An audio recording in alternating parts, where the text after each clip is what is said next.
You're at the right place, and this is the right time. Hello, and welcome to another one of my stories. Today I bring to you A Rising Beast. This is an old story of mine that I wrote a while back. These are all the books I've written throughout my writing journey. It's this many. With the first four books, I was really trying to find myself as a writer. I was trying to figure out what kind of writer I was and what did I like and didn't like about writing.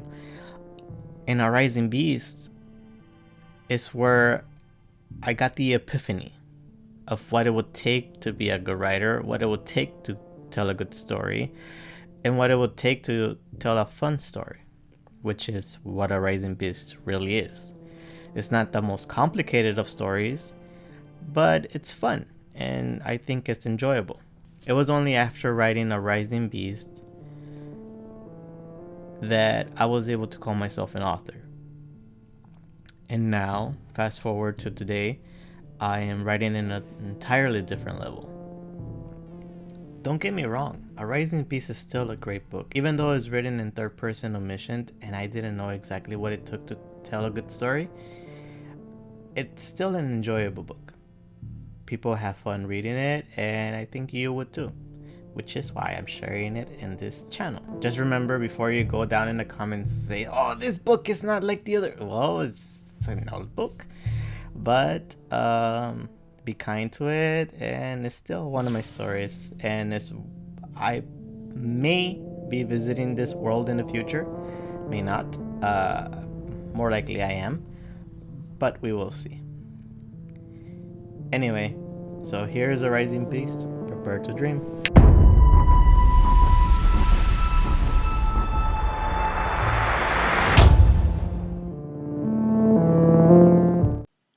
Desert. They, like everyone else, were the last children, the only ones left in this forgotten world. The alien invaders had turned most of the world into an arid wasteland. The residents of this scorched land grew up as scavengers, knowing the desert and nothing else. Every day was a fight for them, a fight for survival. The desert blanketed most of the world known to them, or rather, most of the world they dared to know.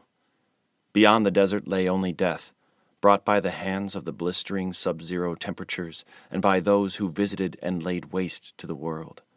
The brave souls who ventured outside the desert limits never came back. The known world was shrinking as time passed. The desert itself was a hostile territory for humans. Every day it got hotter, and the creatures within it grew hungrier. There were many stories about what happened when the visitors came, but no one knew for sure. No one that was alive then was alive now. Most of Earth's history, culture, and knowledge was lost to the cold night.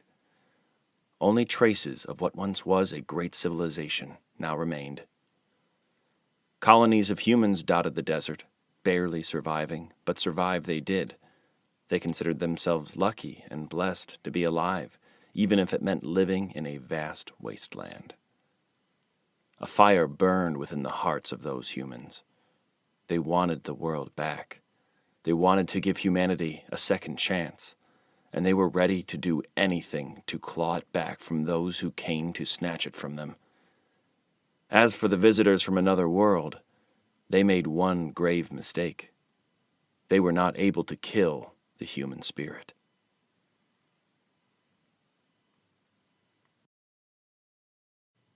Into the night. The children of the atom, the children born under the haven's fragile roofs, were trained from a young age. They were trained to operate the machinery around the haven. They were trained in combat and how to use the weapons from the old world. Most importantly, they were taught the skills to survive in the unforgiving new world.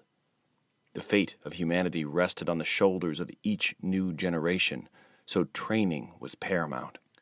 It was an everyday occurrence in the haven, a part of the daily routine, preparing the young to go out into the vast desert and reclaim their world. At a young age, each of the students would specialize in a skill if they showed a knack for it. This was how builders, engineers, scouts, even linguists came to be. The people from the Haven worked together and worked hard every day to keep their life raft afloat. But as time went by, things were becoming more difficult to sustain. The latest generation of students showed incredible promise. They were the best pupils the Haven had ever seen. Taking swift action, the members of the council decided that this group of new graduates would be the ones to go out there and search for the Beast. They knew it was dangerous, but time was running out for them. The resources to sustain life were scarce, and their only water well was drying up. The colony, known as Haven 3B, emptied their supply banks to give the new expeditionary team a chance. "Are you sure about this, Chief? If we take this, the colony will only have food for a few days," the young man asked. "At this point, I'm not sure about anything at all, but it's the only thing we can do. It's the only real chance we have. You 5 are it. I'll send a team tomorrow to Haven 1B to see if they can lend us some supplies," the old man replied. "I hope we're able to find it. I really hope it is out there," the young man said. "Yes, I hope so too. Because if you don't find it, we are all dead anyway. Perhaps this is the last chance that humanity has for survival," the old man commented. "But what if I'm not strong enough? Maybe I'm not the one that should be leading the team. There are way better candidates than us in the other havens," the young man said.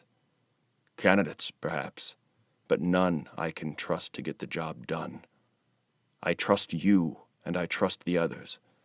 This is what you've trained for since you were a child. You are just going to have to do your best. There's no going back," the old man responded. The old man was Marcus Sikora, and he was in the 3rd generation of chiefs in Haven 3B. He had taken the role of chief after his father died at a relatively young age from radiation poisoning. The expected lifespan of the people from the desert wasn't great. In fact, it was quite the opposite. People often consider themselves lucky to live past the age of 55. That was, if they lived out their lives confined within the walls of the Haven. Every time humans ventured into the desert, they ventured knowing full well it was in exchange for their lives. Marcus, like many other chiefs from the Haven, had no shortage of enemies. People who thought they could make a better leader. People who thought they could lead humanity back into prosperity. The biggest of Marcus's enemies was Craig Williams. He had been a long-time contender for chief of the Haven and wanted to overthrow Marcus at any cost. Craig firmly believed that with his leadership, Haven 3B would flourish. "What about Clint? Does he really have to go?" the young man asked as he and Marcus walked toward where the other 4 brave souls that would venture into the desert were gathered. "I'm afraid so. Craig's got the majority of the council to vote on it, and they wouldn't have it any other way. Don't let your guard down for 1 second. Who knows what they're planning?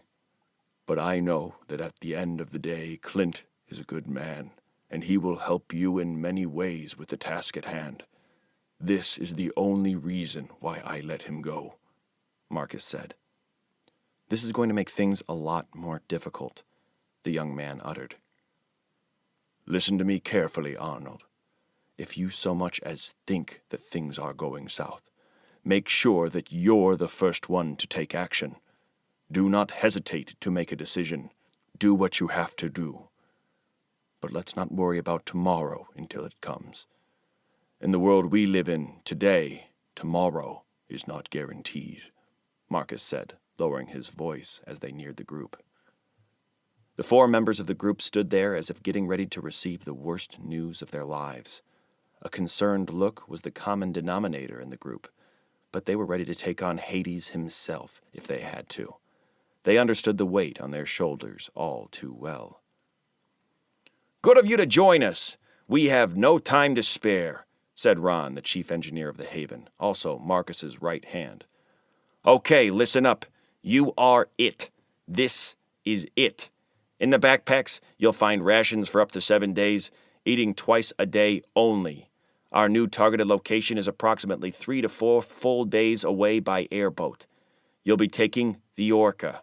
I just finished a full inspection on it, and it should be able to last in the desert with no problem.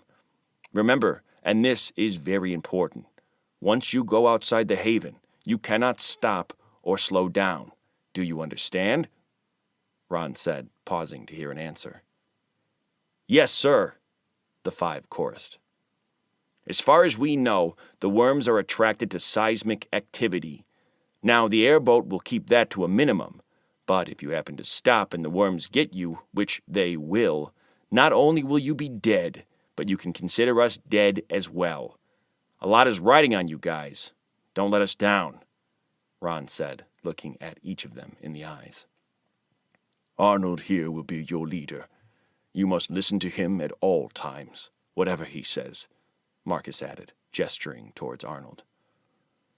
There was a clear look of irritation on the face of one of the 4. Is something wrong, Clint? You don't look happy with the decision of the council, Marcus said, looking at the biggest figure of the group. Clint Williams, son of Craig Williams, was among the 5 chosen for this expedition. Clint was a large, young man, standing at 6'6" and weighing 250 pounds. He towered over the others in the group. His build was solid, and those 250 pounds were probably all muscle. No, sir. There's no problem whatsoever, Clint responded in a deep voice. Good. Very good. I'm glad to hear that.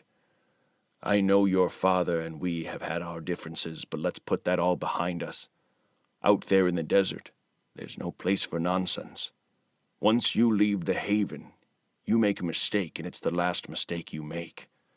The desert will be against you, looking for different ways to kill you 100% of the time. Do you all understand this? Marcus asked, now gazing at each one in the group. Yes, sir, they replied. We are only doing this because we have finally pieced together the map we need. Kenya will be your guide and your map. She will be bringing with her the most comprehensive map we have of the desert, updated during our last expedition. If she says go right, you go right. If she says go left, then you will certainly go left. You got that? Marcus asked the group. Yes, sir, they answered once again. Kenya was the daughter of one of the most prolific scouts in Haven 3B. She took over her father's position 2 years back when he failed to return to the Haven. She was barely 16 years old at the time. Now 18, she was still the youngest one in the group. She had dark, long hair, and she stood at 5'3". Though she was small, she kept her body in shape and was by far the most agile in the group. Right. My son Jordan is also going with you. He will be the rigger/engineer in the group. If something gets broken, if something needs fixing, he will be able to help you. I cannot think of any better person to go with you than him, Ron said.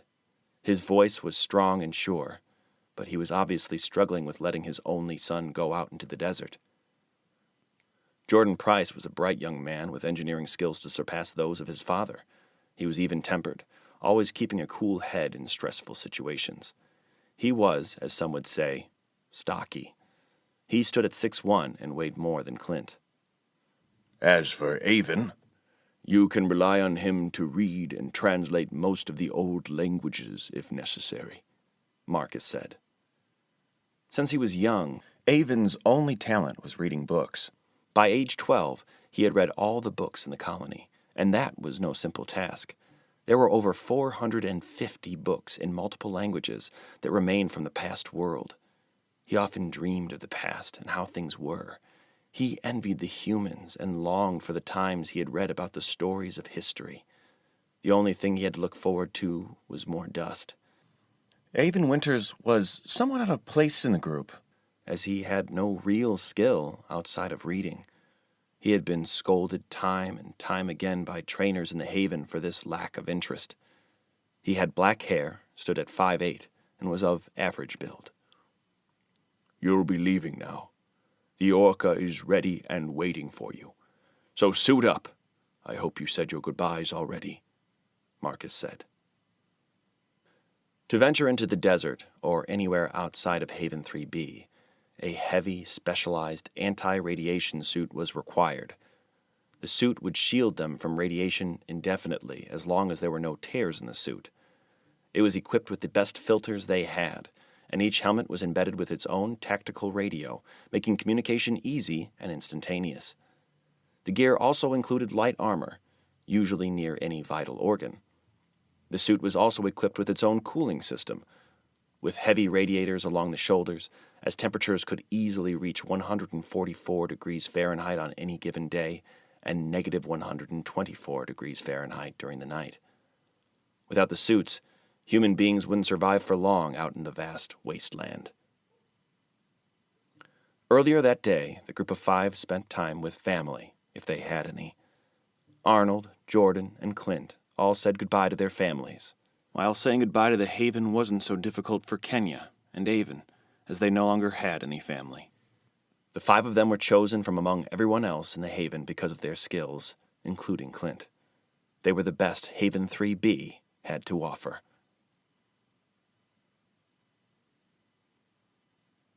The Orca was a prized possession of Haven 3B, given that the other havens around the area didn't have their own airboat, much less one with the capabilities of the Orca. The airboat levitated a few feet from the ground, using an anti-gravity core that ran along the entire boat. Thin but long power sails sat at the front of the boat, gathering power from the sun at any chance they could. The highly conductive material made the sails incredibly efficient, charging up the giant batteries in a matter of hours. Machine guns and shields were spread throughout the boat, and a large main cannon guarded the back. This was an old technology invented before the fallout that had turned the world into what it had become. It was all they had, all that they were able to scavenge. Besides the desert, the second worst thing out there was the worms.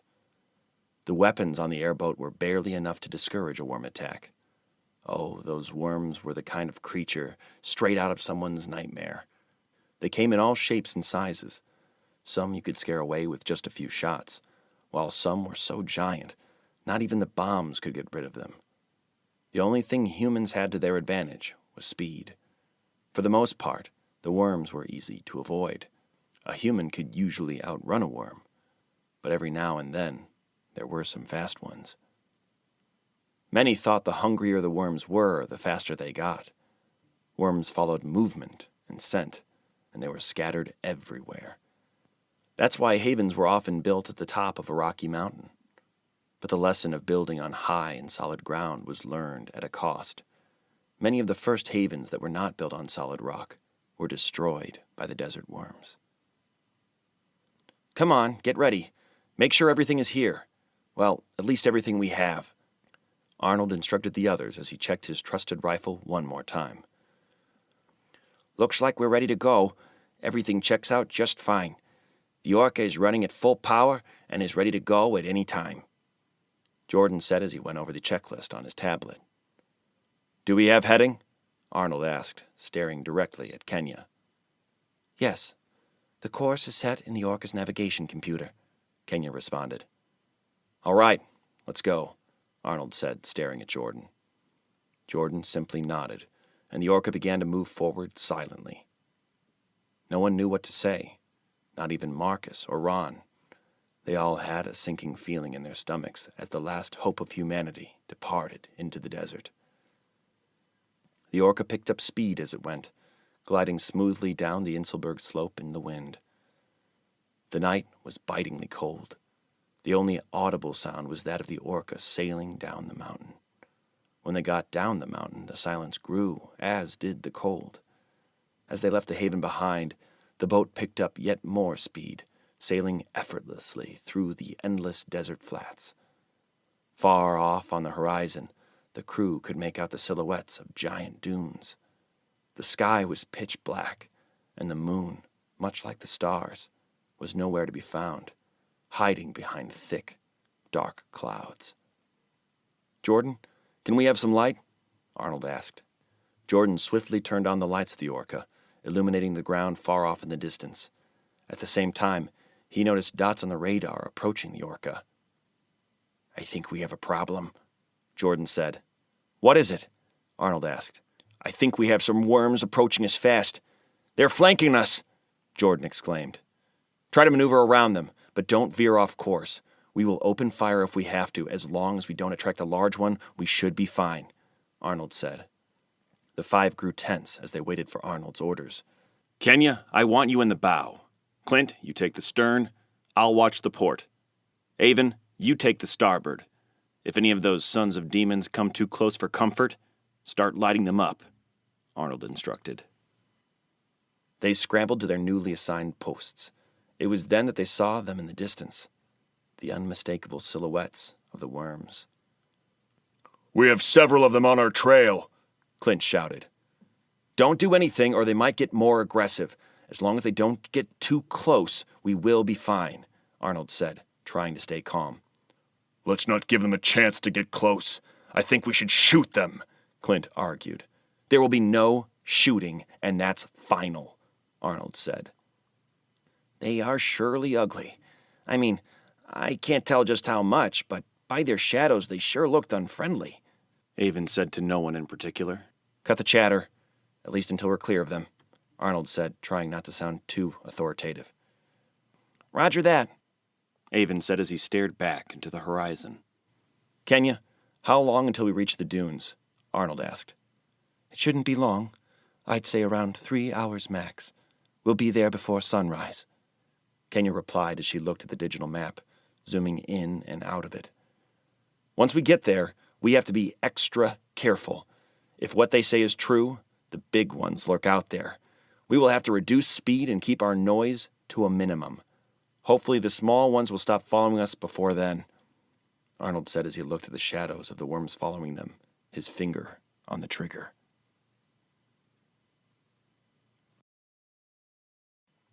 Monsters. The crew of 5 traveled through the night, fortified by little food and not much sleep. The worms that followed them faded into the night, as the swift orca was uncatchable. Their nerves were shaken, and paranoia was starting to take its toll. It was easy for them to imagine worms bursting out of the ground and lunging for the orca at any time. "All right, everyone get something to eat and drink. Take turns going inside. You go first, Jordan. Have Kenya take your place," Arnold finally said. The crew took turns going underneath the deck to the small bunk and kitchen the airboat was equipped with. The bunk and kitchen were tiny, with only one bed, a small kitchen cabinet at the bottom, and a sink at the top, and another cabinet on top of the sink. Next to the kitchen was the restroom, if it could be called that, as anyone who entered the tiny restroom had to perform some impressive acrobatic stunts to be able to do their business in there. However, the crew was still grateful for their tiny space. It was one of the few places in the boat where the group could walk freely without their heavy radiation suits. Before entering the small area, they had to go through a rigorous cleansing process before they could take off their suits in the outer airlock. Avon was the last one to venture into the tiny quarters. In less than 5 minutes, he was already out and back in his position. "Clint, you seriously got to get checked by a doctor when we get back to the Haven. What's that you left behind in the restroom? That isn't funny, man. That's a serious condition you have there," Avon joked. "Whatever, man. I'm healthier than any of you," Clint responded. "You guys are disgusting," Kenya chimed in. "Why me? What did I do?" Avon bickered. "Cut the chatter. We need to stay focused," Arnold interrupted. Arnold got their attention, and the crew immediately fell silent. But it was not because of what Arnold had said. It was because of the dunes that were right in front of them. "All right, everyone, listen up. Jordan, reduce the speed by half. Everyone try to be as quiet as you can. Check your weapons one last time, and as soon as we hit the dunes, don't move a muscle," Arnold instructed, his voice tight. The dunes sprawling out before them seemed to be larger than life. From their viewpoint, they were a lot larger than the Haven's Inselberg. The dunes intimidated the crew with their sheer size, but they did their best not to let it show. "Are we going to die here? Is this where humanity ends? Has all my life amounted to just this? For me to go outside the Haven and die in some dunes? Do those giant worms really exist? Isn't it just something our scouts made up? No, I can't think that way. Get a grip, Arnold. Arnold wondered while managing to stay cool on the outside. Aw, man, oh man, oh man, oh man. They are a lot larger than I expected. I wonder if this airboat has some kind of dune setting, or heavy sand. Jordan thought to himself. Ha! Father was right. Just as I imagined them. I better take some notes if I see anything different than what Father wrote down, Kenya said in her head. Before the fallout, there was no such thing as desert worms or giant worms. This is all new to the world we live in. So far, everything I read about this world and what's in the desert seems to be true. I wonder if what I read about the visitors from another world is also true, Avon wondered. It's all just a matter of time until we get there. I just have to make sure that he doesn't make it. Once he's out of the way, it will be a matter of sweet talk with these other numbnuts, Clint told himself. The dunes seemed to be endless. One after another they appeared on the horizon. The monotony was starting to take its toll on the crew. Despite their restlessness, nobody said a word and nobody moved, as they wanted to make sure that whatever was dormant in these dunes stayed that way. Move very slowly, look to the port, and don't say anything aloud, Arnold whispered into the radio as he swallowed. Far away in the distance, a dune was changing shape right before their eyes. Do you guys see that? It's moving, Arnold whispered. We see it, Kenya said in a low voice. That could only mean one thing. The giant worms were real. To make matters worse, the dune right next to the one moving began to move as well, and the one next to that one, and so on, until the entire landscape was moving. Thunderous sounds echoed around them as the ground rumbled and moved. Jordan, just how fast can this thing go? Arnold asked in a low voice. I'm not sure how fast we can go on the dunes, but on the flats we can easily go 3 times the speed that we're going before we got here, Jordan said as he reached for the Orca's controls. Give it all you got. Let's get out of here and try to keep low. The last thing we want is to end up out of control, Arnold said, fighting to remain calm. Jordan swiftly worked on the controls of the Orca, making it go faster. The airboat was moving rapidly through the dunes, maneuvering away from the undulating peaks of sand. Clint, get on the rear cannon. Keep your eyes open, Arnold instructed. The cannon came to life as Clint sat on the shooter seat. The cannon extended far beyond the Orca, letting it rotate only 120 degrees. Its 114mm caliber was the largest and oldest left in existence. If anything was going to defend them against the worms, it was that cannon. The Haven had scavenged most of its weapons from remnants of an old civilization, as modern weapons were all lost in the Great War against the alien invaders. When it came to weapons, old technology was all they had.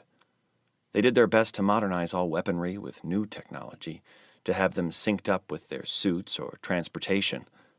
Despite all this, the ammunition was still primal. We're almost to the edge of the dunes. We're almost out of here. Kenya updated the group, looking at the map. It was then that they saw it. A gigantic sandworm broke the surface of the dunes.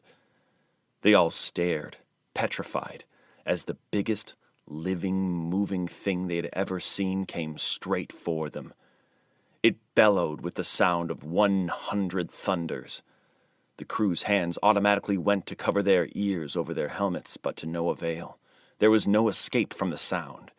As if the sound itself was not enough to scare them through and through, the worm opened its mouth to reveal what seemed to be thousands of sharp teeth. There was no mistake that the gigantic sandworm was coming for them. The giant worm was not thin, but bulky, moving tons of sand at a time with each of its movements. It did not look like it had eyes, but it clearly had nostrils, as mountains of sand were shooting out from them. Its outer skin was thick and leathery. "Shoot! Shoot!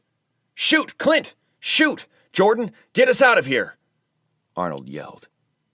The 236-year-old cannon came to life, unleashing a firestorm on the creature.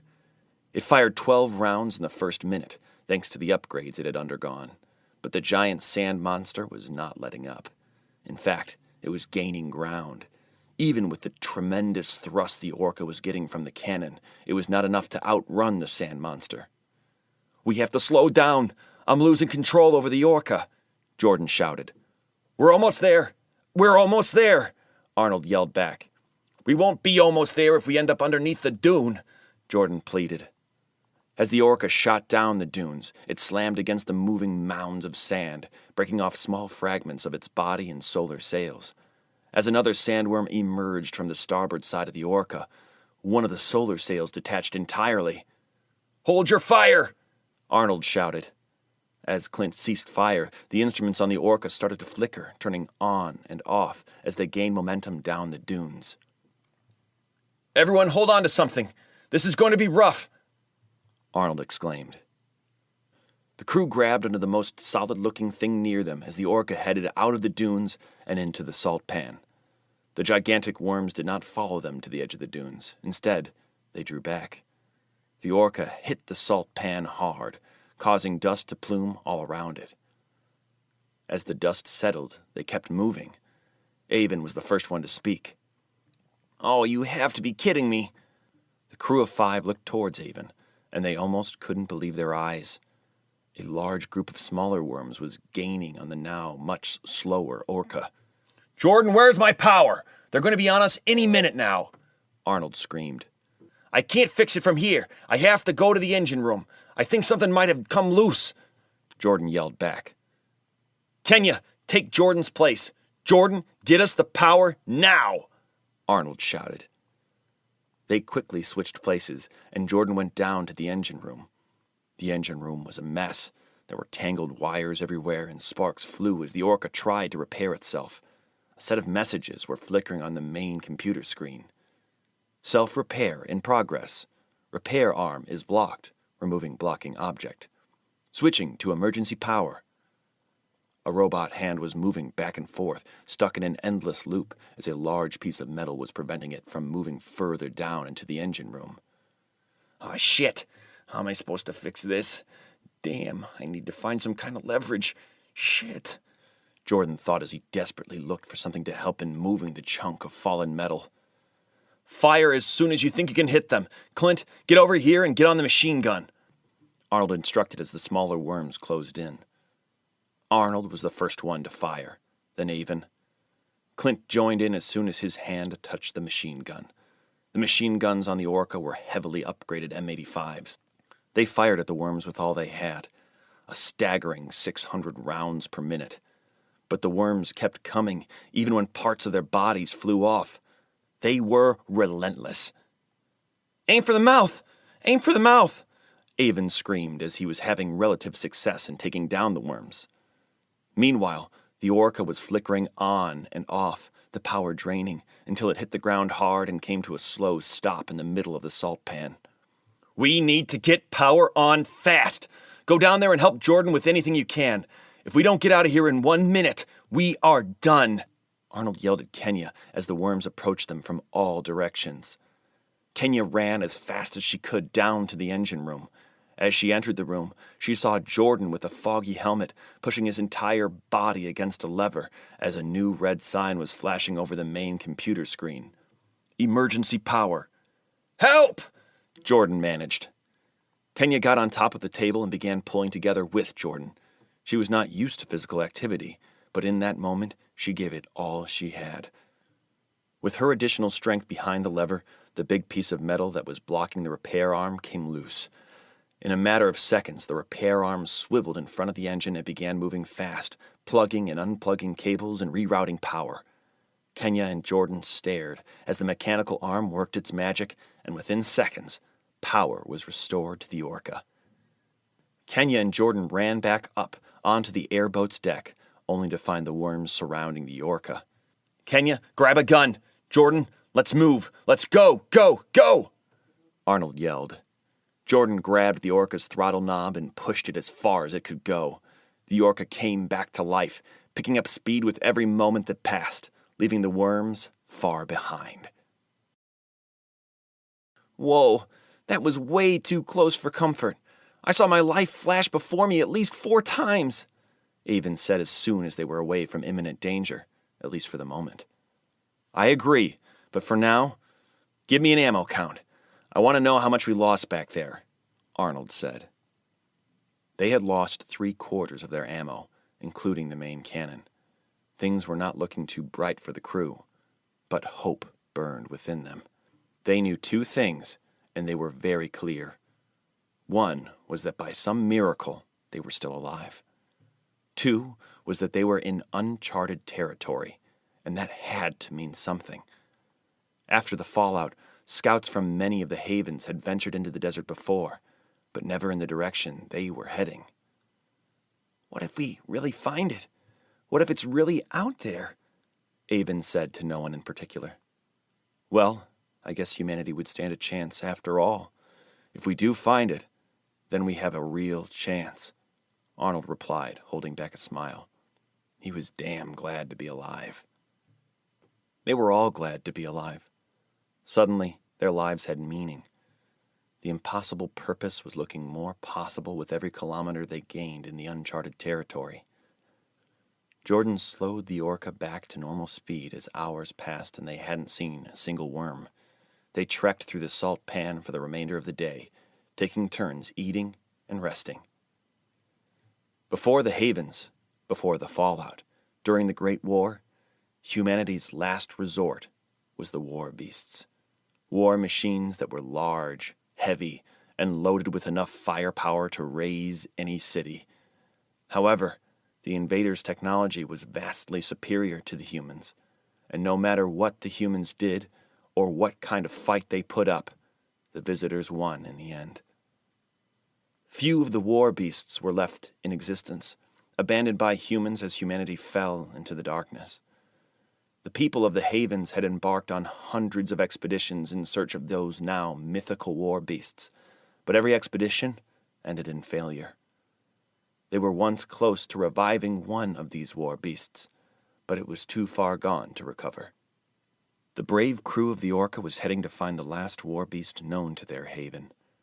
The chieftains of the haven never believed in this particular war beast, as very little information was known about it, and it was built towards the end of the Great War. For years, they struggled to figure out the cryptic map of its location, but there was always a missing piece. Until recently, when they were able to find all the missing pieces in the haven's archives. Even with the map, no one knew if it was really out there or not.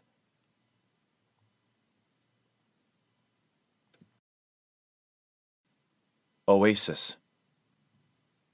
It was early morning the next day when they left the salt pan behind.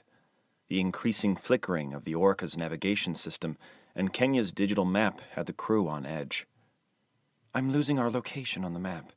I'm not getting a clear enough signal from any of the havens, and it's messing with our course, Kenya finally said after minutes of tinkering with the map. Jordan, take us to that mound over there. Maybe we just need to get to higher ground, Arnold said, gesturing to the mound composed of rocks and pebbles. The orca reached the mound within minutes, climbing swiftly to the crown. But as it reached the top, the orca lost all its power once again and began descending to the other side. Jordan, what's happening? Arnold asked urgently. I don't know. It looks like we have lost power again, Jordan said as he fiddled with the controls. As the orca reached the bottom of the mound, it came to a stop. The tension among the crew was building. Each one of them was already manning the nearest machine gun and not moving a muscle. A few treacle-thick minutes passed as the 5 prepared for the worst. But nothing happened. There was dead silence. Stand down. Everyone grab a shoulder rifle and get ready, Arnold said. As they relaxed a bit, the first thing they noticed was the enormous body of water just a few meters away. I've never seen so much water in my life, Kenya exclaimed. Do you think it's safe to drink? Clint asked. Yeah, if you don't value your life, go for it. I'm betting you would stay alive for at least a few more minutes after you drink it, Avon said. I guess I'll try it then. It'll take a little bit more than water to take me down, Clint said, defiant. In all seriousness, it's probably contaminated, just like everything else in this desert. It might look like water, but it could be some form of acid, so it's better to stay away, Avon said. They were in an oasis. It looked inviting at first glance, a large body of clear water with many types of trees and plants surrounding it. And it wasn't small. It continued far beyond their line of sight. But like everything else in the desert, it was highly radioactive. Death was all around it. As they looked closer, they found remnants of the skeletons of dead animals. They had probably tried to drink from the water. Listen up, Jordan. Go down to the engine and sort it out. Don't come back up until it's 100% fixed. Also, make sure you do a thorough assessment. We can't have this boat breaking down on us again. This time we got lucky, but we shouldn't count on that again. Kenya and Clint, go to that crown over there and see if you can get a signal. We need to know where we are, and we need to know fast. He pointed towards the tallest mound around the oasis and continued. Worst case scenario, Kenya, you're going to have to keep track of us without signal from here on out. Write down whatever you need to write. Mark down whatever you need to mark. But we cannot afford to get lost. Avon, secure the rear, and I'll take the east. Let's go, Arnold ordered as they all began to move. Jordan went down to the engine room once again. This time there was no chaos. Regardless, that didn't make the situation any better. The Orca was the only form of transportation they had. Without it, they were pretty much doomed. The main computer was displaying what seemed to be the problem. Damaged interface, unfixable. Damaged solar sail, unfixable. Emergency power cell, unfixable. Replace heavy power conduit. Well, at least there's something I can do in this bucket of junk, Jordan said to himself after reading the screen of the main computer. Meanwhile, it took Kenya and Clint several minutes to get to the crown of the mound that Arnold had pointed out. When they got there, both of them were breathing heavily, sweating, and wishing that the water they carried in the pouches of their suits was just a bit colder. I don't really understand what happened to this place. Why this much desert? Clint said, trying to spark a conversation. Yeah, me neither, Kenya said, not taking the bait. Hey, so what's up with you and Arnold? Are you guys still a thing? I heard a lot of rumors back in the Haven. You know, I always knew that he wasn't good enough for you. You need a real man, someone who can take care of you, Clint teased, blocking off everybody but Kenya from the comms. Kenya didn't bother to respond. She was aware that Clint was an instigator, a troublemaker, and somewhat of a bully. She just rolled her eyes and concentrated on the task at hand. All right, fair enough. I'll take that as a maybe, as in you will consider it for later. I understand that your decision-making abilities might be compromised because of the mission. I can understand that. So we'll talk about it later, Clint said, half joking, half serious. While they were there, they both heard a faint noise coming from the bottom of the mound near the water. Hurriedly, they both grabbed their shoulder rifles and looked through the digital scopes to try to find who or what was making the noise. Well, would you look at that? I've never seen one of those in person before. Heck, I never thought I'd see one in my lifetime. I thought that the paintings in all those books back in the Haven were just bullshit. But nah, look at that. It's very real. One of those things. What are they called again?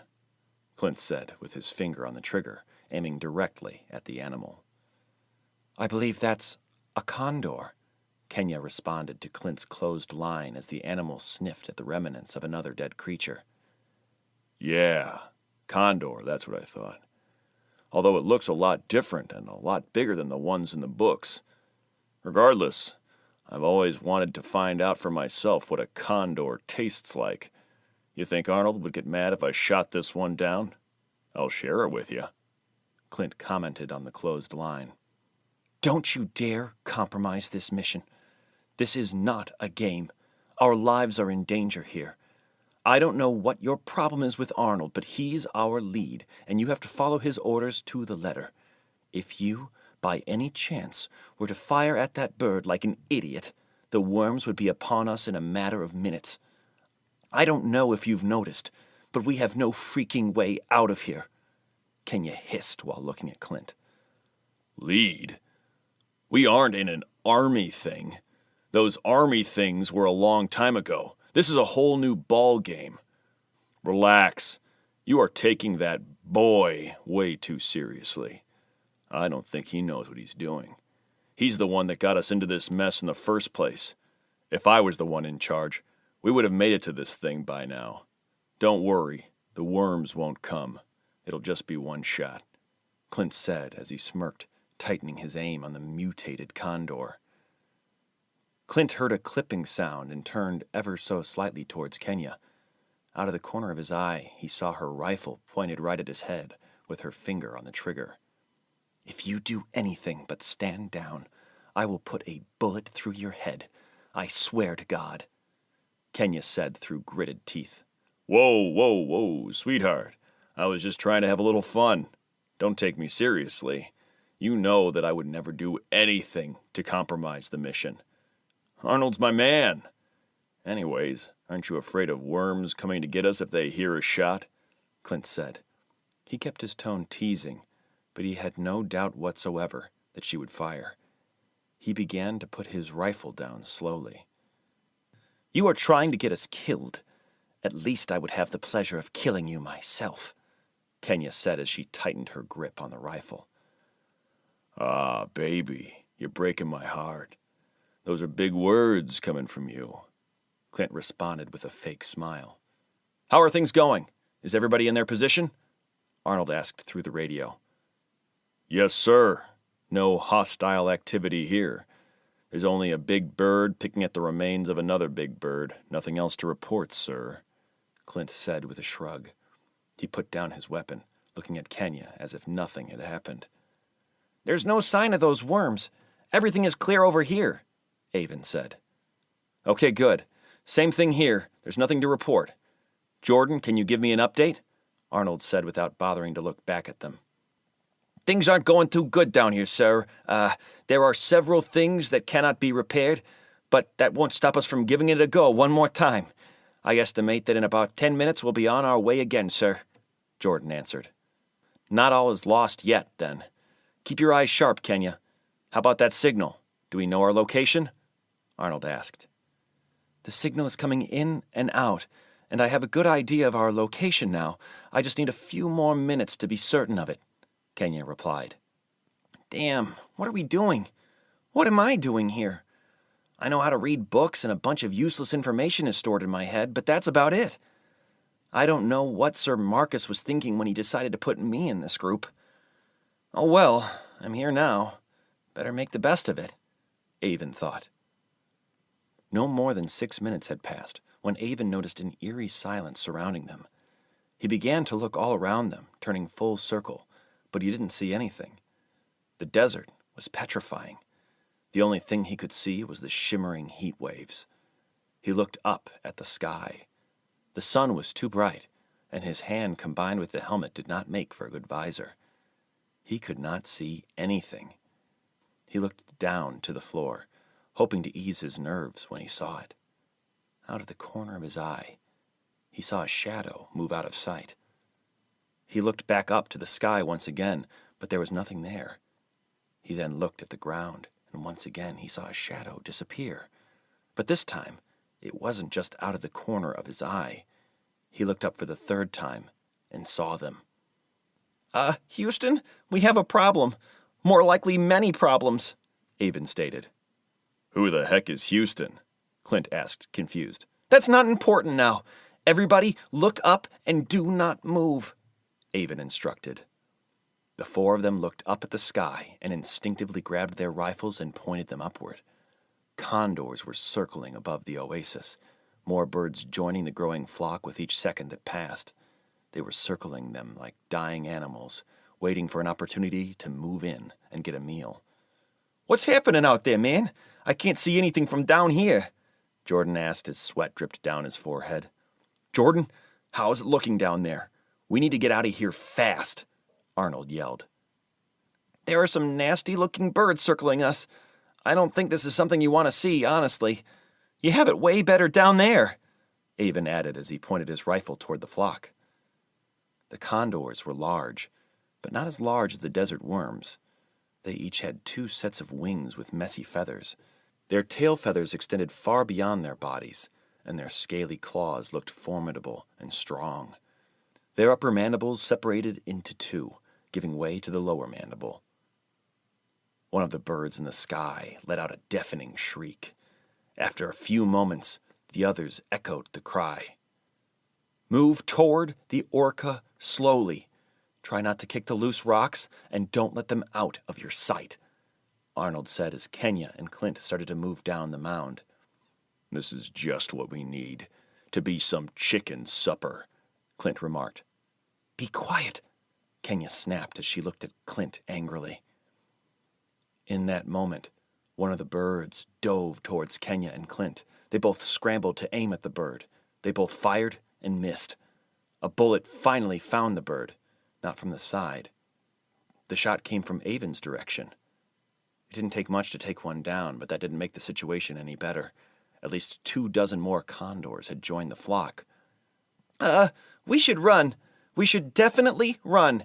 If not, we're just going to be sitting out for them like a buffet," Avon prompted them as he began to run. The other 3 followed and began to run towards the orca. "Get back as quickly as you can, Jordan. I hope you know that we are coming on board. Have the orca running by the time we get there. We don't want to be bird food," Arnold said. I know. Working on it," Jordan responded as sweat dripped down his forehead. "Working on it is not going to be good enough. Get it fixed," Arnold said between breaths. The 4 ran as fast as they could towards the orca, dodging the swooping birds that came within inches of their claws. "Will the orca's machine guns work?" Kenya asked, running straight for one. "There's only one way to find out. Everyone, grab a gun. Aim as best as you can. Remember, we don't have much ammo anymore," Arnold called out as he grabbed one of the machine guns from the orca. They started to fire at the birds surrounding them. Within moments, birds began to hit the ground, but others appeared in their place. To their relief, the switches on the orca began to flicker on. When Arnold turned around to look, Jordan was already at the controls. "Get us out of here," Arnold yelled. "In what direction?" Jordan hurriedly asked as the orca began levitating once again. Arnold didn't respond. Instead, he looked towards Kenya, signaling that she should be the one to answer. "Forward! Get us over the mound right in front of us," Kenya shouted as she pointed north. Jordan nodded, and the orca came back to life, picking up speed as it climbed the mound. As they left the oasis, they noticed the birds were still behind them. They began to screech continuously, as if taking turns. They dove towards the orca, one after another. The birds were relentless, even as the orca picked up speed. With each dive, the birds kept getting closer and closer to them. Small desert worms were also approaching the orca from all sides. "It looks like we're going to have to do some heavy maneuvering to avoid them," Jordan said, looking straight ahead at the incoming worms. "Damn it, is this all she got?" Arnold yelled. "We'll pick up a bit more speed and outrun the worms, but as for the birds, I'm afraid it's not enough.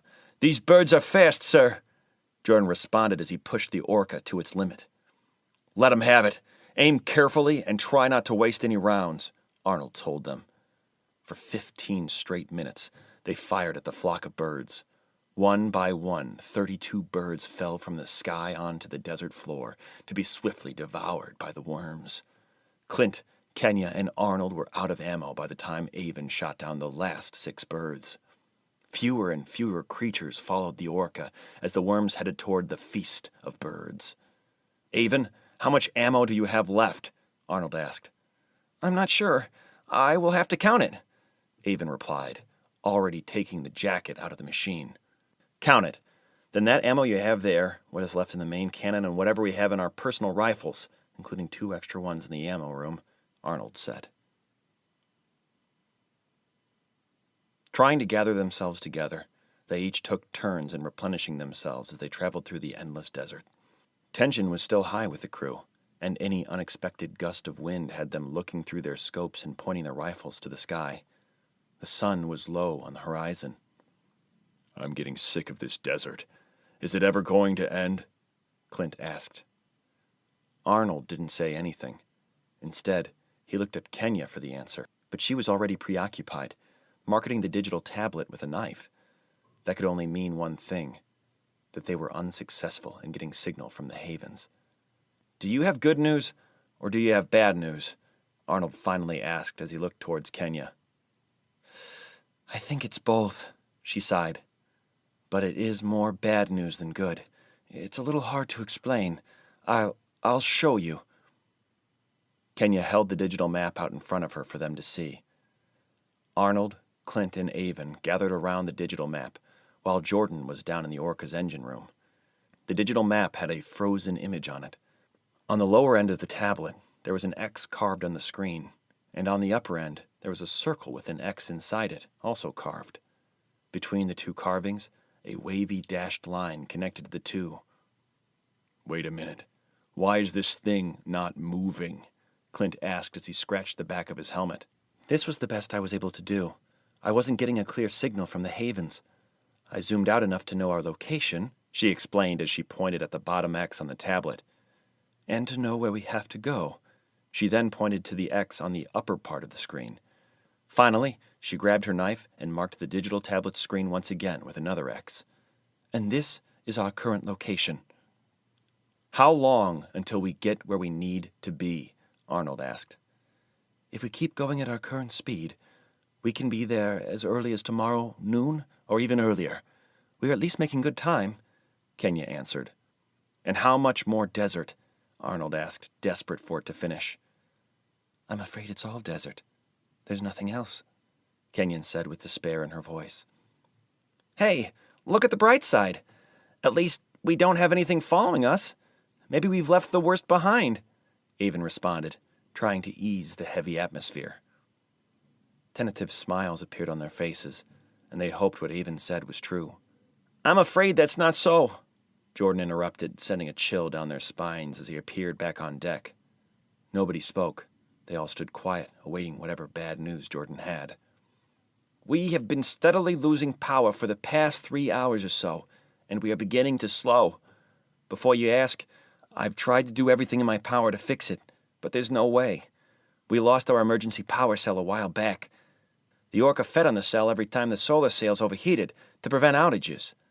The Orca used to have a regular main power cell it drew power from, but we took it out to make the other airboats in the Haven run," Jordan explained. "How much speed are we going to lose?" Kenya asked with a grave look on her face. "I'm not sure. At this rate, we will be at half our current speed by dawn, and by midday we will be crawling." A sinking feeling crept into their stomachs. They didn't want to admit it, but one thing became clear. It was something they knew was a possibility from the beginning, but they were hoping it would never come to this. However, the odds kept stacking against them, making it more probable that this would be a one-way trip. It was hard to imagine any conceivable way back.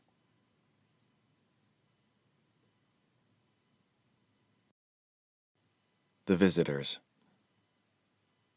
Their highest commanding officer, the leader of the invasion of Earth, lay on his deathbed. Medics and machine arms scrambled all around him, trying to keep him alive. He had already extended the life expectancy of his kind by over 140 years. Now, he was taking his last few breaths. Their language was far different from those on Earth. It sounded shorter and sharper. The few human scientists that got the chance to study the alien language called it a universal language. Among themselves, they only spoke in their native tongue, but whenever in contact with humans, they would choose to speak in a human language, easily picking it up. They were known to the humans as the amphibian slime for their wet looks and fluid gestures. They looked to the humans like big lizards with smooth skin. Their torsos and arms were longer than a human's, and they had bright-colored eyes with many distinctive markings on their skin.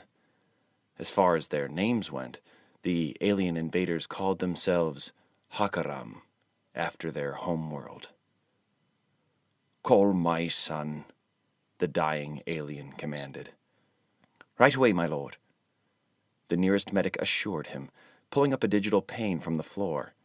He typed in Rendelior Palak in their language on the screen. A young-looking Hakaram appeared on the screen. "What is it?" "Lord Enderum would like to speak to you now," the medic replied. "Very well, then. I guess I'll be on my way. I won't be long," Rendelior said with evident annoyance. Only a few minutes passed before Rendelior was in front of his father.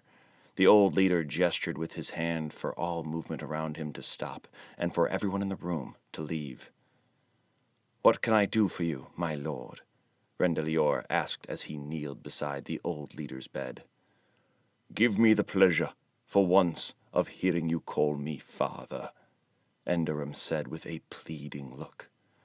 Rendelior looked down and didn't say a single word. "Always so proud, just like your father. Call me father. That's in order," Enderum said with a piercing gaze as he stared directly at his son.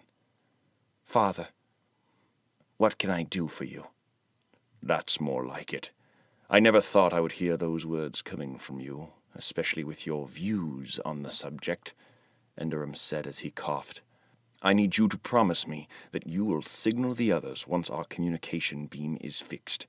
I've waited a lifetime for engineers to find a way to fix it, and it looks like they might be close. You need to signal our mothership once it is fixed. We've already taken this planet. The hard part is over. It's time for our species to enjoy it." "Enjoy what, father? Enjoy the misery you've cost every living thing on this planet? Enjoy what you've done to their habitats?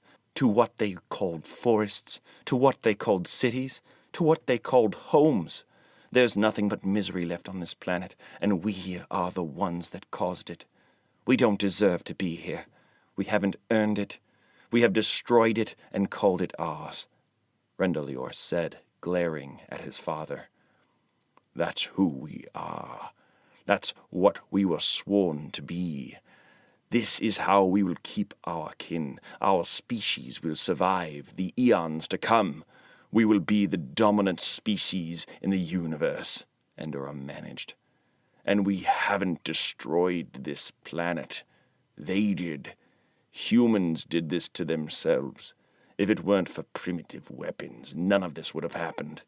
They brought this upon themselves. They are the ones that don't deserve this beautiful planet of ours." "I swear to you, father. I swear on everything that is good, on the goodness that is in me. I swear to you that I will do everything in my power to leave and remove us from this planet," Rendelior said with gritted teeth. "Do not defy me.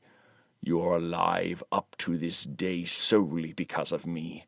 Many true Hakaram would like to see you dead, at the very least, for your treasonous comments. Do not defy me, even as I leave this body. The power of this army will be mine," Enderum shouted, anger flashing in his eyes. His dyspnea worsened because of the anger and stress. The screen next to him exploded to life with at least a dozen warnings. Medics came running inside as the situation escalated. "Take him out of here. I'm sure he would love to spend a week down in the container," Enderum said, enraged. Right away, one of the medics called guards into the room. "I wish you well, father. I really do. I hope that wherever you're going you find forgiveness for yourself as you learn about all the horrible things you have done to this planet. I truly hope that something will forgive you for it, because I won't. You've already done too much harm," Rendelior said as he was escorted away. His father looked at him with contempt, and in his eyes, in that moment, there wasn't anything else he hated more than his own son. call Neveron in here. Tell him to get here fast. I'm afraid I don't have much time left. And wait outside.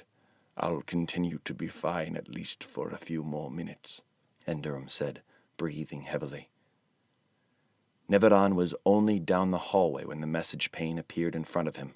He managed to get to the old leader's room within the same minute. "How can I be of service, my lord?" Neveron asked as he kneeled beside the bed. "When I leave this world, this ship, this paradise we have built together, you will be the one in charge of the operation. It will be up to you to get the others here, and I'm sure you will do a spectacular job. But there's one thing I want you to promise me. There's one thing that I still want to hear," Enderum said with a broken voice. "Of course, my lord. Anything for the good of the Hakaram. I will do the best I can to fulfill your wishes. You have my unconditional word, my lord," Neveron assured the old leader, a loyal second-in-command, right to the end. "I want my son," Neveron almost cringed upon hearing those words. "I want my son to be the one to activate our communication beam with the others. I want him to be the one to send the signal of our victory over this planet, and I want him to be alive when he does it. After that, if he still has those stupid ideas in his head, do as you wish with him. I've left other clear instructions for you to follow even after my death, and you should honor and enforce them until the day you die. They will be delivered to you upon my death. Can you promise me that you will do as I want you to do?" "Yes, my lord. Anything for the greatness of the Hakaram. This planet, and all in it, will be completely ours, I promise," Neveron answered, bowing his head. "You have always been a good soldier. You have always been a good leader. Many look up to you, and as you take my place, many will worship you. I know that you will bring pride to us once again, that you will bring greatness. The Hakaram will live on," Enderum said with a smile as he closed his eyes. The screen next to him showed his arrhythmia as his breathing worsened, and the medics entered the room once again. His body was convulsing, and suddenly it all went quiet. A flat line appeared on the screen. This time, it was too late. There was nothing they could do. The old, prideful leader had passed away. Neveron wasted no time in letting the entire city know that the old leader was no more. "We have suffered a terrible loss today," the announcement echoed everywhere in the settlement city. "Our great leader, Enderum Palak, has ascended into the realm of the gods of Hakaram.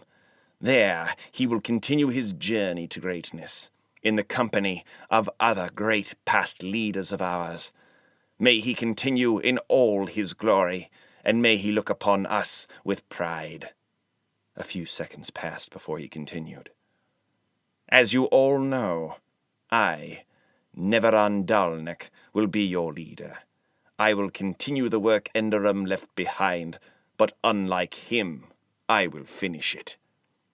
Murmurs and comments erupted through the settlement city.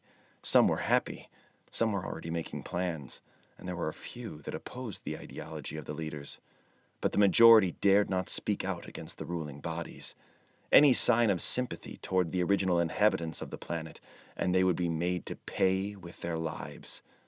There was no democracy. The voice of the individual did not exist in the Hakaram. The governing bodies had absolute power. "If anybody would like to contest my ruling, I will be more than willing to hear you out and help you solve the problem. If anybody is unhappy with me being your leader, come to the main hall and express your opinion. I will be all ears." Neveron finished his broadcast. Neveron did as he promised, and he showed up to the main hall of the city settlement to await the complaints. But no one dared to show up. Everyone in the settlement city knew that if they were to show up to contest or say anything about the new leadership, that would be the end of them. The hall, for the most part, remained empty, with only Neveron and a few loyal soldiers inside it. "I guess they are not stupid after all, and the only one senseless enough to do such a thing is locked up somewhere in the container. I assure you that if he wasn't, he would have been right here in front of us. I guess the old man was really saving his son in the end, but the time will come when his son will get what he deserves," Neveron said to no one in particular as he exited the main hall. Down in the container lockup, Rendelior awaited his next visitor of the day, as he knew that his punishment wouldn't be over so soon. He had too many enemies in the settlement city, too many mindless, loyal soldiers to the cause. He tensed as he heard footsteps walking down the stairs for the 5th time in the day since he was locked up. He was ready to give his life away, but he would never let go of his dignity. "Whoever you are, you won't get me to say whatever it is you want me to say. I can tell you right now, you're wasting your energy, your time, and your punches with me. I won't let fear control me," Rendelior said as he clenched his fist and held tight to the chains that imprisoned him. "What have they done to you? Are you okay? Can you still see?"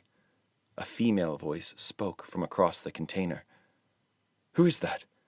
Is that you? Is that you, Viridium?" Rendelior said as he wiped blood from his face. He tried to get closer to the door of the container, but he was only halfway across when the chains reminded him of his limitations.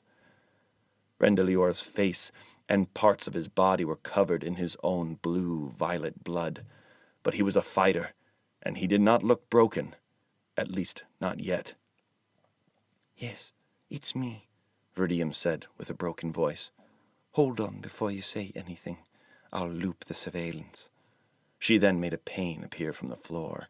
She quickly typed some commands into the pane, and there it disappeared back into the floor. "There, it is done." "You can do that?" Rendelior asked, already knowing the answer. "Of course. I just had to be here to do it. What did you expect from one of the few that are keeping the old technology alive? There's little I cannot do," she said with a half-smile on her face. "You never cease to amaze me," he said, cringing in obvious pain when he talked. "What have they done to you? Who were they? Did you get a good look at them?" she asked with concern. "No. Whenever they came into the container, they had the guards prep me with a sack over my face so I wouldn't see. They're cowards. They wouldn't even undo my shackles. I don't know how long they are planning to keep me here. My guess is until I am dead, or until there's nothing left to punch," he said with his head bowed. "Those cowards, they will pay. I can go over the security feeds and find out who they are. I'll make them pay for what they did to you," she said as she put a hand on the glass dividing them. She noticed the spatter of blood next to her hand, and her fury increased. "They will pay," she said with gritted teeth. "Stay out of it. If they find out you're trying to help me, you'll probably end up suffering a similar fate. I don't want that for you," he said worriedly, looking directly at her. "I can't and I won't do such a thing. I am in it with you until the end. You know that things are not going to stay like this. You already know. Look at how far we've come. Conquering another planet was not our prime directive. Being here was not our prime directive.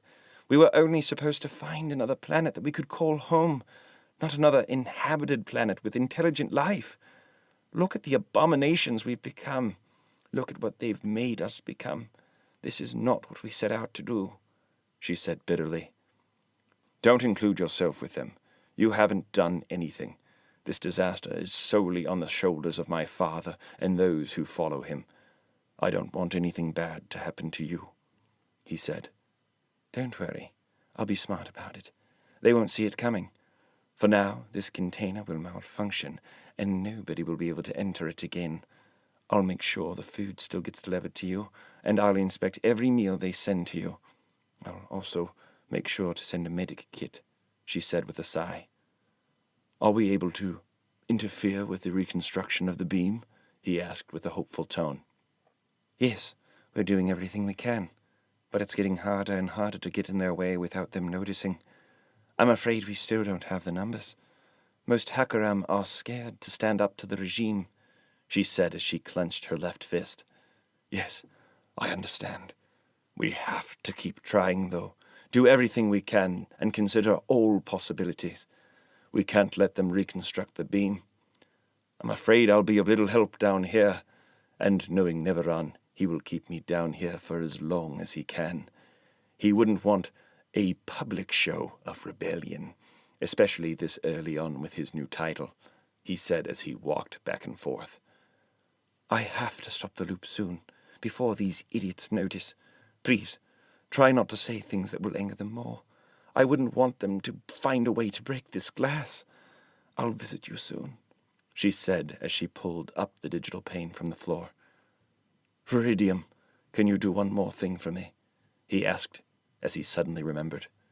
Sure, anything. You can ask anything, and if it's within my power, I'll do it, she said. With the next meal they send, can you make sure they send some kind of medication for my head? It's throbbing so much, he said, pressing his temple. I'll make sure of that, she said with a smile, and began to walk away. And Viridium, thank you. Thank you for everything, he said before she was out of sight. You know I'll always be there, she said as she left. This is a nice trick you have played here.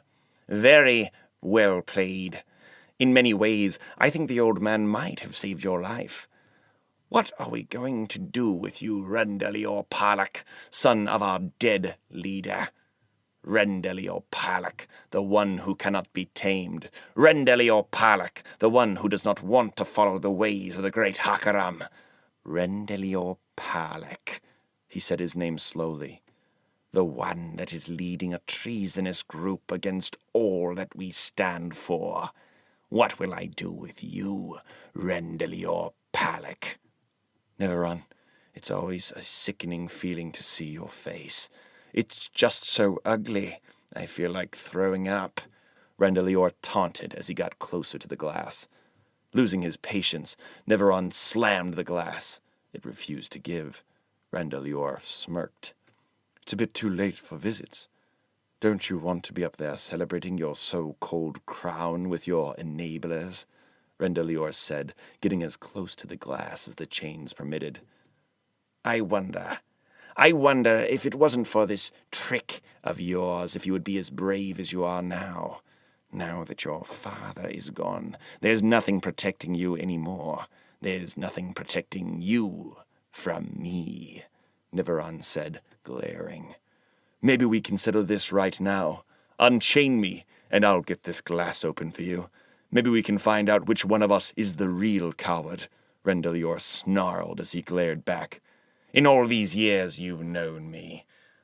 You still don't know what I'm capable of. Amazing. Anyhow, I'm perfectly fine with having you here. You'll just be a nuisance for me out there. I just came to tell you that whether you want it or not, it will be by your hand that our mothership is called.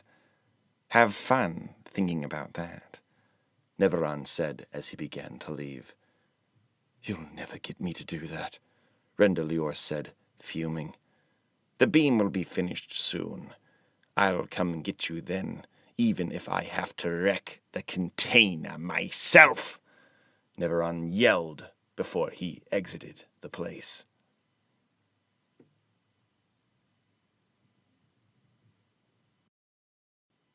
The fall.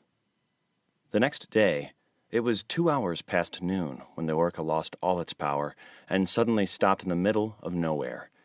Anticipating that the Orca would stop, Jordan had engineered a small trolley to allow them to carry more supplies with less fatigue. They grabbed everything humanly possible to carry from the Orca, and they did it fast, as they knew that they shouldn't stop moving, not if they wanted to survive. Even with their heavily specialized suits that shielded them from the elements, they still felt the scorching heat of the desert. They knew it would be a long, dangerous walk. "Kenya, how did we do? Where are we now?" Arnold asked as they started to walk, leaving the orca behind. "We did better than we thought. We're not too far from the site. If I'm correct, and if we keep a steady pace, we will be there by sundown," she said, unable to help the grin on her face. The news brought delight to the group, along with relief that their ordeal would soon be over. "All right, listen up. Avon and Clint, take turns watching the rear. Kenya and I will be at the front. Jordan, stay right in the middle. If any of you see any movement whatsoever, anything that looks suspicious, or even if you have a funny feeling, let us know right away," Arnold told them as they got ready for the long walk ahead. "I guess the two lovebirds are up in front of us, huh?" Clint said through a private channel to Avon. "What? Are you talking to me?" Avon said, caught off guard. "Who else would I be talking to? Nobody else on this channel," Clint said, turning to look at Avon. Avon thought for a second, and then answered. Well, that makes the most tactical sense, I guess. Do you know how to navigate to where we're supposed to go?" "Well, then I guess you have a point. She does make the most sense being up front. But what about Arnold? He hasn't been a good leader so far. Why should he be up front?" Clint said casually. "I don't think any of us would have done any better than him. I don't think anyone in the Haven would have done better than him. He's been prepping for this his whole life. We are just along for the ride and to help him any way we can," Avon said. Yeah. We have training too," Clint replied. "What's your problem with Arnold? It's because of him that we are alive. Anyway, you shouldn't be talking to me right now. You should be paying attention to your surroundings. The last thing we want is some of those worms to appear," Avon reprimanded him. Whoa, chill. I was just talking to pass the time. No harm intended. But fine, I'll stay in the group channel and be bored to death listening to nothing," Clint said. "Damn, it sure looks like the wind is picking up," Jordan chimed in, noticing the change in weather. "Just one more reason to go faster. Is everyone okay if we increase the pace?" Arnold asked. They agreed and began to walk faster. "Earlier, before we lost signal, I saw on the map that there's a canyon near our destination. Maybe we could find some sort of shelter there," Kenya suggested. They traveled almost to the point of exhaustion, resting only when they couldn't take it anymore. The desert winds never unleashed their promised fury. They reached the alluvial fan by sundown, and a few hours later they entered the wadi that led them to the canyon. As night fell, they turned on their flashlights. "Is there any place around here where we can drink some water? I'm thirsty," Clint asked. "Drink water? Use your pouch," Arnold chimed in. "I can't do that. Well, not anymore. My pouch is empty," Clint replied. "I think I still have half of mine left. That was a full 1.5 liters of water," Avon said. "I still have some left as well. Didn't you think about rationing it?" Jordan said. "It was 3 liters. The other pouch was also water. I've been sweating and I was thirsty. It's insanely hot out here," Clint replied. Their suits had 2 special pouches on their belts that allowed them to drink water or nutrients from a hose that ran through the side of their suits to their helmets. It was common practice to fill both pouches with water, as the liquid food was repugnant. "Don't worry, it's about to get a heck of a lot colder soon. You didn't feel it because we were traveling with the orca. But if we don't find shelter soon, I'm pretty sure we'll freeze to death," Avon said. "Conserve your supplies. We don't know if we will find a place," Arnold said. "That is not going to be good," Avon said. "Yes, it won't be," Arnold replied. Arnold turned to look at Kenya to see if maybe she had any idea where they could rest. She understood immediately. "We are already in the canyon. We can start looking for a place now, preferably a cave of some sort.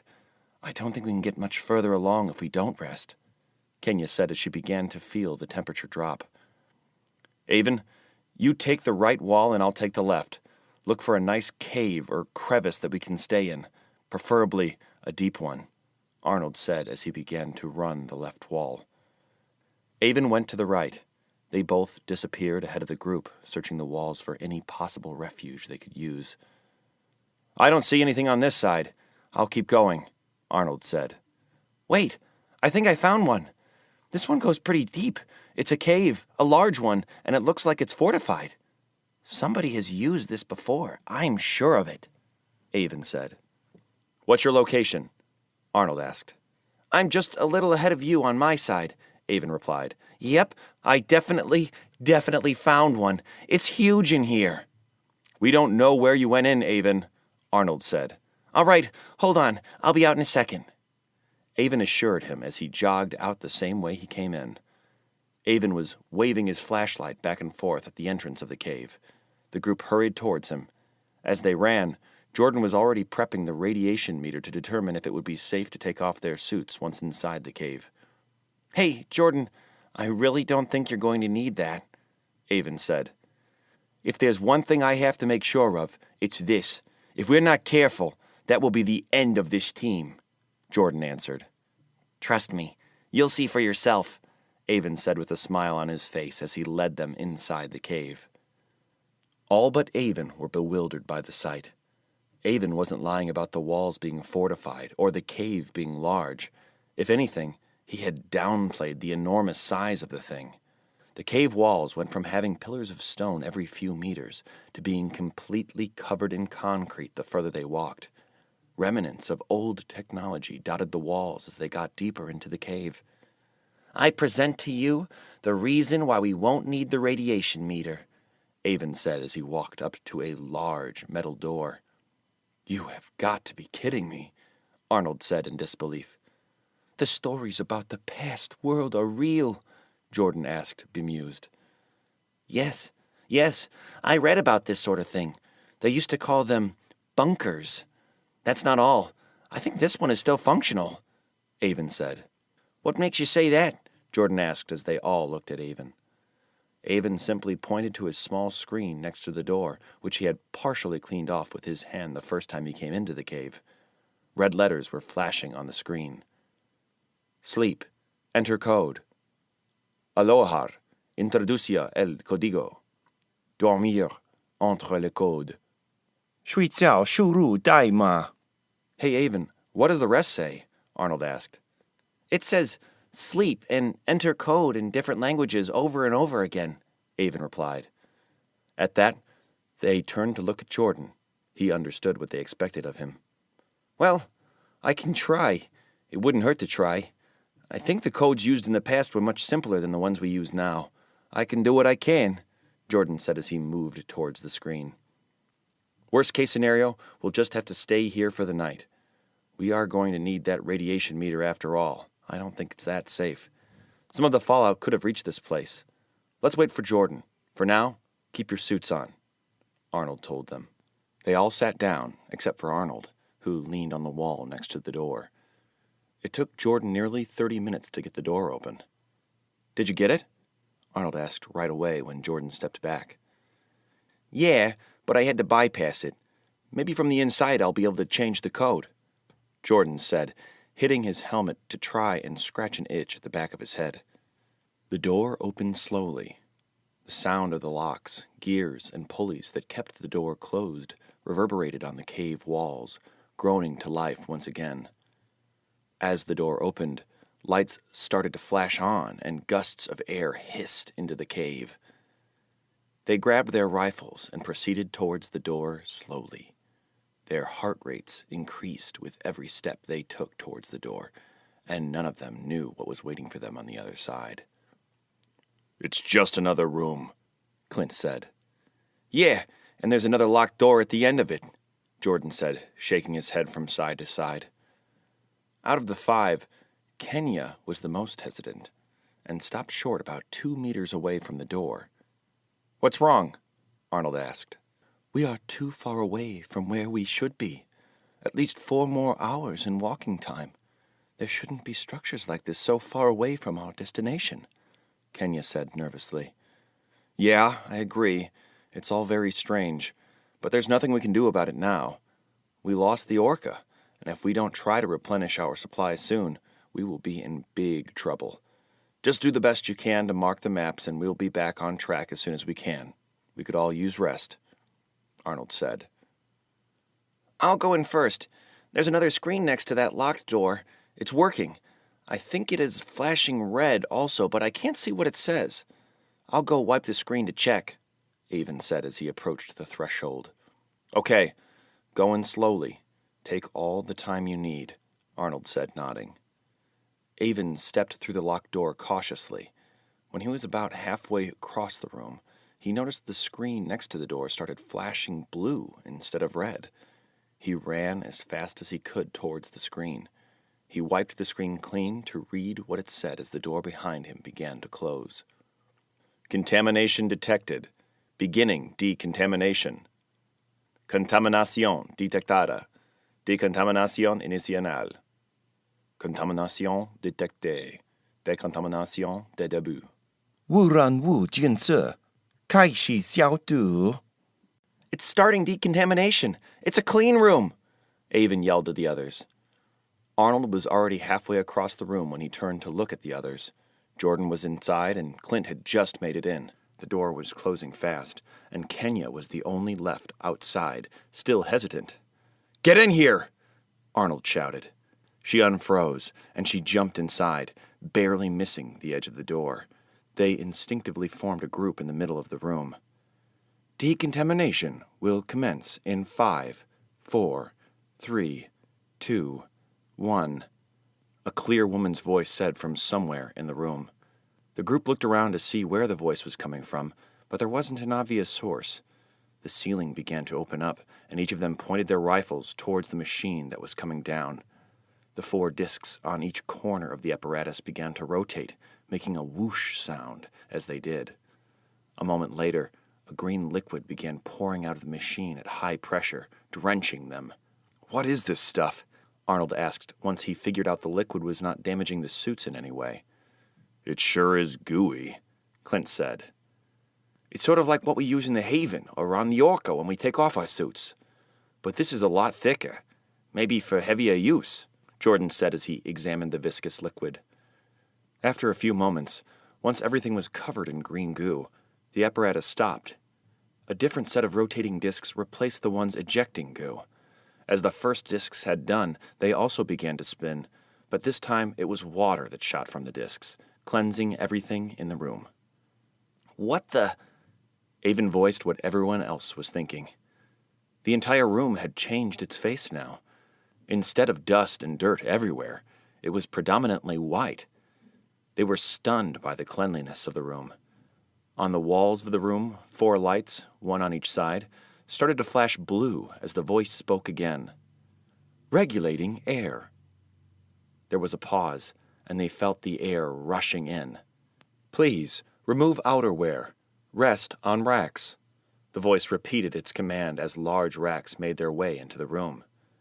"Any objections?" Arnold asked. "It might be the only way to get in there. We have to do what it asks. I'll check the air quality before we take off our helmets," Jordan said as he took a small device out of his jacket's side pocket. The voice kept repeating its orders in the background. "She's pretty persistent, huh?" Kenya muttered as she got her stuff ready. She started taking everything off that she could leave behind on the large racks, but even if the machine asked her to, she would never leave behind the map. The group followed suit, taking off their backpacks and survival belts as they waited for Jordan to finish his analysis of the air. "It's 100% breathable. There are virtually no toxins. It's cleaner than anything we've ever breathed before," Jordan finally said. "Well, here goes nothing," Avon said as he removed his helmet. He was the first one, and the others copied. He was hesitant to breathe at first, as well as the others, but after a few breaths of the freshest air he'd ever had in his life, he couldn't help but try to breathe it all in. "Wow! So that's what the words fresh air mean," Jordan marveled. "Apparently.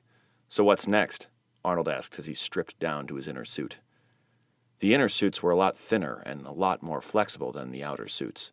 They were lightweight and contoured, like a second skin. Although thin, they could still withstand a small caliber shot or stop a knife from piercing the suit. The suits covered most of their bodies up to their necks. They were primarily black, with a light blue-colored stripe running down the length of their bodies on both sides.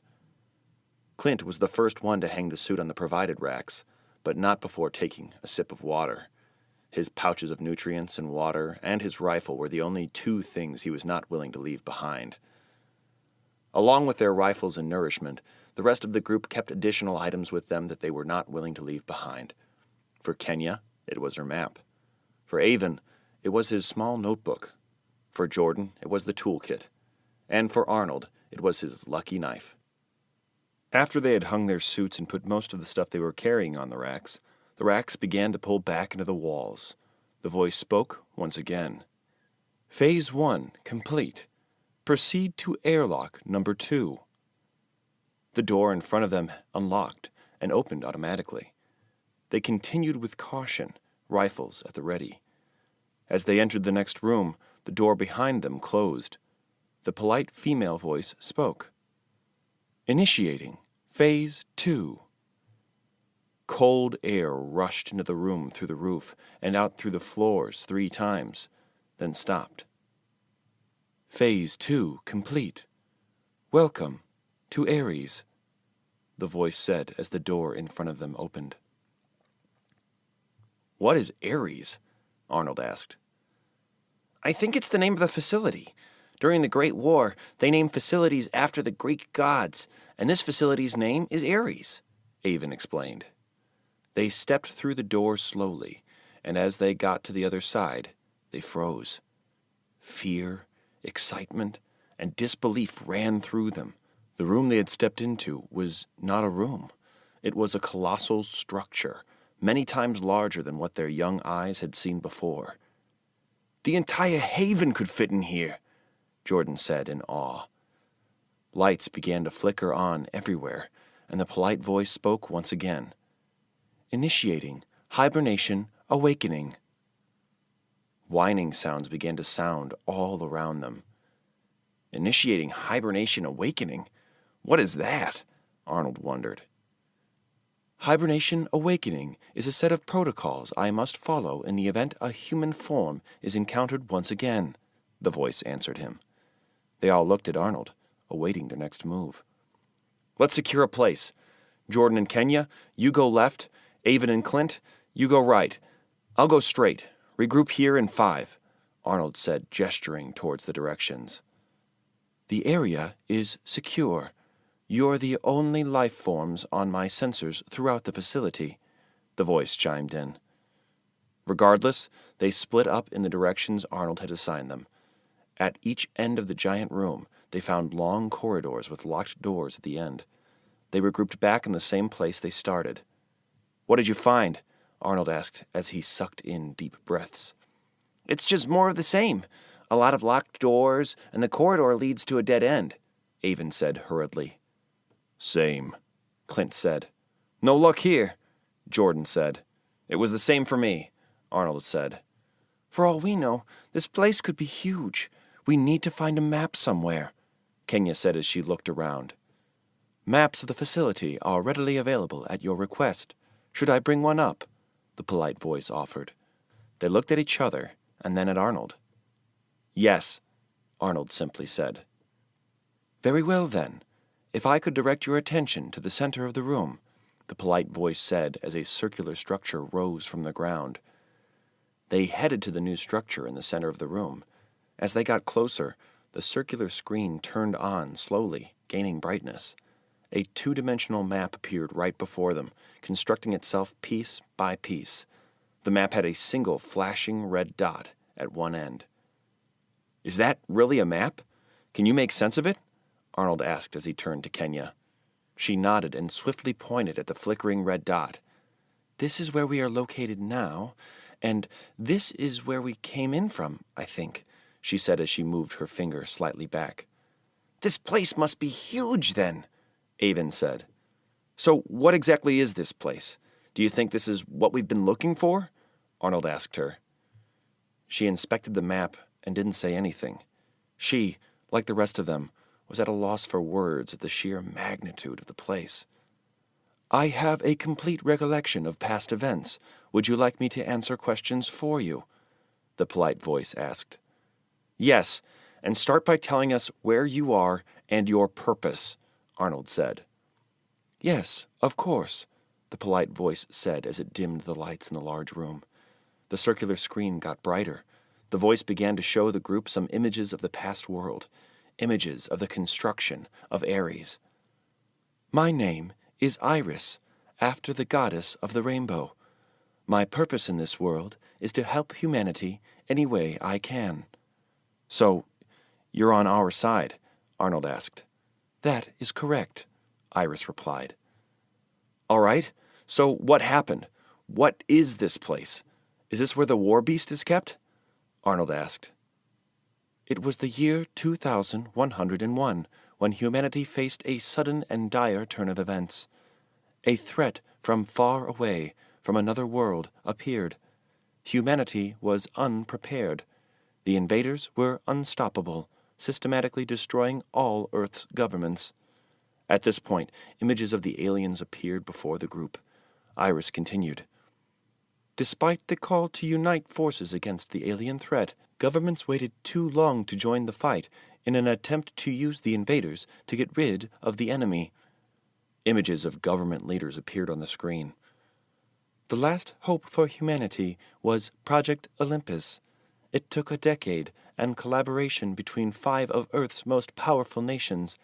They came together and pooled their resources, their ideas, and their strength to build machines, or, as many called them, war beasts, that were able to withstand a direct attack from the invaders." Images of the beasts appeared. Each beast was different and unique. "For years, humanity was able to hold the line, and in some cases advance.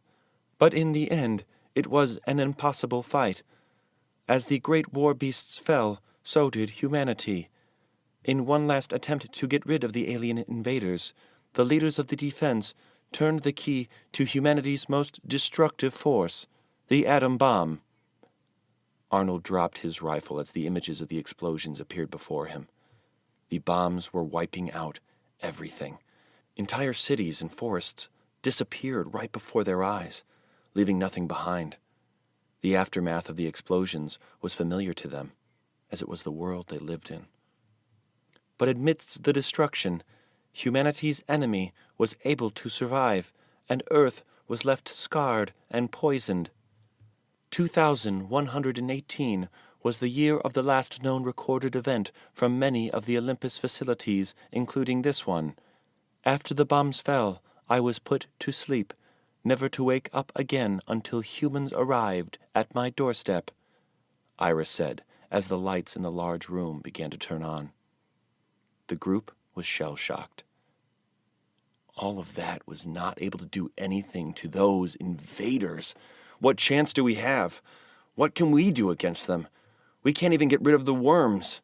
We're just humans, Arnold said, his heart filled with hopelessness. Wait, so what happened to all the rest of the Olympus facilities? To all the war beasts? Avon asked. Most of the facilities and war beasts were destroyed during the Great War and the blast. However, this facility, Ares, was a closely kept secret that not many knew about. They went as far as creating a clone of this facility that housed a standard war beast. By the time the great armies of Earth were destroyed, there was no one left to pilot Deimos. And this facility was put to sleep, Iris said. Arnold was only half listening to the voice. The other half of him was absent from the room, wishing someone else had gone in his place. The rest of them felt much the same as Arnold. It was all too much for them. What lay ahead was an impossible task. What do you mean by a standard war beast? Is there a difference between them? Also, do you mean that there is still one of them left? Avon asked. A standard war beast was the best machine that humanity was able to build at the time. However, they all have one thing in common: the same strength, the same firepower, and the same defense. But Deimos was known to be the pinnacle of the war beasts, the last true hope for humanity, Iris said. The worms. You see, Arnold, not all is lost. We still have a chance, and a good one at that, Avon said, trying to cheer Arnold up. Iris, this Deimos, will we be able to pilot it? That I do not know. It takes a considerable amount of skill to pilot the war beast, according to the old archives. But you are welcome to try it yourself. None of the security rules of the past world apply anymore. According to my prime directive, I should ensure humanity's survival before anything else, Iris said. They stood quiet for a minute, thinking on what to do next. Avon did not say anything in hopes that Arnold would snap out of it and get back into leadership mode. "Can you take us to Deimos?" Arnold finally said as he grabbed his rifle and stood up. "It would be my pleasure. Please, follow the blinking blue lights," Iris said as one of the lights at the end of the center corridor started flashing. "Hey, is there any food around here? Humans do have to eat, you know," Clint said as he began walking to the flashing light. "I do have some non-perishables without expiration date, and water that can be consumed. I can check to make sure they haven't been poisoned by the radiation if you like," Iris said. "Oh, great. That's just great to hear. More cans. Hey, Arnold, what are we going to do for food around here?" Clint asked. "After we check out Deimos to see if what Iris is saying is true, we'll come back here and grab our supplies from the airlock. We'll regroup and plan for our next move," Arnold said. "Alert! Alert! Red alert! Intruders have been spotted in the premises. 3 of them have managed to get past the outer defenses.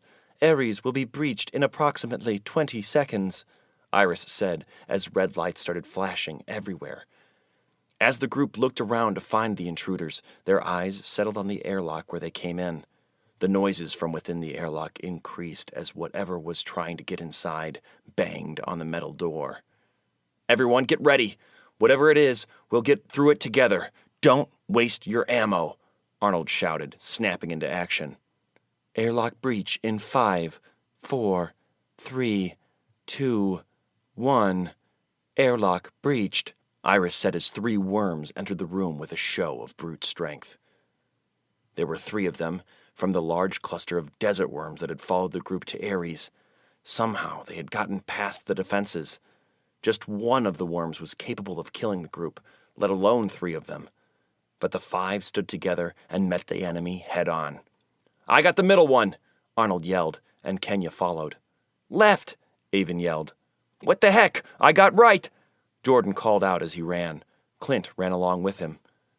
They shot at the intruders, concentrating all their firepower at the worm's head. Avon was the first one to take his worm down, followed by Jordan and Clint. Arnold and Kenya were taking longer with their worm, but not because they were a bad shot. The worm they faced was much tougher and larger. Avon ran towards the remaining worm, but he knew that he wouldn't be of much help with an almost empty clip. The same was true for Jordan and Clint. Avon emptied his remaining bullets at the worm, but it did nothing. Jordan followed and also failed. "Shit! What the heck, man? This is no use! Why do we even bother?" Clint yelled. "Avon, get his attention!" Arnold yelled desperately. Avon and Jordan began banging their rifles against the floor. Clint only yelled as his rifle was not completely empty. Within seconds, they caught the worm's attention. It began moving towards them. "Don't let it get me first. You know what to do," Arnold said to Kenya. Arnold let go of his rifle, took out his knife, and ran towards the worm, jumping on its back. The worm hardly noticed him. Quickly, Arnold reached what could be called the neck of the worm, and using every last bit of strength he had, he plunged the nearly 20-centimeter knife into the head of the worm, instantly slaying it. Arnold ended up on the ground alongside the worm, with his hand stuck underneath it. "A little help here?" Arnold said as he struggled to get himself free. The group went to help him. As soon as Arnold was standing up, they all looked towards the broken airlock door. To their surprise, The door was already covered by a patch of some sort. Their ears were still ringing from the rifle's loud shots without their headgear on.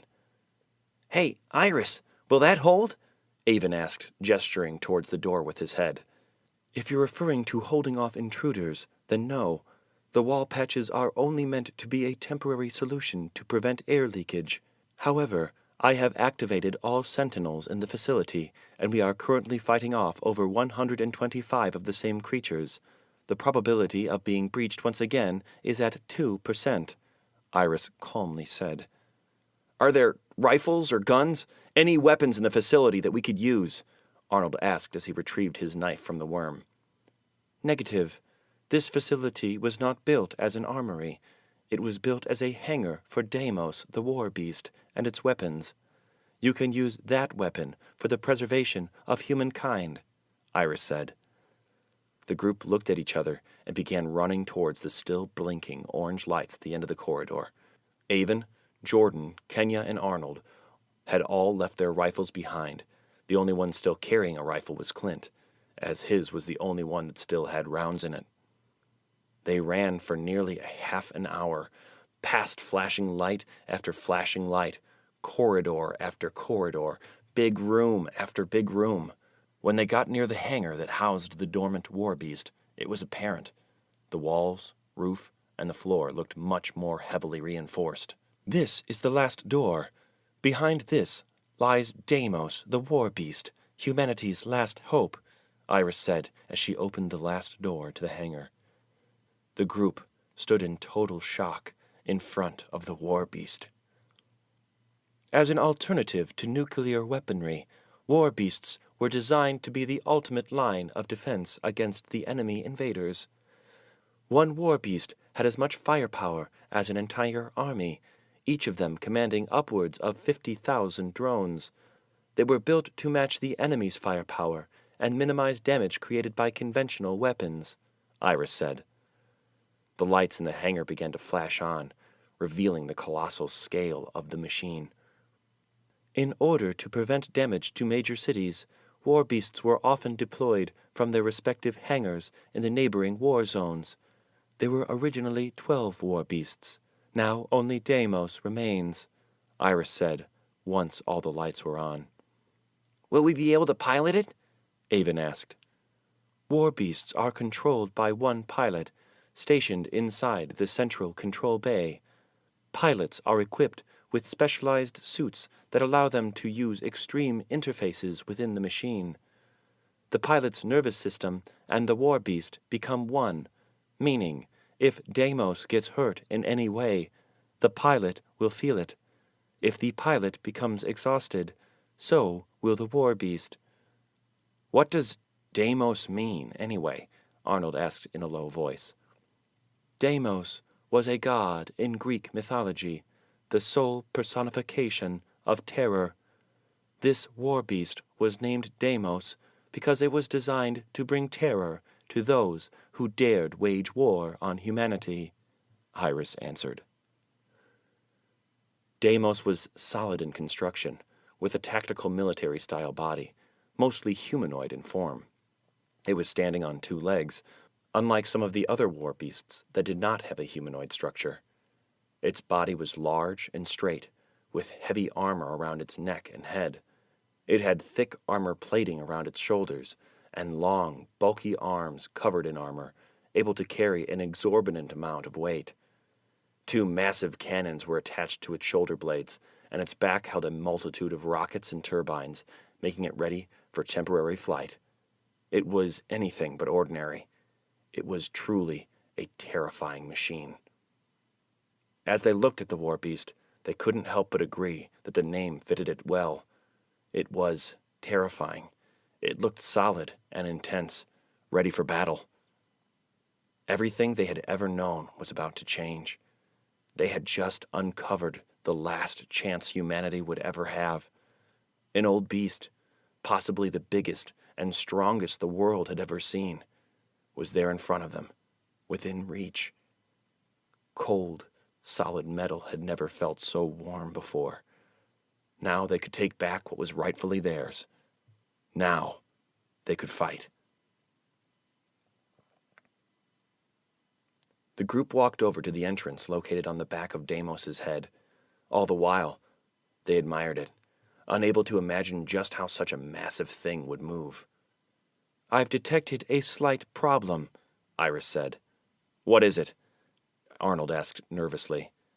"I've detected large-scale seismic activity 7 kilometers south of this location," Iris said. The group stood still, focusing, and they were able to feel small tremors reverberating on the floor. "Well, what is it?" Arnold asked. "It appears to be a group of giant Lumbricina, and they are coming this way. If they continue at their current speed, and if they are indeed coming here, they will reach the facility within 2 minutes," Iris said calmly. "And what the hell is a Lumbricina?" Arnold asked. "Remember those giant worms from the dunes?" "Yeah, I think it's them," Avon said. "They are more commonly known as worms," Iris agreed. "That's what I said. And that's them all right," Avon said. "And what about the sentinels around Ares?" Arnold asked. "Ares sentinels are designed to fend off smaller or human weaponry, not anything on this scale. I'm afraid the sentinels will not be of much help in this case. I suggest that you get inside Deimos, as this facility was not built to withstand a large attack through the ground. The door is open, and you may step in.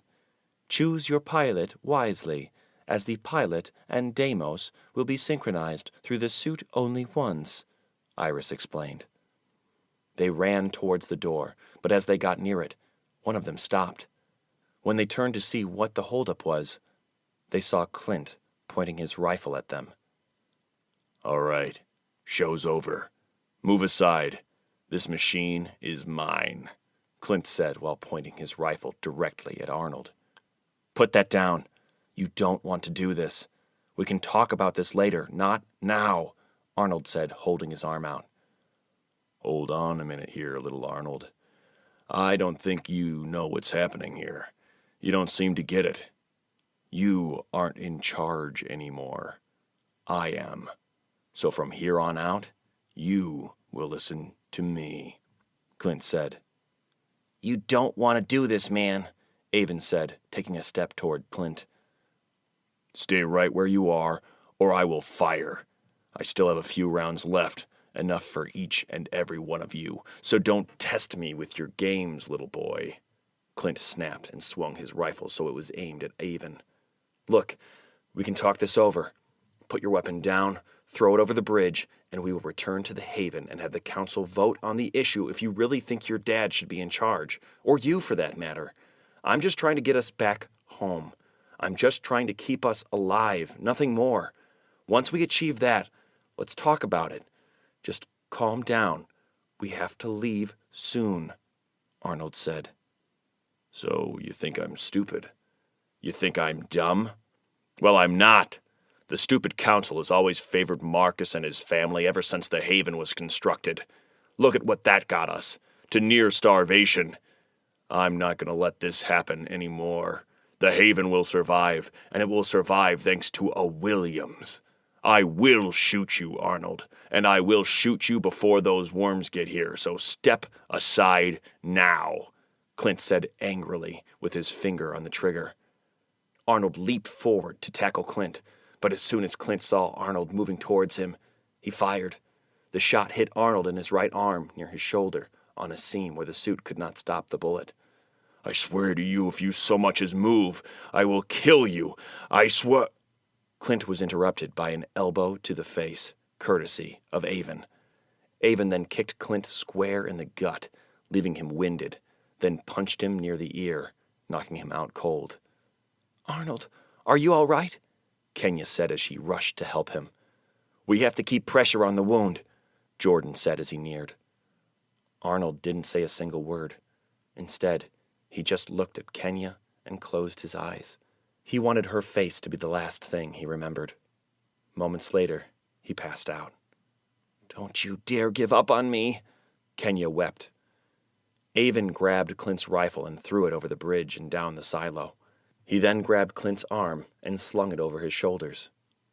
"Deimos is equipped with a fully functioning medical room on the lower deck." "Let's go. We have to go," Avon said, indicating for the others to carry Arnold inside. Ares has been breached.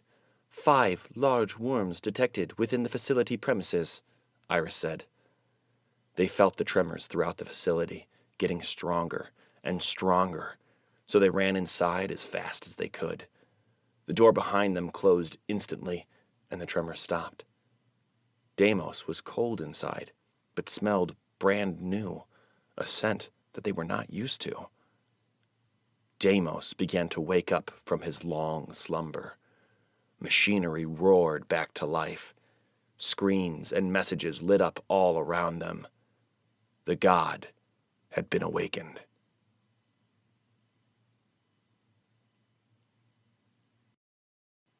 Flight. Why would you bring him back here? You should have left him out there to die.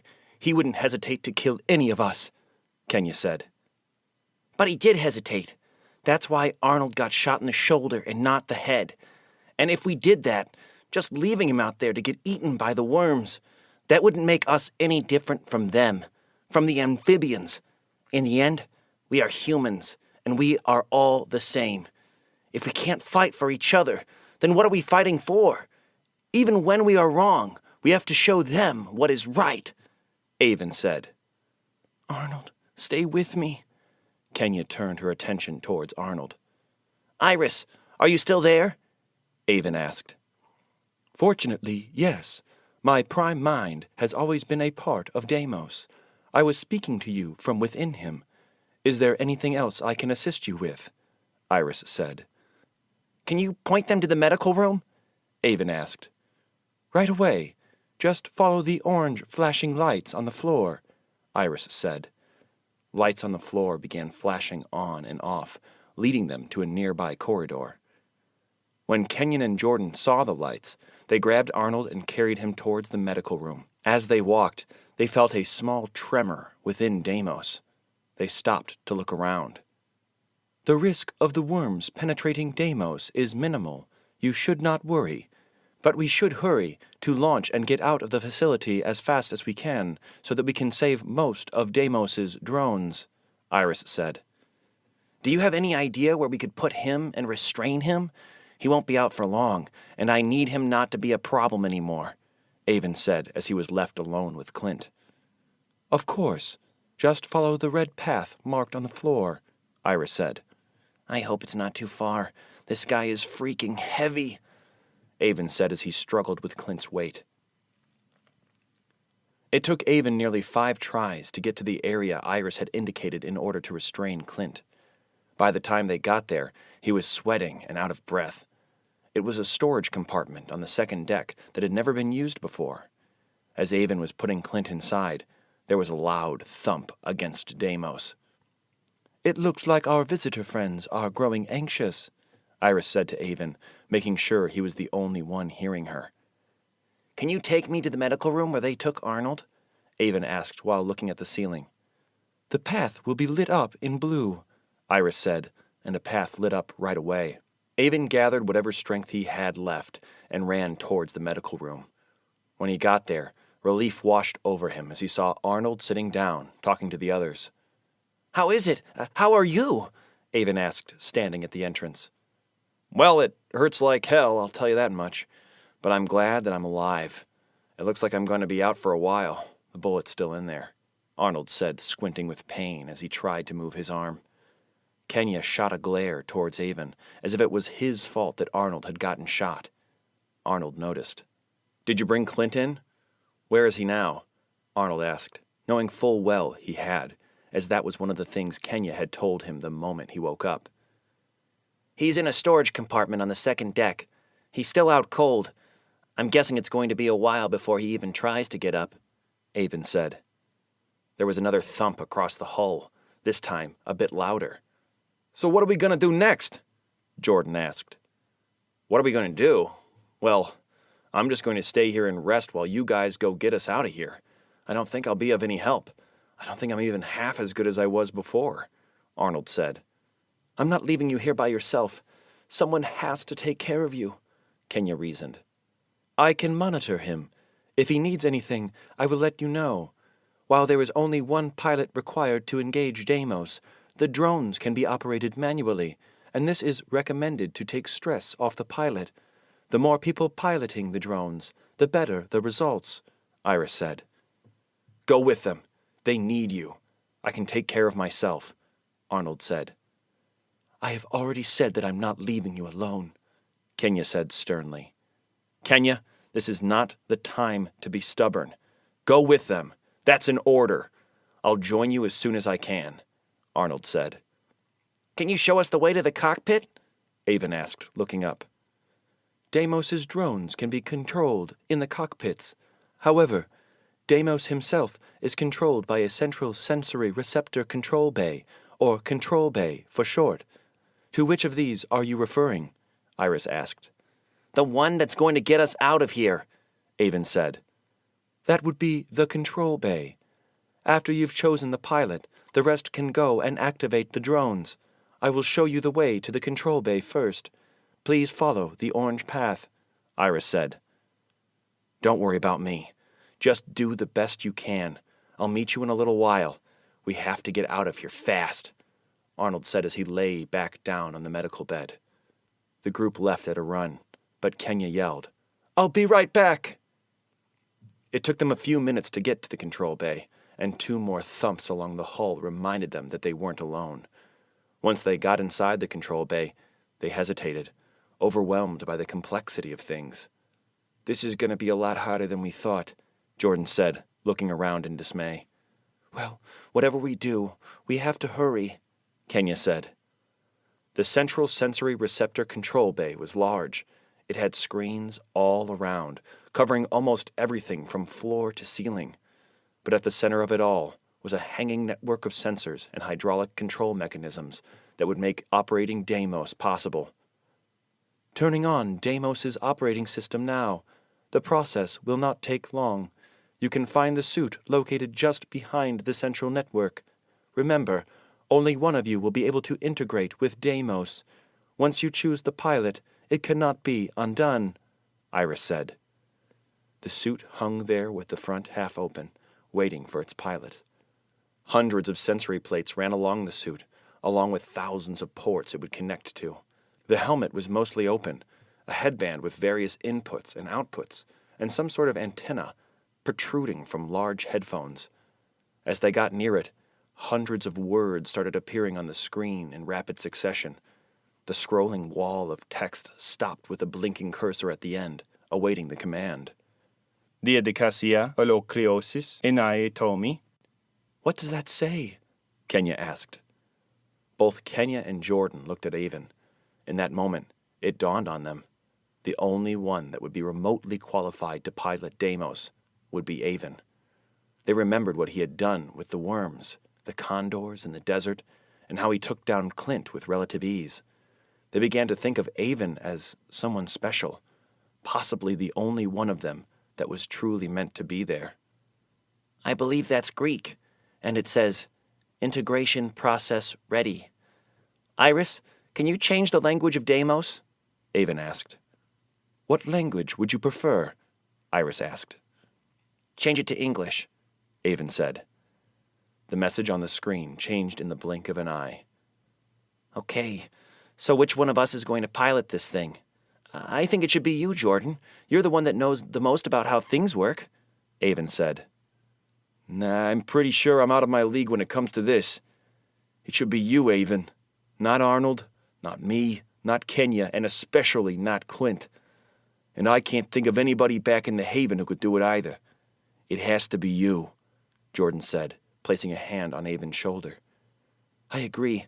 If we have a chance of getting out of here, it will be you. I'm sorry about how I reacted earlier, Kenya said. Me? Avon asked. The drone's bays have been breached. If there is no action soon, we stand to lose nearly half of Deimos's drones, Iris interrupted.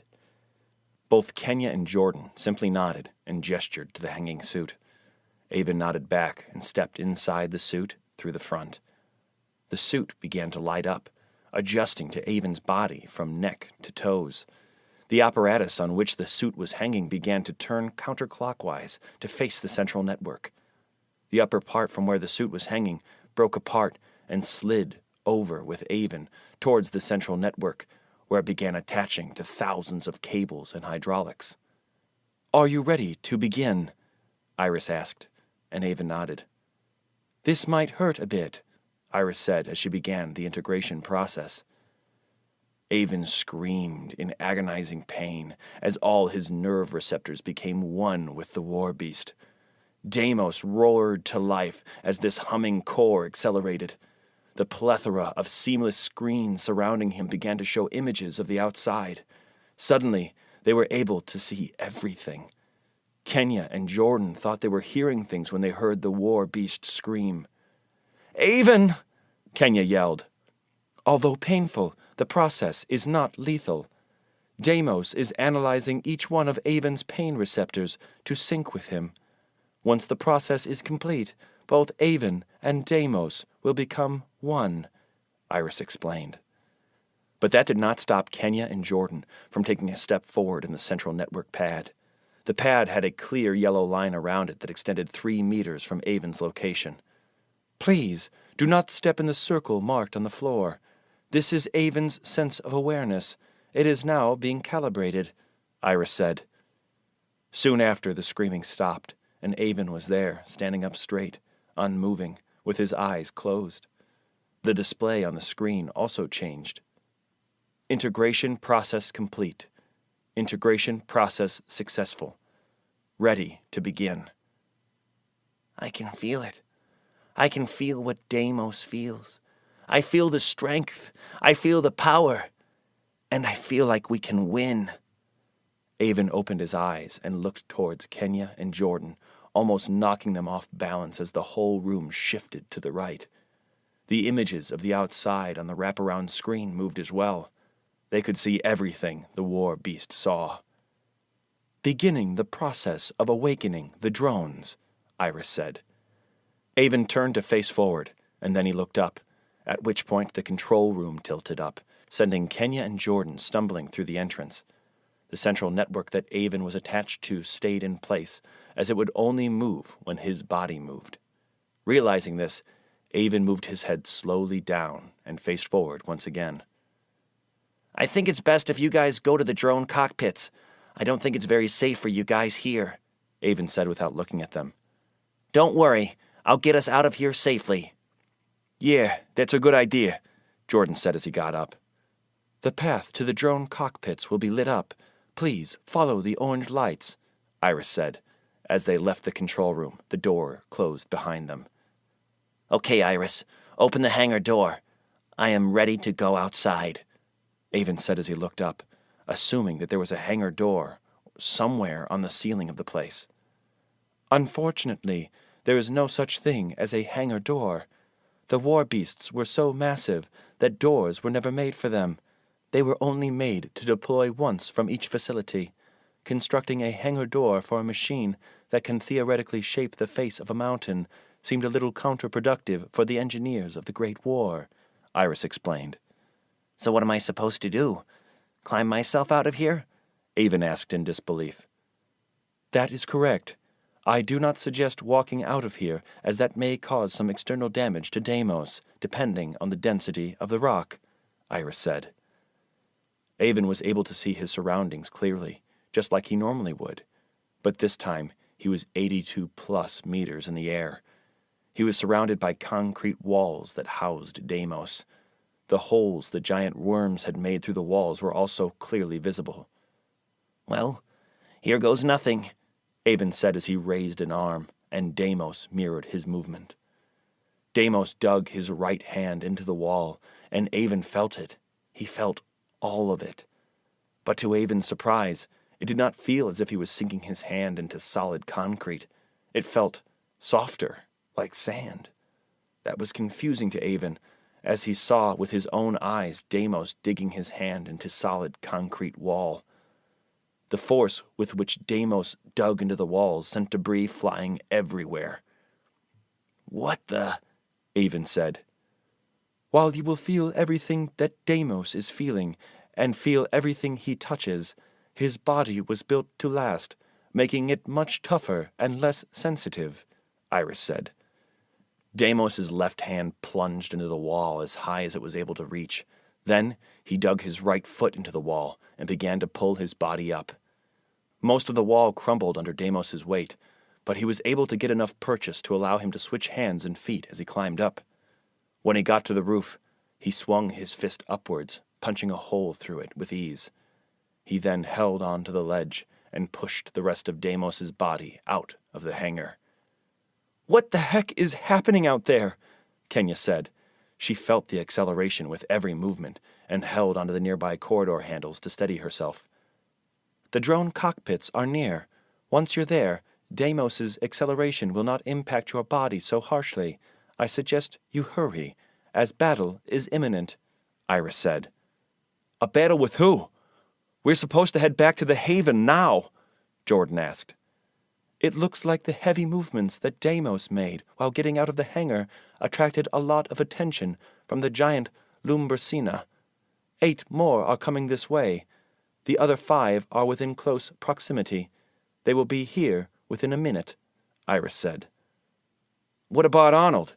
There's no cockpit for him down there."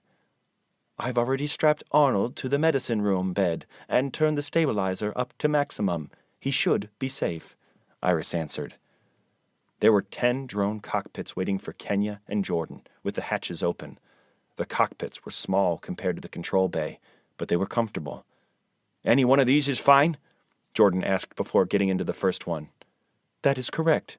Any of them will do," Iris said. Kenya and Jordan jumped into the nearest cockpits and strapped in. As they fastened their seatbelts, the screens in front of them began to light up with images of the outside world. "Press the red button on the right-hand side to engage the drones," Iris instructed. As they pressed the button, joysticks appeared on each side of them. Each joystick had an array of buttons that made Kenya and Jordan hesitant to put their hands on them. "Do not worry.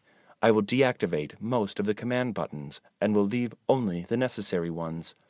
The red button by your thumb is to fire the drone's twin secondary weapon. Each drone is equipped with 32,000 rounds of 50 caliber belted machine gun ammo. The green button next to the red is to fire the drone's primary weapon. Each drone is equipped with 2,000 120mm rounds for the main cannons. The left and right joysticks will control the direction of the swarm.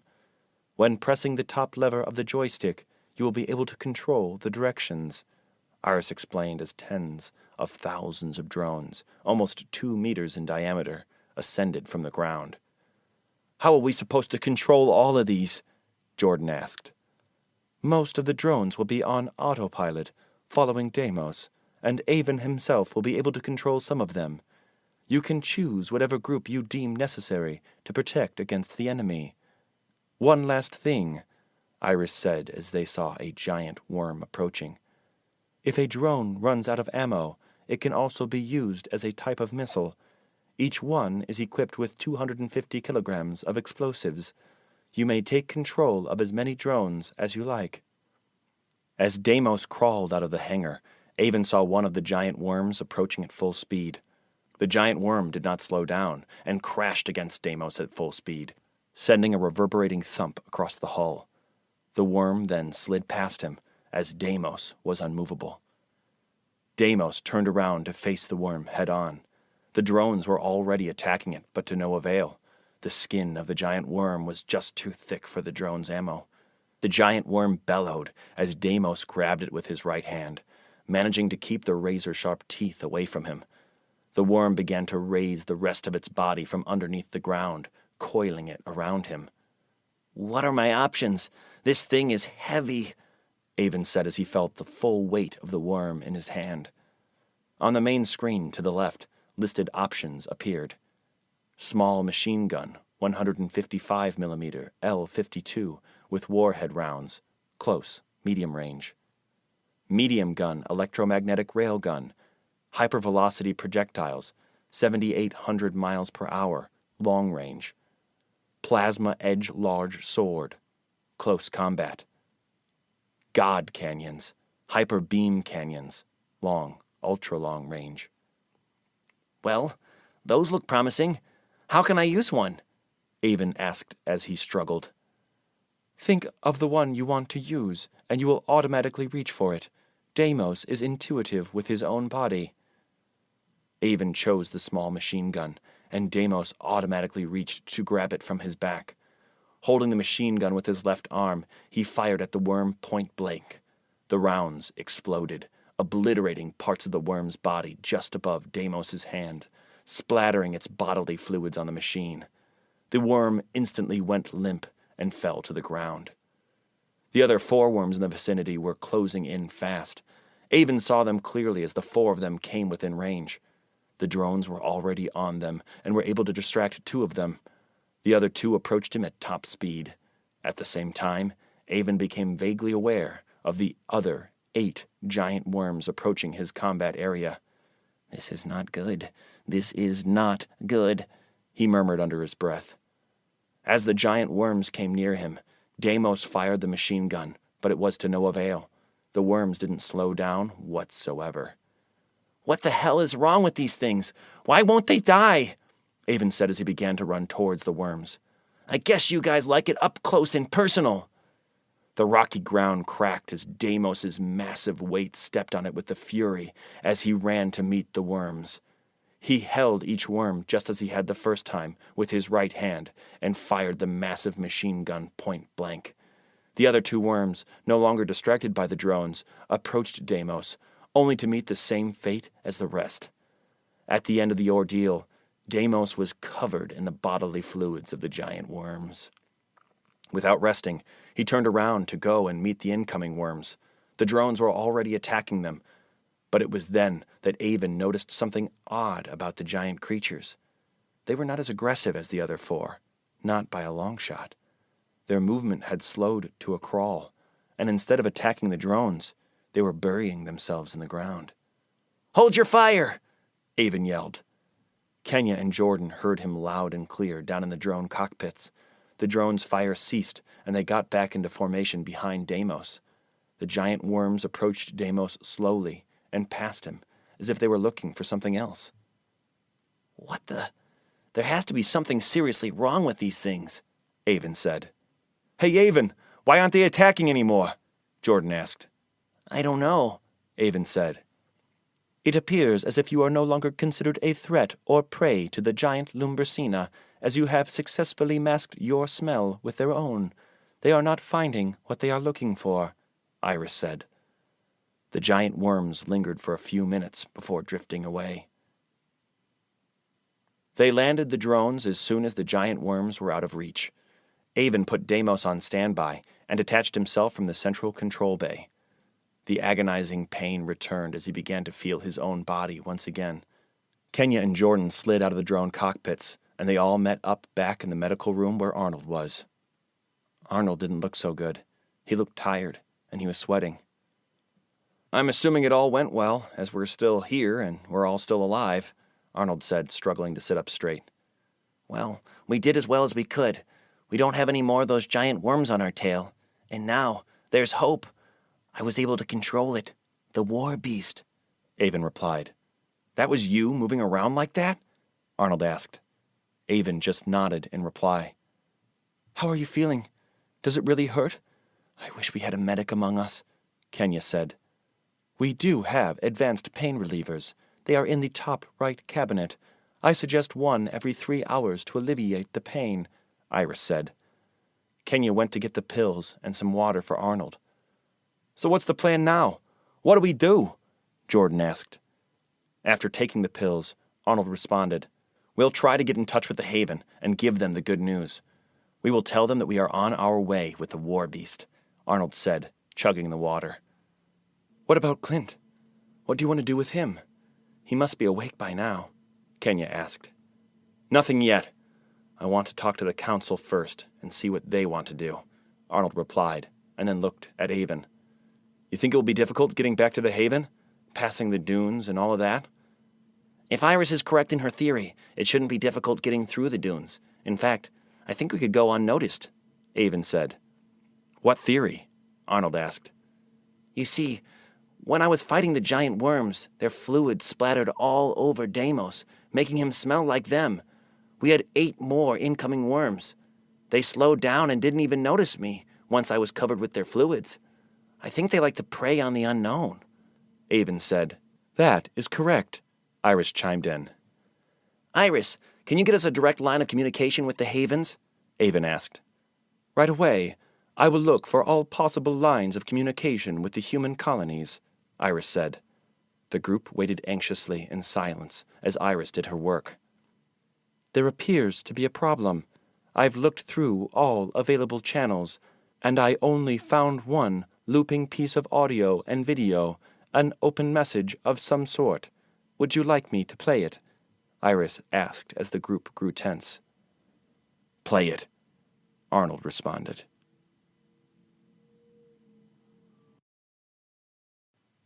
Havens. The Havens were essentially the only place humanity had left to claim as their own. For humanity, the outside world had become stale, in a sense.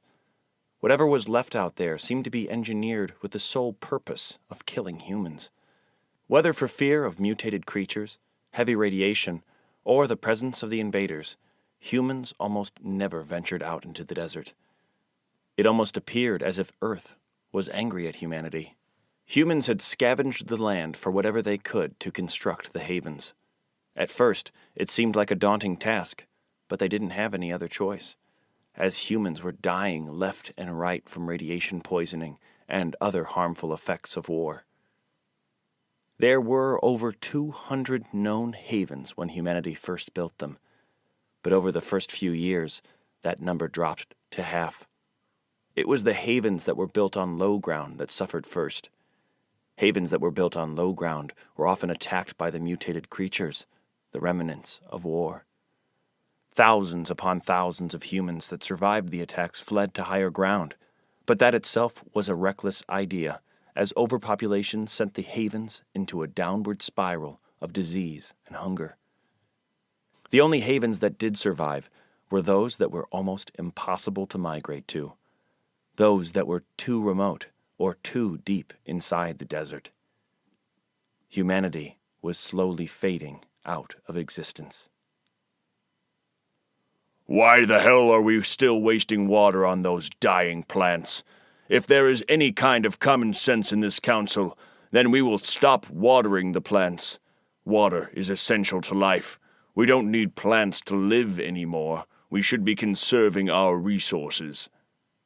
Craig Williams spoke in front of the 4 members of the council and Marcus. The council will now put it to a vote, Leanna, the speaker for the council, uttered. The 4 members of the council stretched their hands and voted on Craig's request. A thumb up meant yes. A thumb down meant a clear no. All of the council's decisions were final and could not be contested for some time. One by one, their thumbs pointed down. I will not sit by and watch my people be thirsty for the sake of watering the plants.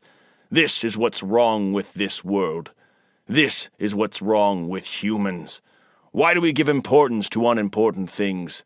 So what if the plants die? So what if we don't eat vegetables for a while? Craig argued. Control yourself, Craig. This is not the place for one of your little speeches, Leanna said. Yes, I agree. It's never the time. I am only wasting my breath with you. It's time for change. It is time for people to take matters into their own hands. You are correct. I couldn't agree more with you, Craig said sardonically as he walked out of the council room. That man will never change.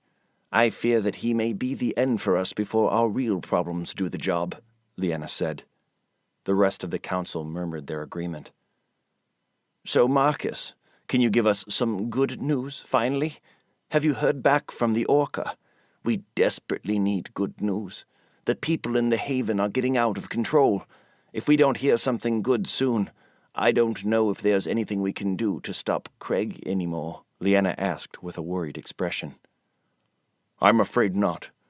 We lost track of them as they went deep into the dunes. The only thing we can do right now is hope. Hope that they're still out there somewhere. Hope that humanity will be saved. It's all out of our control now. If Craig wants to revolt, and if the people want to follow him because that's their last hope, It wouldn't do them any good at this point. It wouldn't do us any good to get in his way either. All we can do is wait and hope for a miracle." Marcus sighed. They've said no, as they have many times before in the past.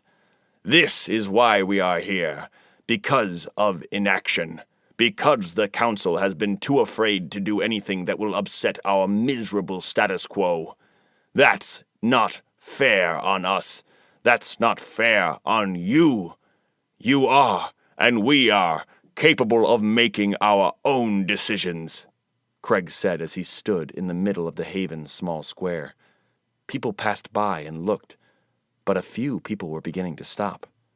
"We should be able to live out the end of our days the way we want to, not the way some old, paranoid council members choose to.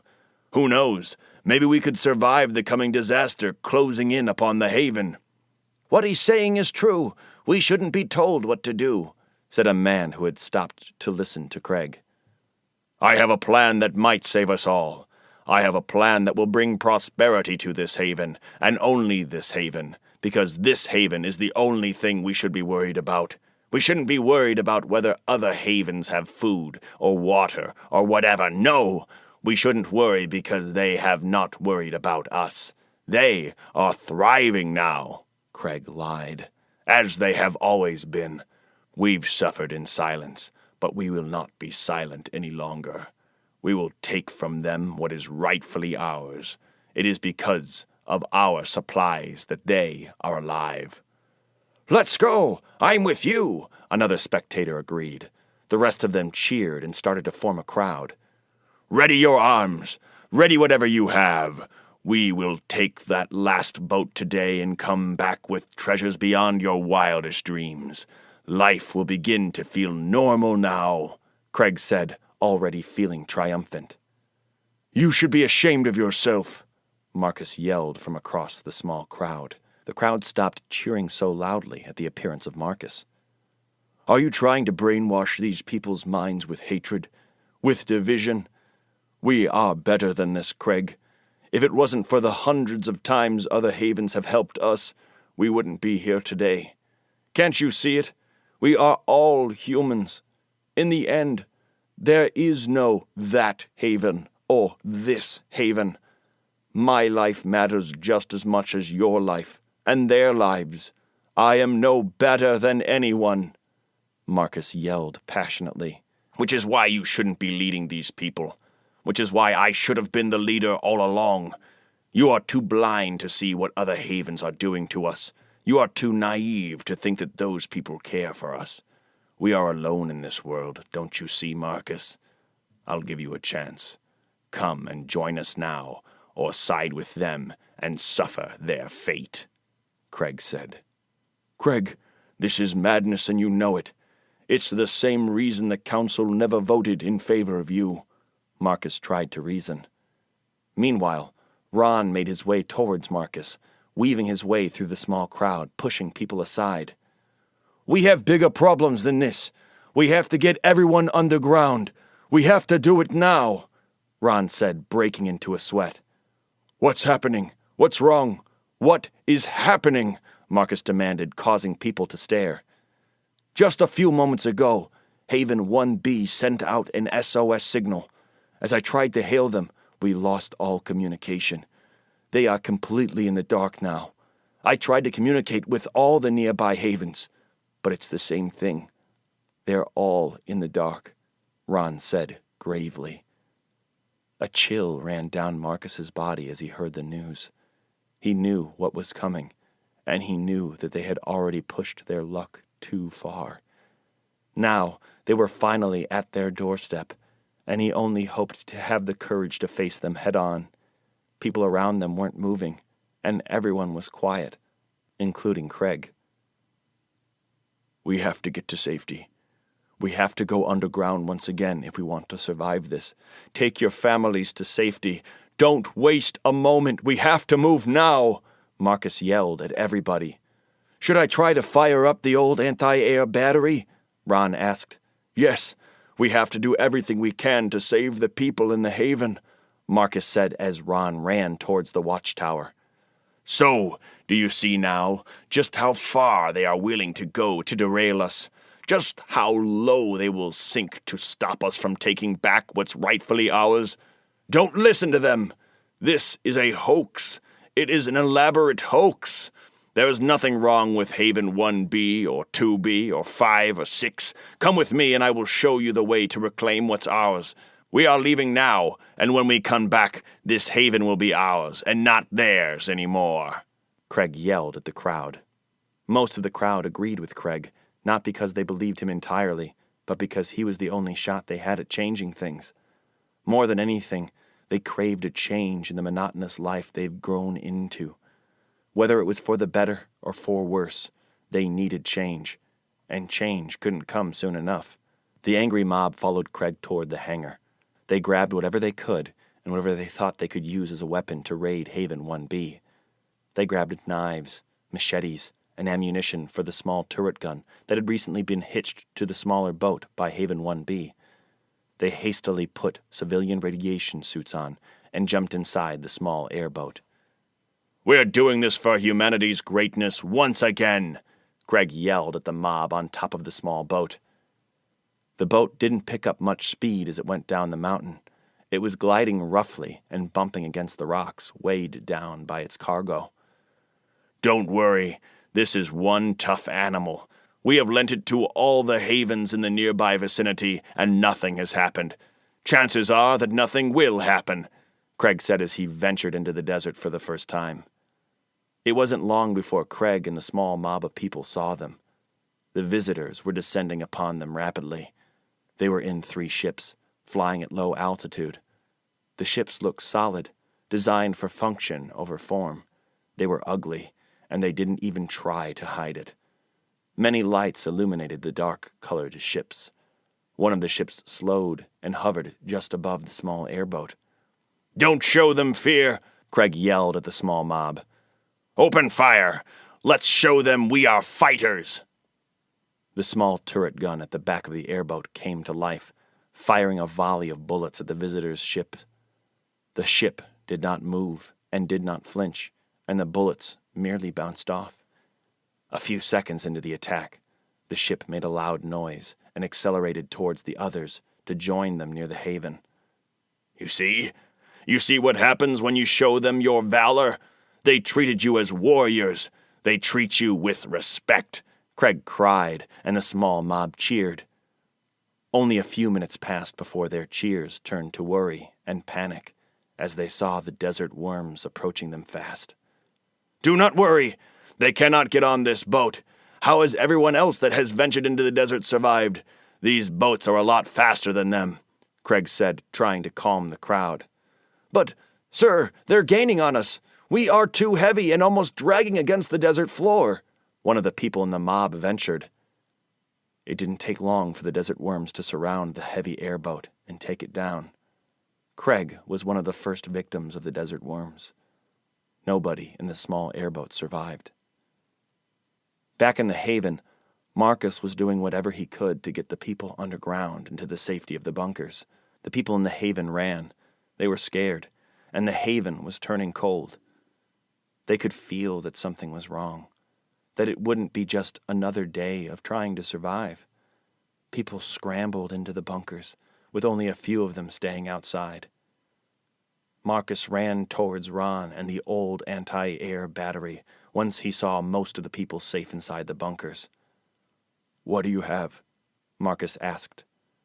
We have 3 enemy aircraft approaching, Ron answered from the gunner's seat, watching the aircraft from the large digital scope. The stories about these things are true. You better find a way to send a message to the Orca, if it is still out there. I don't think that there's anything in the haven that will be able to survive this, Ron said as he put his finger on the trigger, ready to fire. We have done everything we could to protect this haven. It looks like we're reaching the end of the things we can do. For whatever it's worth, it was a pleasure knowing you, Marcus said. Yes, we did. Although we might not survive this, I am sure humanity will. It was a pleasure knowing you too, old friend. Now go, before they get here, Ron said as he focused on the scope. Marcus ran back towards the communication room. He ran as hard as his old heart would let him. It wasn't long before he heard shots being fired from the old anti-air battery. There was a loud, laser-like sound that made the ground tremble, followed by an explosion. When Marcus looked back, he saw that the anti-air battery was not there anymore. It had disappeared, along with Ron. Marcus entered the communication room and grabbed the first portable signal device that he could find.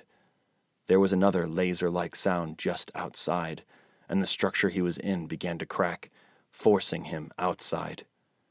When he was outside, he couldn't believe his eyes. Half of the haven was on fire, and the other half was razed to the ground, leveled all the way down to the bunkers. He had to send a message, and he had to send it fast. As he looked up, he saw the 3 enemy ships floating right above the haven. By then, he knew it was the end for them. There was no escape. A lost race. They were known as an advanced Type 1 civilization with formidable technology. They had harnessed the powers of the stars to their full potential, making it easy for them to travel between stars, between galaxies, across large swaths of space. But just like many other races, after their technology stopped improving, once they reached the threshold, a primal instinct began to take over their governing bodies. It was an instinct that was far more ancient and destructive than their greatest weapons, an instinct as old as the atom itself. Greed had consumed them, with each leader trying to control more than the last. War erupted among them, and their home planet was destroyed. The act of destruction sent them wandering in space, searching for a place they could call home. They spent countless years wandering the endless void of space, looking for a new place they could inhabit. They were spread thinly throughout space, exploring many galaxies at the same time. As centuries passed, their technology stopped advancing, and they started to die. Overcrowding, sickness, and disease took over their ships, and harsh but necessary decisions had to be made in order for them to survive. For the survival of the race, the Hakaram came together, once again pooling all their resources to make one common goal possible: finding a planet to call home. 3 simple rules were established to prevent genocide or any kind of planetary contamination. 1. Any intelligent life forms should be at least 3.5 light-years away from the new planet. 2. Intelligent life forms should not already be occupying the new planet. 3. Intelligent life forms should not become aware of the existence of the Hakaram. The rules were paramount and were inscribed on every scout ship that would ever look for a planet. At first, the operation looked promising, but as centuries passed, the chances of them finding a new home became bleak. Enduram Palak was a young captain at the time. He was well respected in the ranks. He had a brand new fleet with an Explorer-class ship as their flagship. Explorers were medium-sized ships when compared to the rest of the fleet, although fully equipped to establish a colony if need be. He set out to find the next home of the Hakaram, and he intended to be the first one to do so. Spacefolding was prohibited for the exploring fleets, as they could easily miss a prospective planet. For centuries, he traveled in suspended animation, searching far and wide, prospect to prospect, as his species died in space. He and the nearly 2,000 Hakaram aboard the Explorer, along with the rest of his fleet, almost lost their lives as they came into contact with powerful and technologically superior Type 2 civilizations. They had barely escaped those encounters and marked those edges of space as red zones. He had nearly exhausted the last bit of his patience when they found it. The perfect planet orbiting at the perfect distance from its star. It had oceans full of water and a livable atmosphere. It was perfect, almost as perfect as their home planet was. However, there was one problem. Intelligent and sentient life was already inhabiting the planet. But, sir, the Prime Directive is clear. We are to leave alone a planet inhabited with intelligent life. We would be going against that directive if we land there, one of the Explorer's pilots said as he probed the planet from behind a gas giant. The Prime Directive is what has kept us out here in the first place, without being able to find a suitable planet. Who in their right mind would think that there exists such a planet that can harbor life and yet has no life on it? That's nonsensical. You must not appreciate being alive if you question me one more time, Enderum said, glaring at the pilot. He then turned to the communications officer. Will this species be a threat to us? Is there anything I need to know? Enderum said as he walked across the bridge, his hands folded. From what I've been able to gather, the inhabitants call themselves human. Their technology still exists in its early stages. They have not reached Type 1 status yet. They do, however, have atom bombs. There are around 20,000 of these nuclear weapons in existence on the planet right now, spread out through many sectors of government bodies, as they are called. The number of nuclear weapons could easily sterilize the planet itself, the communications officer explained. Impressive. They were able to learn to fly before they were able to walk. That must mean they are an impatient species. Nevertheless, you haven't answered my question, Enderum said. You are correct, sir. Their weapons pose no serious threat to the Explorer, the communications officer replied. Enderum turned to look at his chief strategist. Amandir, tell me, this ship is equipped with some kind of force field, right? Something that we can expand, you know? Well, yes, sir, it is. The Explorer is equipped with a powerful force field that we can set up after we land, Amandir said. Go on, elaborate some more, Enderum pressed. Yes, sir. Well, the force field was designed to protect us against hostile activity should we encounter any. If we do happen to land somewhere, the force field could potentially expand vastly and may also keep the soil it protects fertile, Amandir explained, understanding exactly where the captain was going with his questions. Exactly. Think about this as helping the planet. We get rid of the species that would eventually destroy it, and in the process we can even save, what do you think, about half of it? Enderum guessed as he shrugged. More like a quarter of it if we are lucky. That planet is vast, Amandir said. Half, a quarter. It's basically the same thing. You're not factoring in our military prowess. Let's just say that we could save half of it, Enderum said dismissively.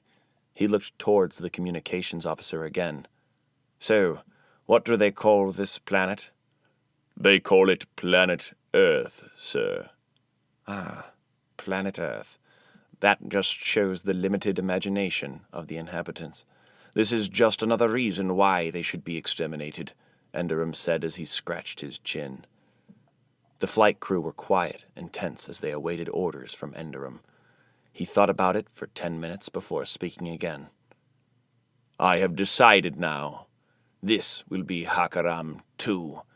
Amandir, I need you to inspect the planet and identify our best possible landing zone. I want a full report on my desk as soon as possible.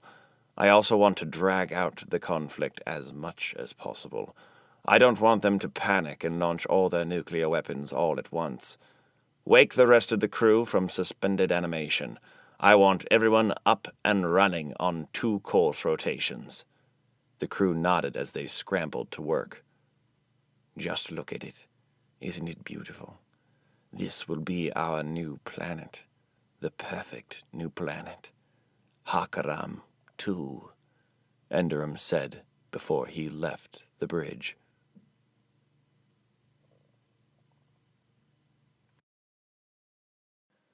The War Beasts.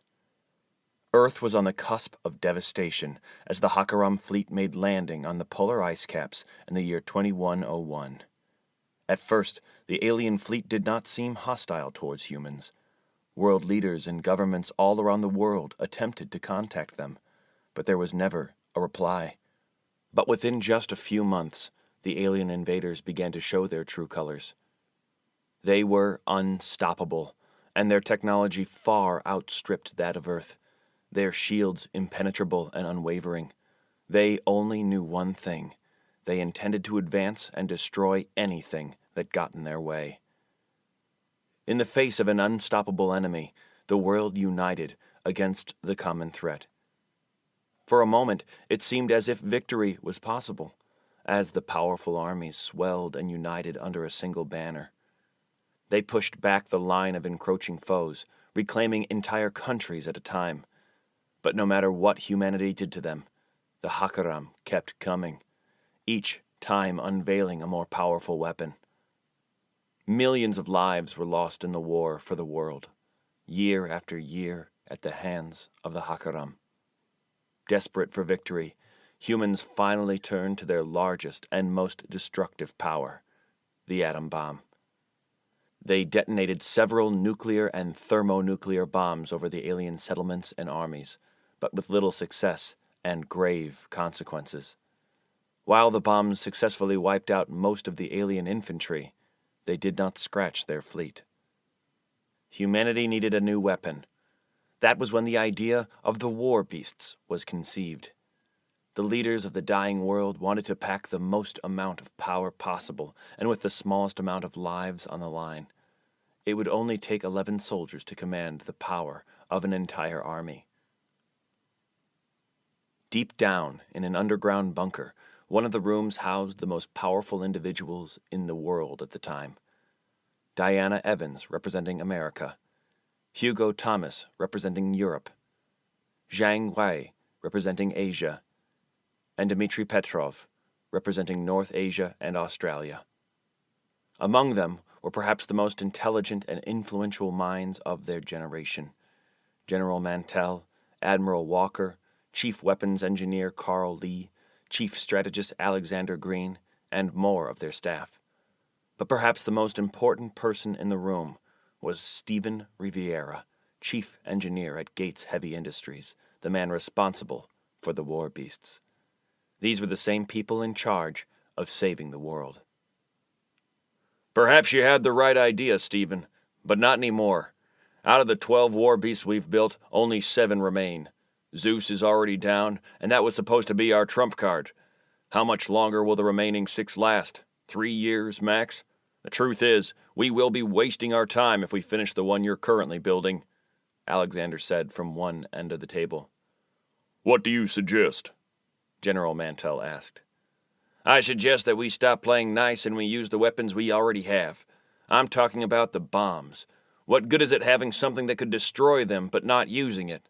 Alexander said impatiently as he brushed his greasy hair back. How dare you suggest that? Don't you see what the cost would be? We have already tried that, and it did not work, Hugo said, beginning to show his frustration. I disagree with you. It did work. It destroyed all of them, Alexander said, reaching for his cigarette. But at what cost? We destroyed hundreds of thousands of square kilometers of land we won't be able to use for millennia, Hugo replied angrily. At the rate things are going, we won't even have to worry about that because there won't be any humans left to do anything anywhere in the world, Alexander exclaimed. Gentlemen, keep your heads cool. This is not the place or time for that. All ideas should be considered. Admiral Walker interrupted, gesturing at everybody to calm down. Right now, we don't have anything that can go up against those giant spiders the lizards use. As soon as one of them attacks any of the war beasts guarding the sanctuary, it will be destroyed, just like Zeus was, Alexander insisted. Perhaps you're right about that, but consider this. How many of those giant spiders does the enemy have exactly? Let's say that we start blowing them up, and at the same time poisoning our planet. What makes you so sure that they don't have more of them up their sleeve? Then we will have poisoned our planet for nothing. They are not showing us their full force and everything they can do. The only reason that Zeus went down is because its reflexes were not fast enough. The interface of the war beasts doesn't completely sync with the human bodies. Vehicles, tanks, airships, they were all great concepts for the war beasts. But now we know exactly what we need to do to beat the enemy. Stephen explained, trying to remain calm. And what is that, Mr. Riviera?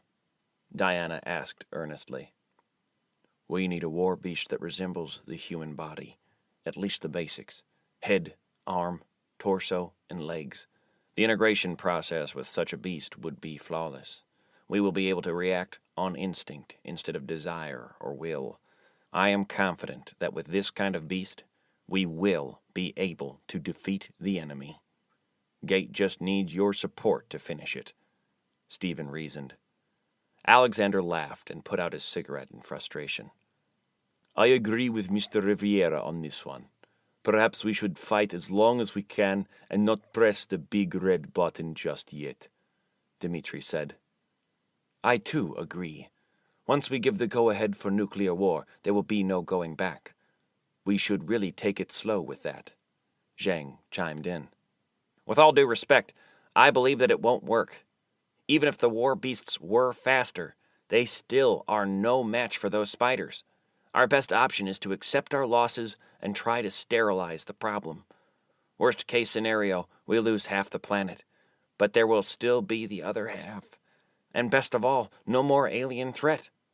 Why waste our resources on something that will ultimately fail? We already have the ultimate weapon. We should at least plan how to use it as best we can, Carl said, gesturing at Alexander. Well, we don't agree with that. I, for one, don't want to live on a poisoned planet, Diana said. And we don't agree with you. Perhaps we should put an end to this meeting as there is nothing else to talk about. I will relay the message of what happened here to my superiors. Good luck in keeping your people safe. If I may suggest, keep them as far away from the war zone as you can. You never know what might fall from the sky, General Mantle said as he got up from his chair and put on his hat. As for you, Mr. Riviera, please stop giving them false hope. There's only one way out of this, and you know it. You will be hearing from us soon. Prepare for the worst, Admiral Walker said as he, too, got up from his chair. We will be leaving now, the Admiral said, and the men walked out of the room. The only ones that remained in the room were the world representatives, Stephen Riviera, and their staff. Please, Mr. Riviera, if you could enlighten us. Give us some good news. How long will it take for you to finish the last beast? Diana asked, her voice laced with hope. If we hurry, it will be 3 years from now. I want to make absolutely sure that we give this war beast enough power. No, not enough power. More than enough power to help us win this fight, Stephen said as frankly as he could. And if you finish this beast, we will have a chance. A good chance, Hugo asked. If I am able to finish this beast on time, we will win, Stephen said with confidence. Well then, Mr. Riviera, you have our full support. We will pour all of our current resources into finishing the last beast, Zhang said.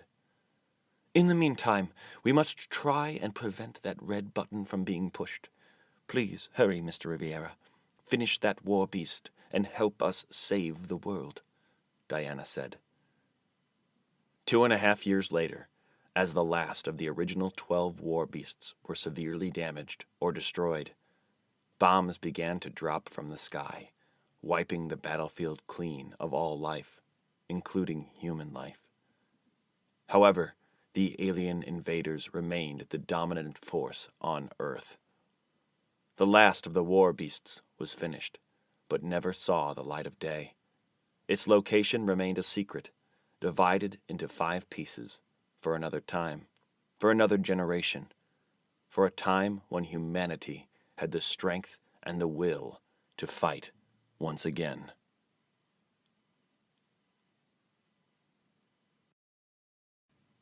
Genocide. Nevaran Dalnik was sitting in the same chair in which the old leader of the Hakaram used to sit, the Conqueror's chair. He was waiting to hear what he was sure would be good news. The main door slid open, and 2 of his most trusted soldiers came into the room. Ah, Dolam, Shira, come on in. Just the 2 people I've been waiting for. I expect that you have good news for me. Tell me, how did it go? Neveron said, looking directly at them.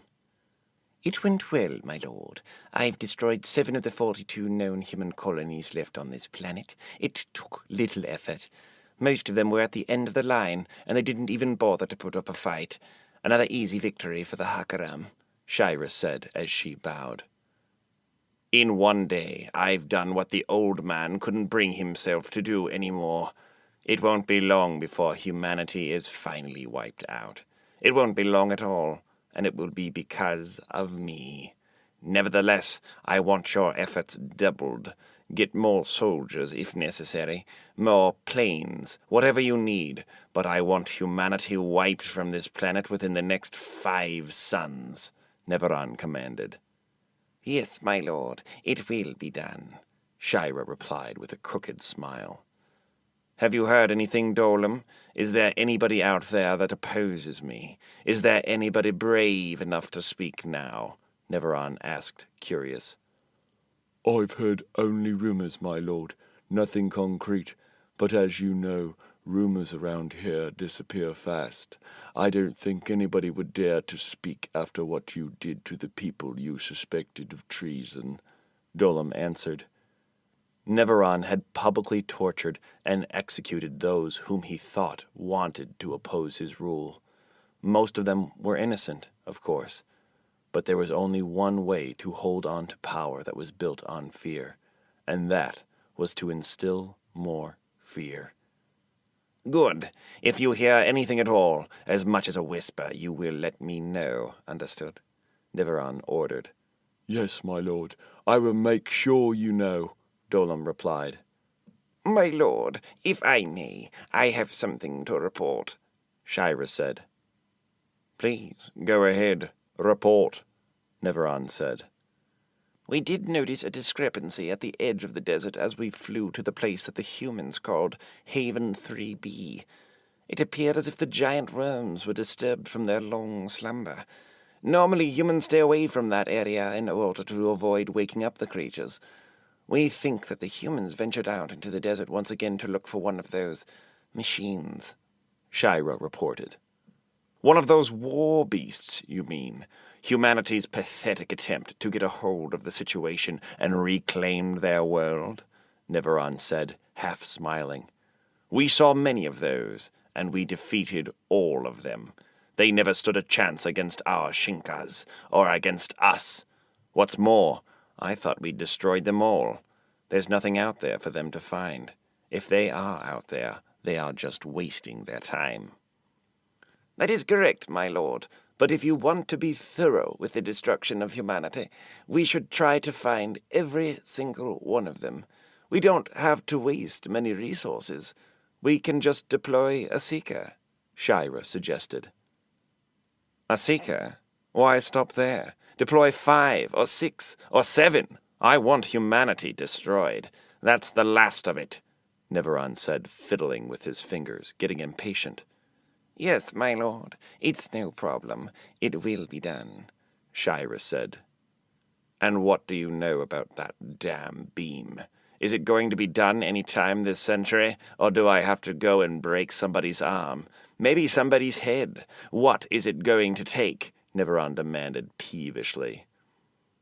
That's a bit more complicated, my lord. We don't know much about how the beam works, and there are always delays. But we can always pressure the engineers a little bit to get it fixed. Leave that up to me, my lord. I'll see that it gets done faster, Dolam said. Good. Make it happen. If this all goes as planned, we'll have our mothership descending upon the planet in no time. Then we will be the saviors of our species, Neveron said. Back down in the containers, Rendelior was awaiting news, any kind of news. He didn't know what was going on in the outside world, but as long as Neveron was in charge, it couldn't be anything good. He stood up from the hard bed once he heard the footsteps coming. He was relieved when he saw it was none other than Viridium, and Nerendio. Nerendio was one of the most valuable assets and the genius behind many of the Hakaram's biggest setbacks. Viridium, Nerendo, is it safe for you guys to be down here? Rendelior asked. As safe as it will ever be. You never know what will happen when there's a megalomaniac in charge.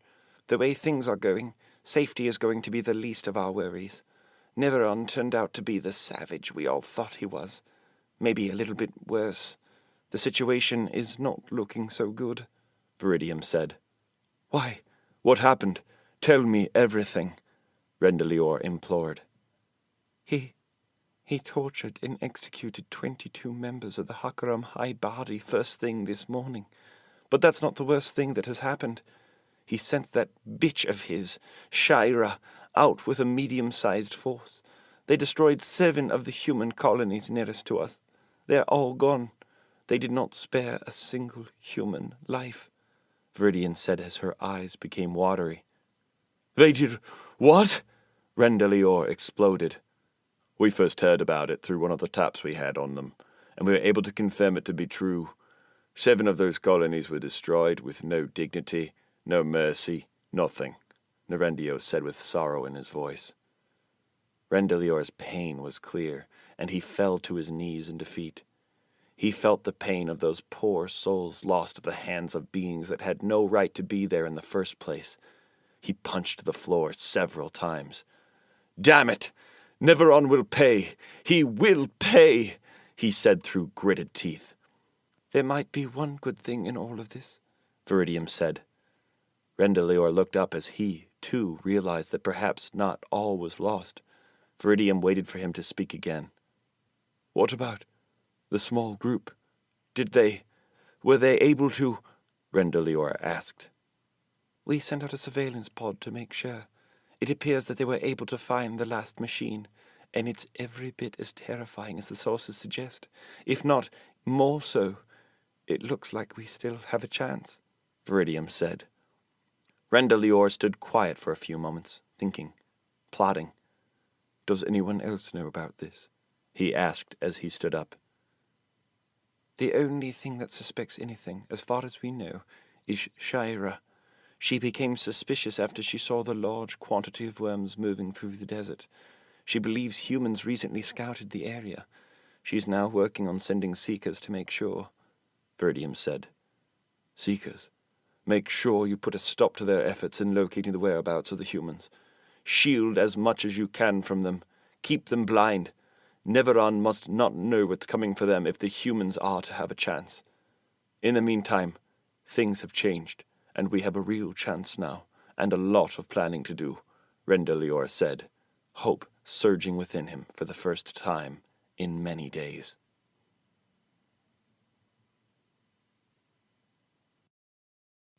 All or Nothing. Iris played the looping video file. Marcus appeared in front of the screen with a background of smoke and flames and destruction all around him. He had deep gouges in his face and only one open eye. I'm afraid it's too late. It's too late for all of us. We tried to get everyone to safety inside the bunkers, but their weapons are just too strong. They've destroyed half of the mountain already. They came here and we just didn't have any kind of weapons to fight back. We think they've destroyed the rest of the havens next to us as well. If by any chance you're still alive, don't come back here. There is nothing left. We still believe that humanity has a chance with you. Know that we all met our fates with peace in our hearts and full of hope. We know that you will make these bastards pay for what they have done to humanity. Don't give... Marcus was interrupted by an explosion, and the transmission ended. Tears and watery eyes were the common denominator after they watched the video. Kenya covered her face with both of her hands and leaned on Arnold to cry it out. Arnold himself couldn't keep his horror off of his face. Jordan fell to his knees as he remembered his father. Avon felt anger, an uncontrollable amount of anger. He clenched his fists as hard as he could. Iris, how far can the drones travel from Deimos? Avon managed to ask. If we extend Deimos's receivers to their maximum length, a drone can go anywhere from 1,500 to 3,000 miles, depending on the location, Iris responded. Kenya, give Iris the coordinates of all the havens around our own. 1B, 2B, and the rest, Avon instructed. Kenya turned to face Arnold, still with tears in her eyes, looking for approval. He simply nodded. She got up and punched the coordinates into the nearest screen inside the medical room. It took her a few moments to upload all the coordinates, but she was able to do so successfully. It looks like all coordinates are well within range of Deimos's drones. Would you like me to send a few of them there? They will be able to make the trip in just a few hours, Iris said. Arnold looked at Avon, as he had little experience with what the drones were and how many they had. Yes, send a pair to each haven. We have to see for ourselves what happened. We just have to, Avon said. Very well. Updates will be available upon request, Iris said. 14 drones flew off to find the havens. On Deimos's shoulders, antenna extended and expanded, preparing for the drone's long-range flight. There's only one thing we can do now. We no longer have a home. We should keep going. We should continue the fight, Avon said. Make them regret ever coming to Earth, Arnold agreed. They were silent for a moment, feeding the fire within them that began to burn. So, how's our friend Clint doing? What are we going to do about him? He is not going to like the news, Arnold asked the group. We shouldn't wait any longer to tell him. He has the right to know the truth, Avon said. One thing is for sure. We won't be able to trust him again. But with so few humans left in the world, if we can't trust each other, then who can we depend on? We have to try to talk to him and see what happens, Arnold said. Let's take a long break. We'll meet back here in an hour after we receive news from the drones regarding the havens. We have to know what really happened. Eat, sleep, punch the wall, do whatever you need to remind yourself that it's not over yet, Arnold said as he got up from the medical bed for the first time since they got inside Deimos. The group went their separate ways.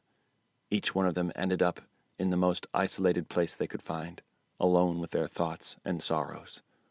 They had each lost something different when they lost the haven. Each had lost a little piece of themselves along the way. Things did not become easier when they heard back from the drones. They saw with their own eyes the devastating images of the havens. Where once human colonies stood, the last refuges of their species, there was nothing left.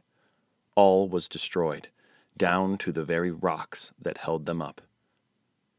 One by one, they drifted back into the medical room, with Avon being the last to get inside. "Did you all see it?" Arnold asked. They nodded, trying to hold themselves together. "We have to tell him. We shouldn't keep this from him any longer. No matter what happens, it's down to him whether we can trust him or not," Arnold said. They agreed and went up to the storage room where they were keeping Clint. As they got to the storage room, Arnold was the first of the group. He had a patch on his right shoulder, with a sling immobilizing his arm. Avon was right behind Arnold, and he was holding Arnold's trusted knife by the handle, upside down. He was trying to conceal it as much as he could behind his arm. Kenya and Jordan stayed a bit behind and spread out just in case Clint decided to run. They opened the door. Clint did not move from his spot. Instead, he just looked at them and then looked back down. "We need to talk," Arnold said. "What have you guys been doing out there? If it wasn't for all the damn straps that came out of the wall, I would have been smashed to a puree," Clint said while he held his head. "I suppose you're not going to tell me that I'm free to go, right?" Clint continued while the group stood quiet. "Yeah, I didn't think so. So what is it going to be?" Clint looked at Avon. Is it you, Avon? Are you the one that's going to finish the job? If it wasn't for him, you would have been worm food already. He's the one that brought you in, Arnold said. No disrespect, Arnold, but I don't think you could finish the job in your current condition, Clint said defiantly. Look, I don't know what got that kind of thinking in your head, but I'll tell you that you're way off base. So I suggest you shut up and listen for once, Arnold said with clear anger in his voice. A lot of things have happened. A lot of bad things. And there are much more important things in this world than old grudges. Clint gestured with his hands to go on as he looked back to the floor. There's been an attack on the Haven. We just found out about it today, Arnold said, struggling to keep his voice steady. The Haven and the rest of the havens around it were completely destroyed. Clint shot up, face twisted in fury, and began yelling. You are lying. You are lying. I know you're lying because it doesn't make sense. The havens have been there for hundreds of years, and none of them have been destroyed before. They will be there for hundreds more. Why would anyone attack them now? I'm not stupid, Arnold. I'm not stupid. If only it was a lie, Clint. If only things were that simple. But they're not, and it's not a lie. I really, really wish it was. The havens are gone, Clint. Iris, can you play the video? The video began playing on the screen next to the door. Clint got closer to the screen to see it in more detail, something that he regretted almost instantly. The video played through, and Clint started hyperventilating, clenching his fists. He looked straight at Arnold. You know what, Arnold? You know what? This is all your fault. I blame you for this. If I had taken over this thing, I would have gone straight back to the havens, no questions asked. You should have stepped aside, Clint said, angrily taking a step towards Arnold. This happened way before we discovered Ares. There's no way we could have prevented it, Arnold said, trying to stay calm. Clint lunged towards Arnold with a ready fist, but Avon stepped in between them, using Clint's own momentum to take him down. Avon punched Clint square in the jaw as he held him down. Then he put a knife to his throat. Look, this isn't a fucking game, Avon shouted. He lowered his voice. We've all lost somebody. We've all lost everything we've ever had. This is no longer about me, about you, or about us. This is about the survival of humanity. Are you listening? Avon said sharply, putting the pressure of the knife at Clint's throat ever so slightly. Clint simply nodded. Good. Now, what I need to know is if you are with us or if you are against us. If you are against us, then the show ends right here, right now. No more games, because the last thing we need to be dealing with is a damn traitor. Do you understand? Avon waited for an answer. Again, Clint just nodded. Now, you have a choice. You either cower or you fight with us, so we can show those bastards, the amphibian slime, what humans are really about. The choice is yours. I'll fight with you, Clint said as a tear rolled down the side of his face. I'm sorry. I'm sorry. As soon as he heard the right answer from Clint, Avon got up and extended his left arm to help Clint get up. I think you owe them an explanation, especially him, Avon said, shrugging and gesturing towards Arnold. The group listened what Clint had to say. He let it all out, what his father was planning and the things he made him do. He said that all he wanted to do was make his father proud. He was the only family he had in the world. He didn't know any better. But somehow, the words that Avon spoke had touched him more deeply than anything his father had told him before. In many ways, by taking the fight to the invaders that were responsible for his father's death, he would be avenging his father and finally making his father proud. Avon went to the central control bay to integrate with Deimos once again. The remaining 4 went to the drone cockpits, each of them getting inside one cockpit.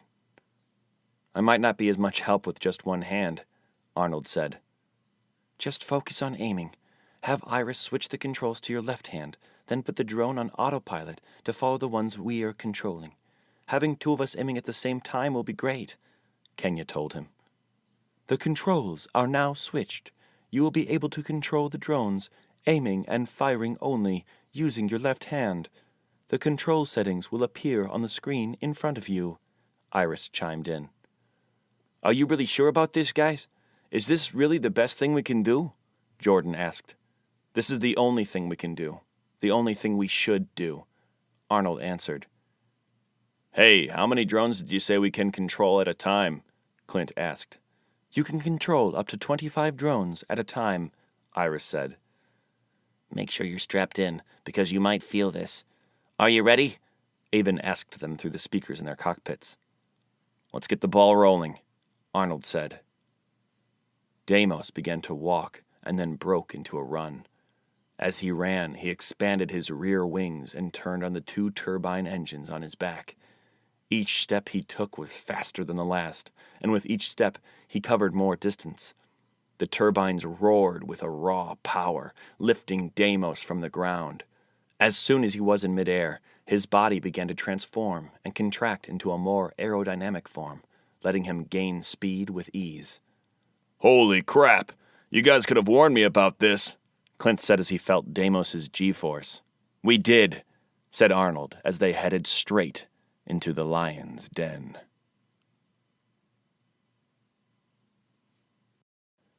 Abaddon. It took Deimos 5 hours to reach the edge of the desert, where life was evident once again. He slowed down and landed, digging his feet into the ground, causing a loud noise and making the ground crack underneath his feet. The swarm of drones slowed as well, lining up behind Deimos. I've never seen so much green in my life, Arnold commented, mesmerized by what he saw through his cockpit screen. I did not know this much green existed. Is this what the world used to be like? Jordan marveled. Well, proceed with extreme caution from here on out. This area might be heavily defended. I think the drones should scout ahead, Avon communicated to them. I'll take a group of them to the front. You should follow loosely behind, Kenya said as she made 3 drones go ahead. The forest was teeming with life. Avon was extra careful not to take down more trees than necessary as he moved through it. It was not as challenging for the drones, as they were easily able to maneuver through the thick forest in silence.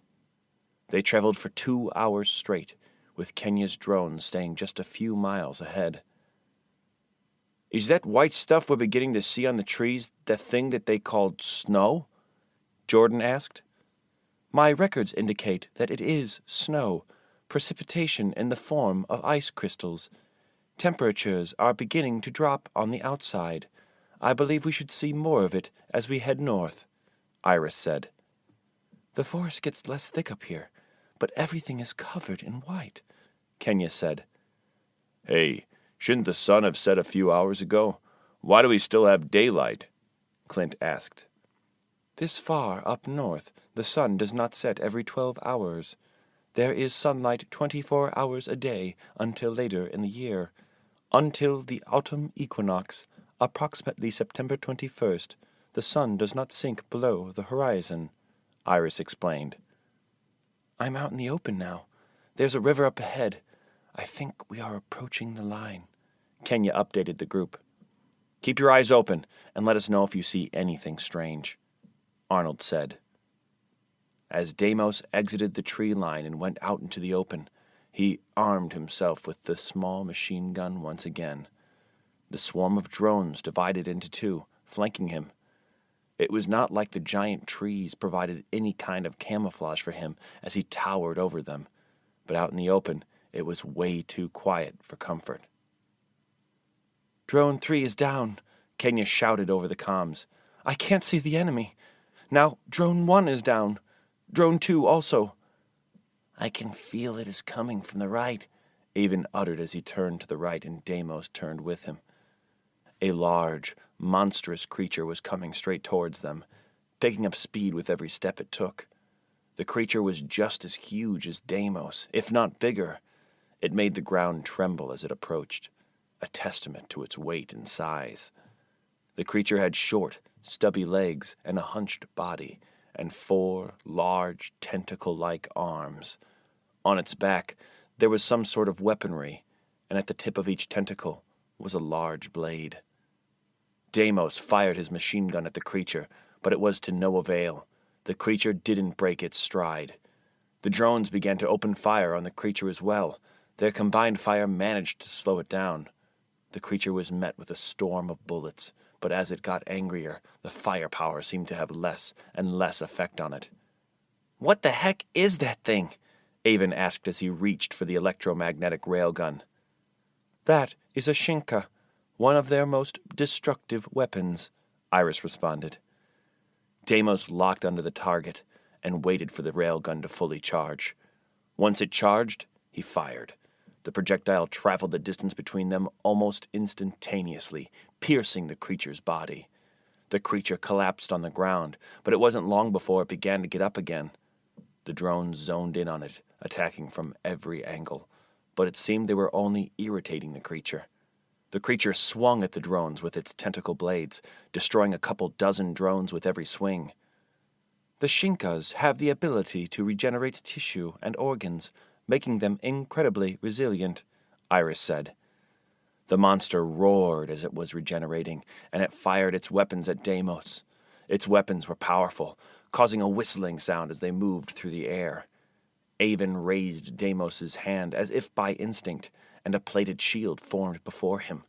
The shield was composed of several heptagons held together by an energy beam. The monster's weapons slammed up against the field, causing a volley of explosions, but no significant damage to Deimos. Shit. Close combat it is, Avon said as he put back the railgun and reached for the sword. The sword extended and lit up with concentrated plasma on one side as Deimos held it in his hand. The sword was long and heavy. Its weight was considerable compared to the guns, but Avon was able to hold it with just one hand. As the Shinka got up, it began to run towards Deimos, roaring as it charged. Deimos put away his shield and began to run towards it with the large sword held by his side. The Shinka swung its blades at Deimos at full strength, but Deimos avoided them as he got closer. When Shinka was in range of the sword, Deimos swung his sword from left to right. As it encountered the Shinka's body, it did not stop. The sword cut through the monster's body like a knife through a piece of bread back in the haven, cutting the monster in half. The 2 halves of the monster fell to each side, where they quickly began to bleed out and lose their color. Deimos stepped away, keeping his guard up, ready to swing the sword once again if he had to. Iris, can it recover from that? Avon said. No. While the Shinkas are known to recover from most wounds, they cannot recover from extensive wounds such as this, Iris said. Well, we got some more of them approaching from your 9 o'clock, and they look pissed, Clint said, aiming his drones at the new monsters. They already took out some of my drones. Keep your distance from the monsters. We won't do Avon any good if they keep swatting us like flies, Arnold said. Kenya, try to go ahead and tell me what you see. If there's anything else coming this way, we need to know what is out there. All right, I'm on my way, Kenya said as she flew the drones even further north. Deimos stood his ground while the monsters ran towards him. He held his sword back and to the left by instinct. The Shinkas attacked Deimos with all 8 tentacle blades, getting at him from every angle. But with each swing, Deimos blocked, and with each block their blades broke apart, and sometimes his blows sheared their tentacles clean off. The drones focused all their firepower onto the monster's eyes, effectively blinding them. In a moment of frustration, the Shinkas backed off and fired their weapons at Deimos. Deimos did not have time to react at such close quarters, and the Shinka's weapons hit him with 100% accuracy, causing a large explosion. Smoke and debris flew everywhere. A few moments passed, and nothing happened. Nothing was moving. Deimos suddenly flew out of the cloud of dust, running with his sword on his left side. As he got closer to a Shinka, he thrust the sword upwards, cutting the monster in half through its side. Without waiting to see what would happen, he began running towards the remaining Shinkas and did the same thing. Both monsters were slain. That kind of hurt a lot. Are all attacks going to feel that way? Avon asked Iris. No, it entirely depends on the strength of the attack. The stronger the attack, the more pain it will cause you, Iris said. Hey guys, we have a big problem. Big as in big.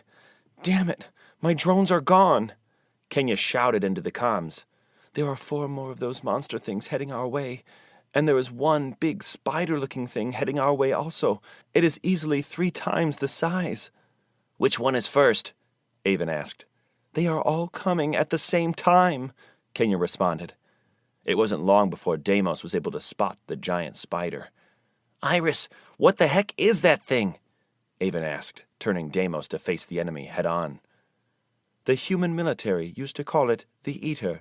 It was often used in large-scale attacks, and it was the cause of several war beasts' destructions.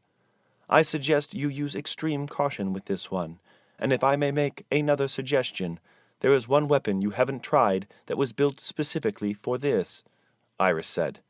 Oh yeah?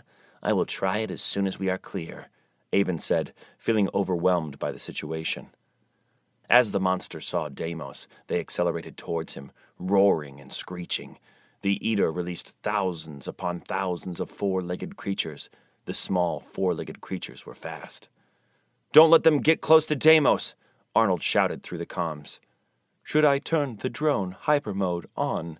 This will allow the drones to move and acquire more targets even when you're not using them, Iris said. "Do it! Do it!" Arnold replied frenetically.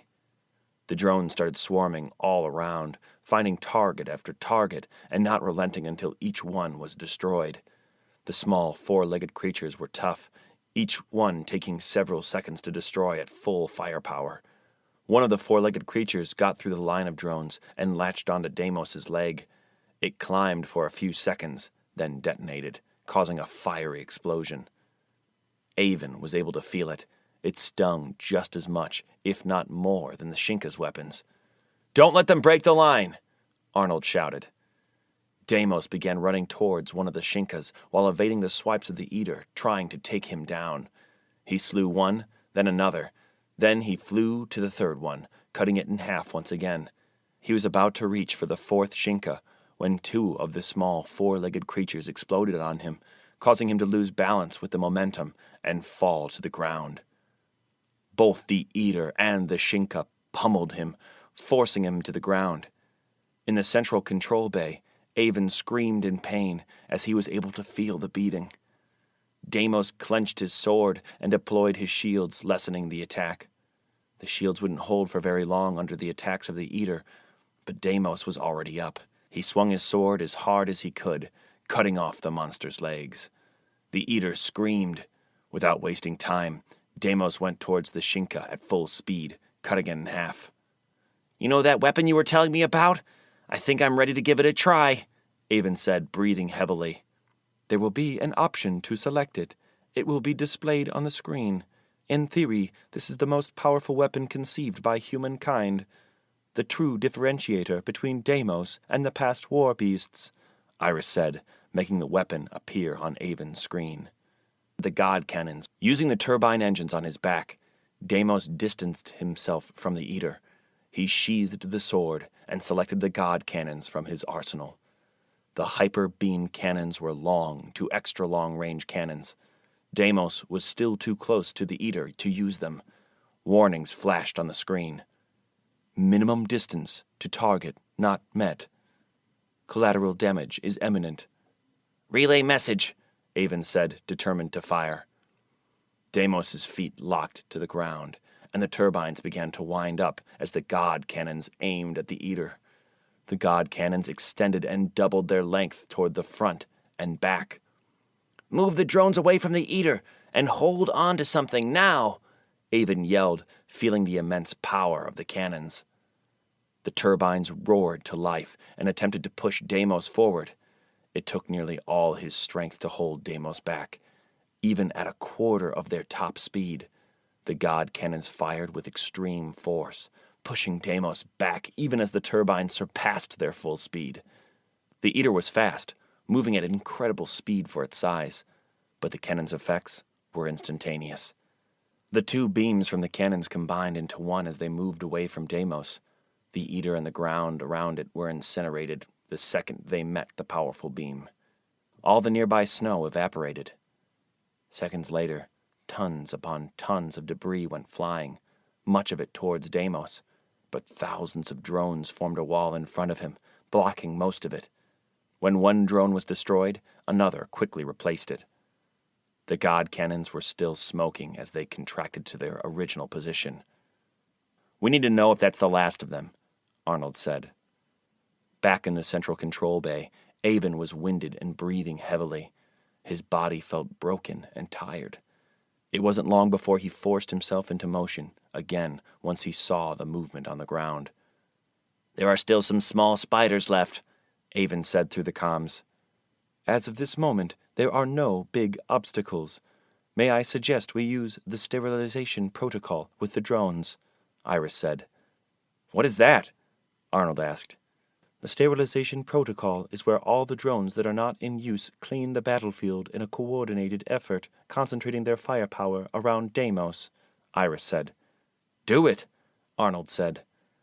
Most of the drones began to circle around Deimos in a tight formation, pointing their weapons towards the ground in a 2-mile radius. As they began to fire, they started to speed up. Munitions rained from the sky, destroying all the remaining 4-legged creatures, clearing the battlefield before Deimos. The drones stopped and spread out, flanking Deimos once again. "We are low on ammo. The drones don't have much left. Kenya, scout ahead. We need to know if it's safe to advance," Arnold said. Kenya grabbed 5 more drones and headed north once again. Not half a minute passed before Kenya was shouting on the comms. "You are not going to like this. There are 7 more monsters coming this way, and a multitude of other vehicles." Avon dropped into a fighting stance and grabbed his sword as he saw the number of enemies approaching. In that same moment, his sensors noted seismic activity from the south. "I need eyes on my 6 o'clock. Something big is coming," Avon said. "I don't see anything. There's nothing here," Clint said. "Look harder. It's getting closer," Avon said as he braced for impact with the first of the Shinkas. "I see something. I see something. It's coming from underneath the ground," Clint shouted as he saw the ground break into a broad fissure, the crack advancing towards Deimos. The drones began to fire at everything they could. The small vehicles that accompanied the Shinkas fired back as well. Some of the drones were out of ammo, and the drone pilots began to hurtle at full speed toward the enemy in a suicide mission.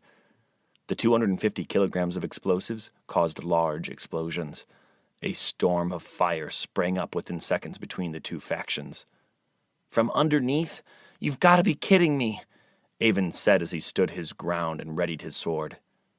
The Shinkas launched at Deimos, and he was ready to swing as soon as they came within range. But the Shinkas were met in mid-air by a giant worm that dwarfed their size and weight. 2 more of them came out of the ground, then a third that made the ground underneath Deimos collapse as a result. Deimos fell into the ground up to his waist. 3 more giant worms burst from the earth and began preying on the monsters and alien vehicles. Some of the drones that were close to the giant worms were caught up in the fray, but the worms seemed to ignore Deimos. "Pull the drones up! They will just end up as collateral damage if we keep them there," Arnold warned. The exchange of fire between the drones and the alien vehicles had stopped as each side focused on the worms. Deimos got out of the crevice in the ground and looked around, only to see the worms and the monsters fully engaged. "Iris, is there anything you might know that I don't?" Avon asked, bemused by the scene. "It looks like the seismic activity caused by Deimos and the alien creatures has attracted the giant Lumbricina to this location. By the looks of things, the scent of the ones you slew still lingers on Deimos, making him invisible to the worms," Iris said. "There's no sense in staying here. I think those monsters will have their hands full," Avon said as he advanced through the battlefield. The worms paid little attention to him as he walked by. The monsters tried to get away from the worms and attack Deimos, but they were outmatched by the giants. Deimos continued heading north. It wasn't long before Deimos and his thousands of drones were in front of the energy barrier the invaders had put up around their settlement. Wilderness surrounded them. Everywhere Deimos looked, there was some form of life. Even under the blanket of the cold tundra, flora and fauna flourished. It looked like a whole new world to the group, something humanity had been deprived of for centuries. The energy dome was massive. It extended as far as Deimos could see. Large pillars were posted along the radius of the barrier. Far in the center of the energy barrier was the alien ship. Even from afar, it looked massive, with many smaller structures surrounding it. It's time to blow this place back to hell, Avon said as he attempted to select the god cannons once again. A message popped up on the main screen. God cannons temporarily deactivated, 5% charged. What? Avon asked. The God cannons were not designed to fire in rapid succession. A recharge time is required before being able to use them again, Iris said. Hey guys, we have a decision on our hands. Either we just wait around until the cannons are recharged and engage anything that comes our way, or we take Deimos and we march straight up to them, Avon said, ready to face whatever was in there. I'm with you, Avon. Anything you decide is something I can live with, Jordan said. We've already come this far. It would be a shame if we don't keep going, Kenya said. Let's do this, Clint affirmed. There's nothing for us here, and there's nothing for us back home. We have no choice but to keep moving forward. We are with you, Arnold added. Forward it is. Get ready, Avon said to them as he grabbed the railgun from his back. Deimos aimed the railgun at a large pillar in front of him. He fired the railgun, effectively piercing the pillar, causing a ripple to run through the barrier. The railgun charged in seconds, and he fired again. He fired multiple shots at all 12 pillars that he was able to see. It wasn't long before the pillars exploded, causing the barrier to become unstable. He put away the smoking railgun. Deimos marched up to the energy barrier with his right hand extended. Energy began coursing over him. Avon felt the sting. As Deimos placed one hand on the barrier, the discharge of energy increased exponentially. The barrier felt hot and unwavering. By reflex, numerous shields came to Avon's aid, reinforcing Deimos's hand, lessening the heat and pain. Here goes nothing, Avon said as he placed his left hand on the barrier and began pushing with both hands. He felt his hands heating up, and they started to burn as he pressed them against the barrier. All the drones opened fire with everything they had left. Some of the drones flew at the barrier and exploded on impact. The turbines at his back began to come alive, pushing Deimos towards the barrier with great force. The energy barrier groaned and shifted as the attack increased. Avon screamed and pushed Deimos and himself to the limit. Moments later, the giant barrier broke, making a thunderous sound. Shards of energy rained from the sky as the alien technology broke into 1 billion pieces. The display inside the central control bay lit up with red warnings. Warning, locked on, incoming fire. The same message appeared in the drone cockpits. Let's not wait here and find out what's coming, Avon said as he grabbed the machine gun and began running towards the distant structure. The drones are running on fumes, Kenya said. We'll just have to make do with what we got, Arnold said. Deimos moved fast through the frozen land. His strength was solid and his resolve absolute. As the first waves of fire collided with Deimos, the drones jumped into action, blocking the attacks and firing back at anything they could. But the drones began to dwindle in the barrage of relentless fire. For a little while, sheer numbers were on their side, but that faded once they were a quarter of the way there, and the enemy's firepower doubled. If this amount of firepower keeps up, I'm afraid that the number of drones we have won't be enough, Iris said. Avon didn't respond as he was concentrating on the task at hand, trying to evade the incoming fire and advance at the same time. But it was an impossible task, as the enemy's firepower kept increasing systematically as they got closer. Perhaps it was the number of weapons they came into range of as the war beast got closer. Who knows? But one thing was for sure. They were in big trouble, and they needed a quick solution. There is one thing we can try, Iris said, and she sent the option to Avon's display. Abaddon. What is that? Avon said as he noticed the new option. Abaddon, a place of destruction, the depths of hell. It also happens to be Deimos's most powerful mode. All power chambers will be opened, and Deimos's true fighting power will be unleashed, Iris said. Without thinking about it, Avon selected the option, and Deimos began to transform. Vents began to open all over his body, exposing heavy radiator cores and fins. Over 200 turrets dotted his body, and 6 more small turbines appeared as well, 2 on each leg and 1 on each arm. The larger turbines that were on his back also started to transform, the front scopes expanding and the rear elongating.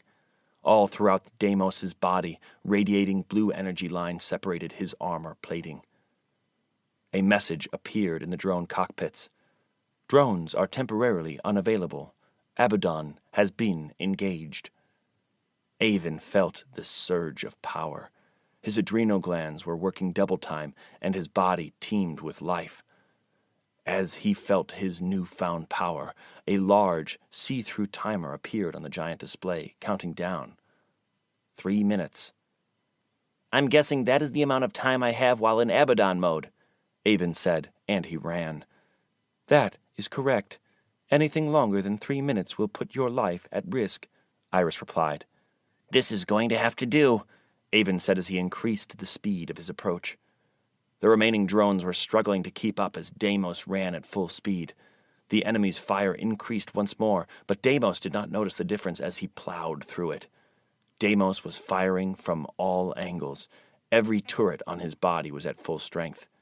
Shinkas disappeared from existence just as soon as they appeared in front of Deimos, attempting to slow his run. 2 more Eaters appeared, and they too met the same fate as the rest. Deimos passed straight through them.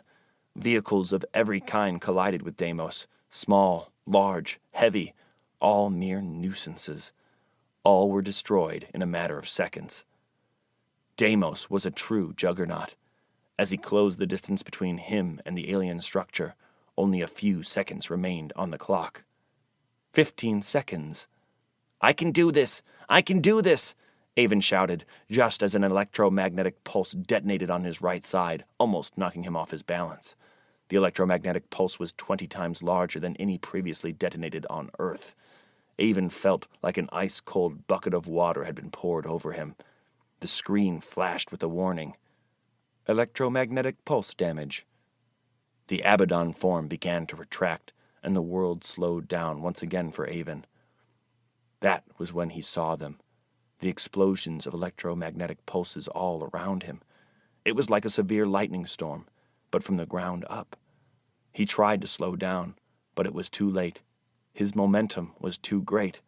He ran into a bolt of lightning, then another, and he began to lose control. The giant screen in front of Avon flared with warnings and signs, but there was nothing he could do about it.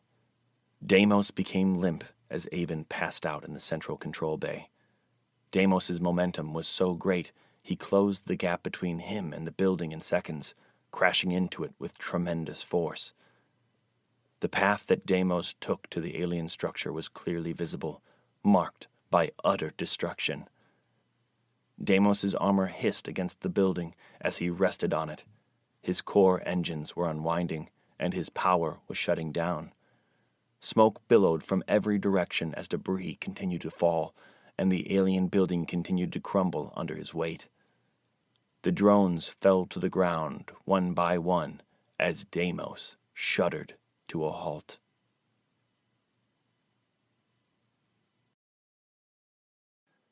The enemy of my enemy.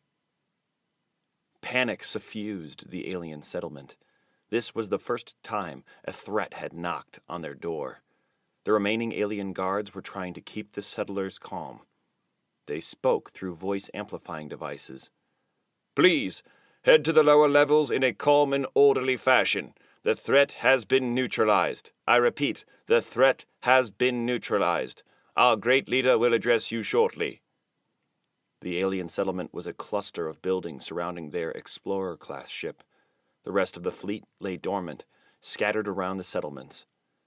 The alien buildings were purely functional. They were also arranged in such a way that they connected with one another. Many bridge-like structures linked the buildings. Neveran Dalnik sat in the Conqueror's chair with his head down, looking at the floor angrily, ready to kill anyone that brought him any more bad news. He had done this twice already with the soldiers that lay lifeless a few feet away from his chair. The soldiers that had come into the room had failed to explain why they hadn't detected a war beast until it was at their doorstep. Dolam ran into the room. He hesitated to speak as he saw the lifeless bodies of the Hakaram soldiers. Well, don't just stand there. Tell me what it is. What is happening now? Neveran said, his voice cold and furious. My lord, we've taken it down. It leans unmoving on the research building. The Novas were the ones that were able to take it down, Dolam said nervously. What is the end damage? What do we have left? Neveran asked. My lord, we don't have anything left. We threw everything at it as it was getting closer. It was unstoppable. We've never seen anything like it, not even close. At the end of its approach, we couldn't even touch it. Dolam stuttered. So, the humans finally did it. They finally got to us. That's impressive for such a lowly species, Neveran said, finally looking up and facing Dolam. What matters, my lord, is that we were able to take it down in the end, Dolam said. Indeed, it is. I will try to calm the Hakaram, Neveran said. He began to address his people. There was an attempt by the previous inhabitants of the planet on our settlement, on this new paradise of ours.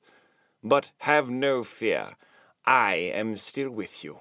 I am here, and I will do anything in my power to continue protecting my people. They are not as strong as the Hakaram, and they never will be. So settle down and return to business as usual. That is in order. Swift punishment will be brought to those who are unwilling to settle down, Neveran said as his voice echoed throughout the settlement. Well said, my lord. I can repeat the message if you like, Dolam said. That won't be necessary. Start punishing those who do not listen to me. Send all the guards out. Do what you have to. But get things under control, and get them under control fast, Neveran ordered. Yes, sir. Right away. I'll send word to all the guards we can spare, Dolam said as he pulled a screen up from the floor and began typing a message. And the beam, is it operational yet? You do have good news for me, right? Neveran asked as he stood up and grabbed his spear-shaped weapon. Yes, my lord. We have everyone that can work on it, working on it. It should be operational soon. Maybe by the time we get to it, Dolam said. Remember this date, Dolam. Mark it in the history of the Hakaram, Neveran said as he got closer to Dolam. Excuse me, sir? Dolam said, swallowing. Did you not hear me? Remember this date, for this date will be a great one that will stand through the ages as our civilization flourishes on Earth. This is the day that I will single-handedly save our species, Neveran proclaimed with pride. Yes, my lord, I will note it, Dolam said as he hurriedly typed on the screen in front of him. Make sure you do a good job, and I will revise it later, once we contact our mothership, Neveran said. I will do my best, Dolam said, sweating profusely. I need you to send Shira to secure both sides of the research building. Don't let anyone in or out. Even though the thing is down, I don't want any curious eyes on it. Then you will go to the beam and make sure it is finished. It will be your head, if not. This ends today, one way or another, Neveran said as he stepped out of the room. Inform the engineers that I will be going up to the beam shortly, and I expect it to be ready and fully functional. We will be calling our mothership. Neveron had only one more place to visit. He could think of only one being responsible for putting the war beast at his doorstep. He went down to the container where Rendelior was being held. Outstanding. Simply outstanding. I have no idea how you did what you did, but you got us good. Congratulations. You have succeeded. The war beast you invited into our home is here now, Neveron said, clapping lazily. Rendelior was filled with anger, with pain, and anguish for his kin. He just stared at Neveron, waiting for what he would say next. But I have to break it to you. You didn't succeed where it mattered. We were able to take out that war beast. It was a tough one, the toughest one we've ever faced. Maybe it's because our technology is getting old, or maybe because we weren't prepared. But such things don't matter. The point is that your plan stops here. The war beast wasn't strong enough to take us down, Neveron said, glaring at Rendelior, tightening his grip on the spear. You are sick in the head, but I'll make sure to tell you at least once. Rendelior paused and made sure that Neveron was paying full attention. First, let all the Hakaram who want to leave, leave. Second, destroy the beam and let the engineers go. Third, you and whoever is stupid enough to keep on following you, stand down. Leave us in peace. This is your only chance. Take it, or I will bring you hell.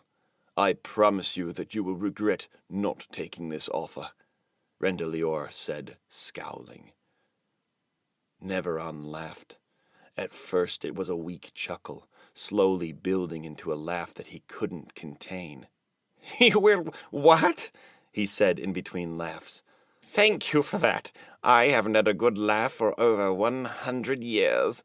Neveron wiped the tears from his eyes. Have it your way, Rendelior said. See, you're the only one that is going to listen to me. I'll tell you exactly what is going to happen. This door jam of yours has already been fixed. The guards are going to come down and open this door and take you to the beam room. Once you're there, you will be the one to call the very beings that you've been running away from. You will call our mothership. Once you make the call, as the son of the Elder, I will personally take care of you. Your days of plotting against our kind are over, Neveron said as he began to walk away. Guards, come and get this piece of trash and take him to the beam room. Be careful, he might try something funny. 6 guards came down to the container to get Rendelior.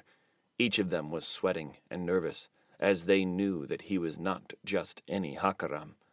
They had all heard the rumors of what Rendelior was able to do, so they proceeded with extreme caution.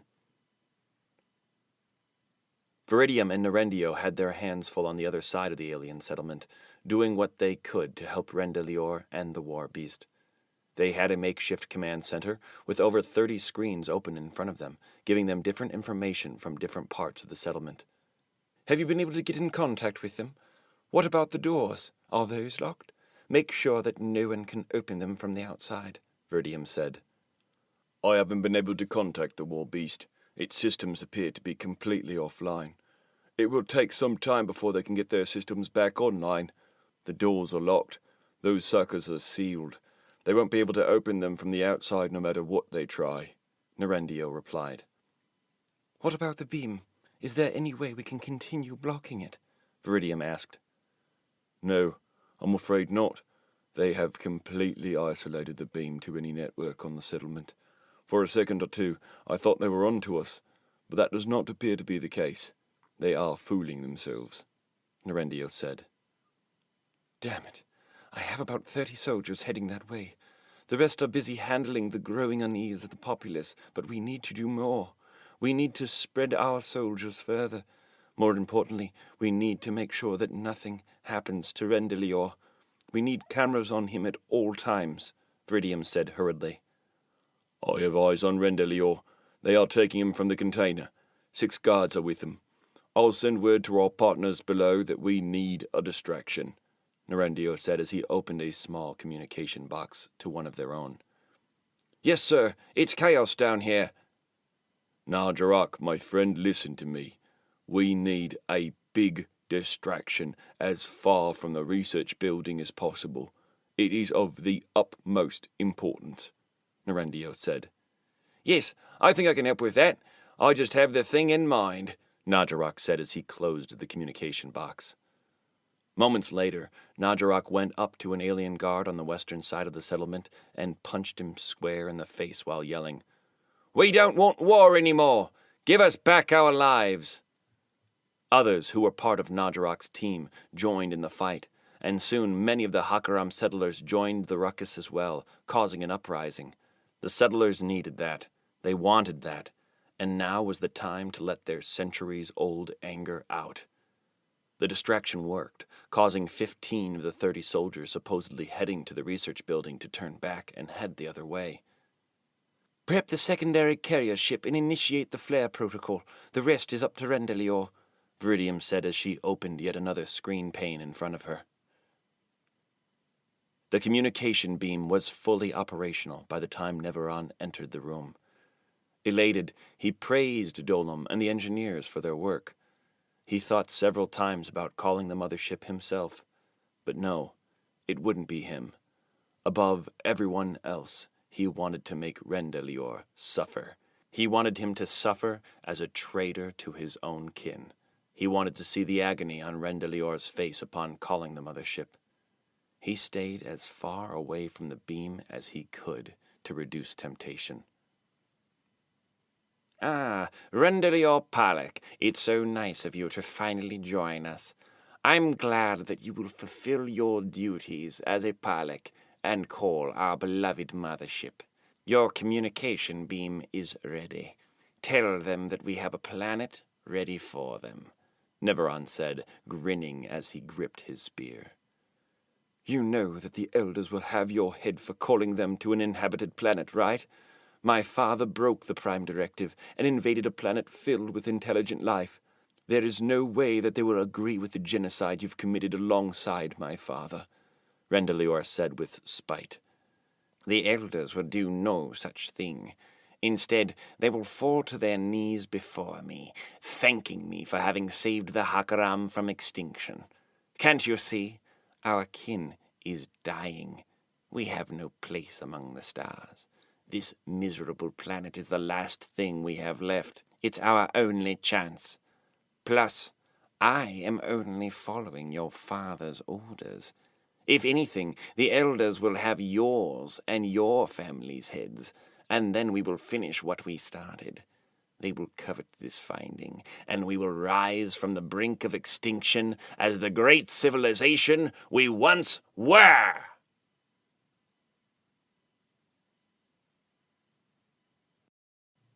For humanity. As Deimos came to a complete stop, the gel-like substance inside the drone cockpits began to dissipate, and the cockpit hatches opened, revealing the dark and quiet rooms. "Is everyone all right?" Arnold managed. Retching was audible from within one of the cockpits. Despite the advanced anti-G mechanisms that kept the cockpits in place through heavy combat, the forces exerted by Deimos while in Abaddon mode were too much for the human body to handle. Every one of the drone pilots tried to master their writhing guts, but failed one after another. "What the hell happened?" Clint asked. "Last I saw was a warning on my screen. I couldn't make out what it was. It happened too fast," Arnold said. "It said Abaddon mode," Kenya managed, trying not to throw up once again. "I think that's the last of it," Jordan finally said as he finished regurgitating what little food he had eaten. As the crew made their way out of their cockpits, red lights started to flash and floodlights came on. "That must be the emergency power," Jordan said. "Avon, can you hear me? Iris, are you there?" Arnold asked aloud. Nothing happened. No one was on the other side to answer him. "We have to figure out what's going on, and we have to figure out a way out of here fast. As far as we all know, we are in deep trouble. We are in enemy territory. Jordan, I want you working on that door. The rest of us will try to turn something on or find something useful. There has to be something," Arnold said. Jordan went to work right away on the door, trying to find a way to open it manually. The others looked for anything that they may have missed the first time they came into the room, anything that might hold supplies or a way out of the room. Jordan pressed on a square next to the door that opened and revealed a large crank handle. He tried to rotate the crank handle either way, but it wouldn't move at all. The shape of the handle looked incomplete, as if something was missing. As he worked with the unfamiliar technology, he hoped that whatever he did would not cost him his fingers. On the other side of the room, the other three were scrambling, touching walls and sweeping the floor with their hands, trying to find any compartment. They found several, but nothing that could be of use. It wasn't until Clint yelled that their hopes began to rise once more. "I found something. I'm going to need help taking it out," Clint said. Without skipping a beat, Kenya and Arnold went to help him. The box was heavy and large, larger than they were, but it was exactly what they needed. It was a survival box, filled to the brim with tablets, flashlights, batteries, medication, multi-purpose tools, non-perishable food, anti-radiation suits, and much more. They had hit the jackpot. "What are these things? Someone give me a light," Arnold said as he reached for one of the 15 tablets at the center of the survival box. Arnold tried to press all the buttons on the tablet, but nothing happened. The thing was like a brick. Out of frustration, he grabbed the tablet and shook it as hard as he could. Then he felt something inside of it. An object slid back and forth, so he shook it some more. Within seconds, the tablet began to light up. A multitude of intersecting lines appeared on the screen, along with an orange dot in the center. Arnold didn't know what to make of it, so he showed it to the others. "That's a map," Kenya blurted out the moment she saw it. Arnold handed the tablet to Kenya. She took it without hesitation and began to navigate through it instinctively. She was within her comfort zone. "It's a detailed map of Deimos, and it's letting us know our exact location," Kenya said as she continued to examine the tablet. "Find out the fastest way to get where Avon is located. That's where we are going first. After that, try to find a weapon room or anything that can be useful to us. We can't be empty-handed like this. For all we know, we are being surrounded at this very minute," Arnold said, and Kenya nodded. "Jordan, get over here. Is there anything you see here that can help us with the door?" Arnold said as he grabbed one of the flashlights to light up the survival box. "No, I don't see anything that could help us. Maybe I just need an extra hand. I don't think the crank handle has ever been used before," Jordan said as he wiped the sweat off his brow. Jordan and Clint pushed and pulled on the handle next to the door, but it did not budge. Nothing happened. It felt dense and unmoving. After a few seconds of fiddling with the handle, they eventually heard a click, and the handle slowly moved out of the wall horizontally. When it stopped, it expanded, doubling its size, and took the shape of a wheel, giving its operators more room to grab on. Arrows marked the newly formed wheel, right for open and left for close.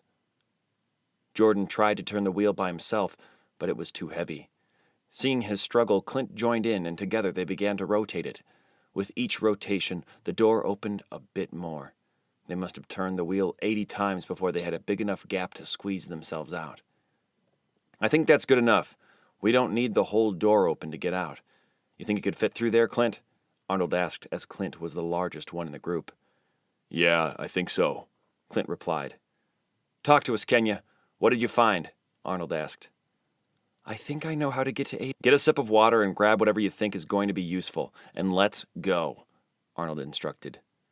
The group returned to the box and each grabbed a tightly sealed glass bottle of water. One sip was just not enough to satisfy their thirst. It was as if they hadn't had anything to drink for days. Drinking greedily, they ended up consuming their whole bottles. They quenched the thirst they didn't even know they had, and for just a few seconds, they were able to forget the hellhole they were in. "Make sure you get one for Avon. We have to get going," Arnold said. They grabbed the flashlights and an extra bottle of water and began running towards Avon. They ran as fast as they could up 3 flights of stairs. Along the way, they hoped they would find Avon and be able to escape together. But the silence they heard as they got closer did not make them any more confident. "This is it. I remember this place. Avon should be behind this door," Arnold said. They began pounding on the door, calling his name, calling for Iris.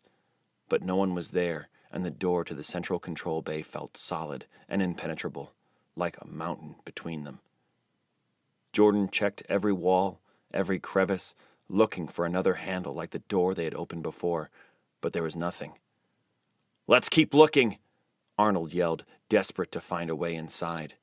He used his bad arm to try to pull the massive doors apart, causing him severe pain. Even though he was in pain, he kept pulling at the immovable object. "Stop it! You are hurting yourself! Stop it now!" Kenya yelled as she pulled Arnold away from the solid door. "We have to get him! We can't leave him behind!" Arnold said, beginning to weep. "There's just nothing we can do for him now," Kenya said as she embraced him. "We can't just do nothing. One way or another, we have to finish the job. We have to know what's out there. Are there any weapons we could use? Anything at all? If we just sit here, it will all be for nothing," Jordan said, desperate. As Kenya embraced Arnold, she had a thought. It was something she had seen on the map earlier. "There may be something else we can do, if we can find a way out of Deimos," Kenya said, stepping away from Arnold. "Tell us," Arnold responded, trying to gather himself. They made their way down 3 flights of stairs and opened 2 doors with the mechanical handles to get to where Kenya was leading them. Once they were in the correct spot, they had to open 1 more door before they could see Kenya's idea.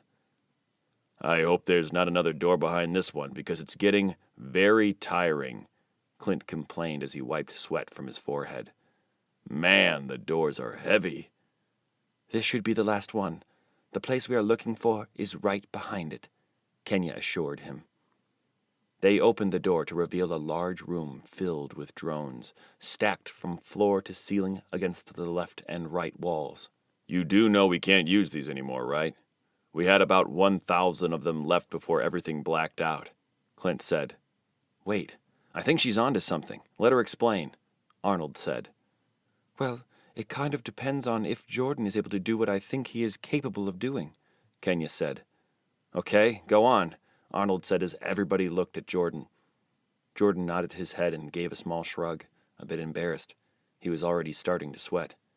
"Remember what Iris said back when we first got in the cockpits and she explained the weapons inside the drones? I remember her saying that there were some sort of explosives in them when the ammunition ran out. We ran out, and some of the drones hurtled into the enemy, creating a large explosion," Kenya said. "No, I don't remember that at all," Arnold frowned. "Neither do I," Clint said. "You weren't there when we first got into the drone cockpits. I remember. She said that each drone had 250 kilograms of explosives," Jordan said, already thinking about the possibility of what she was implying.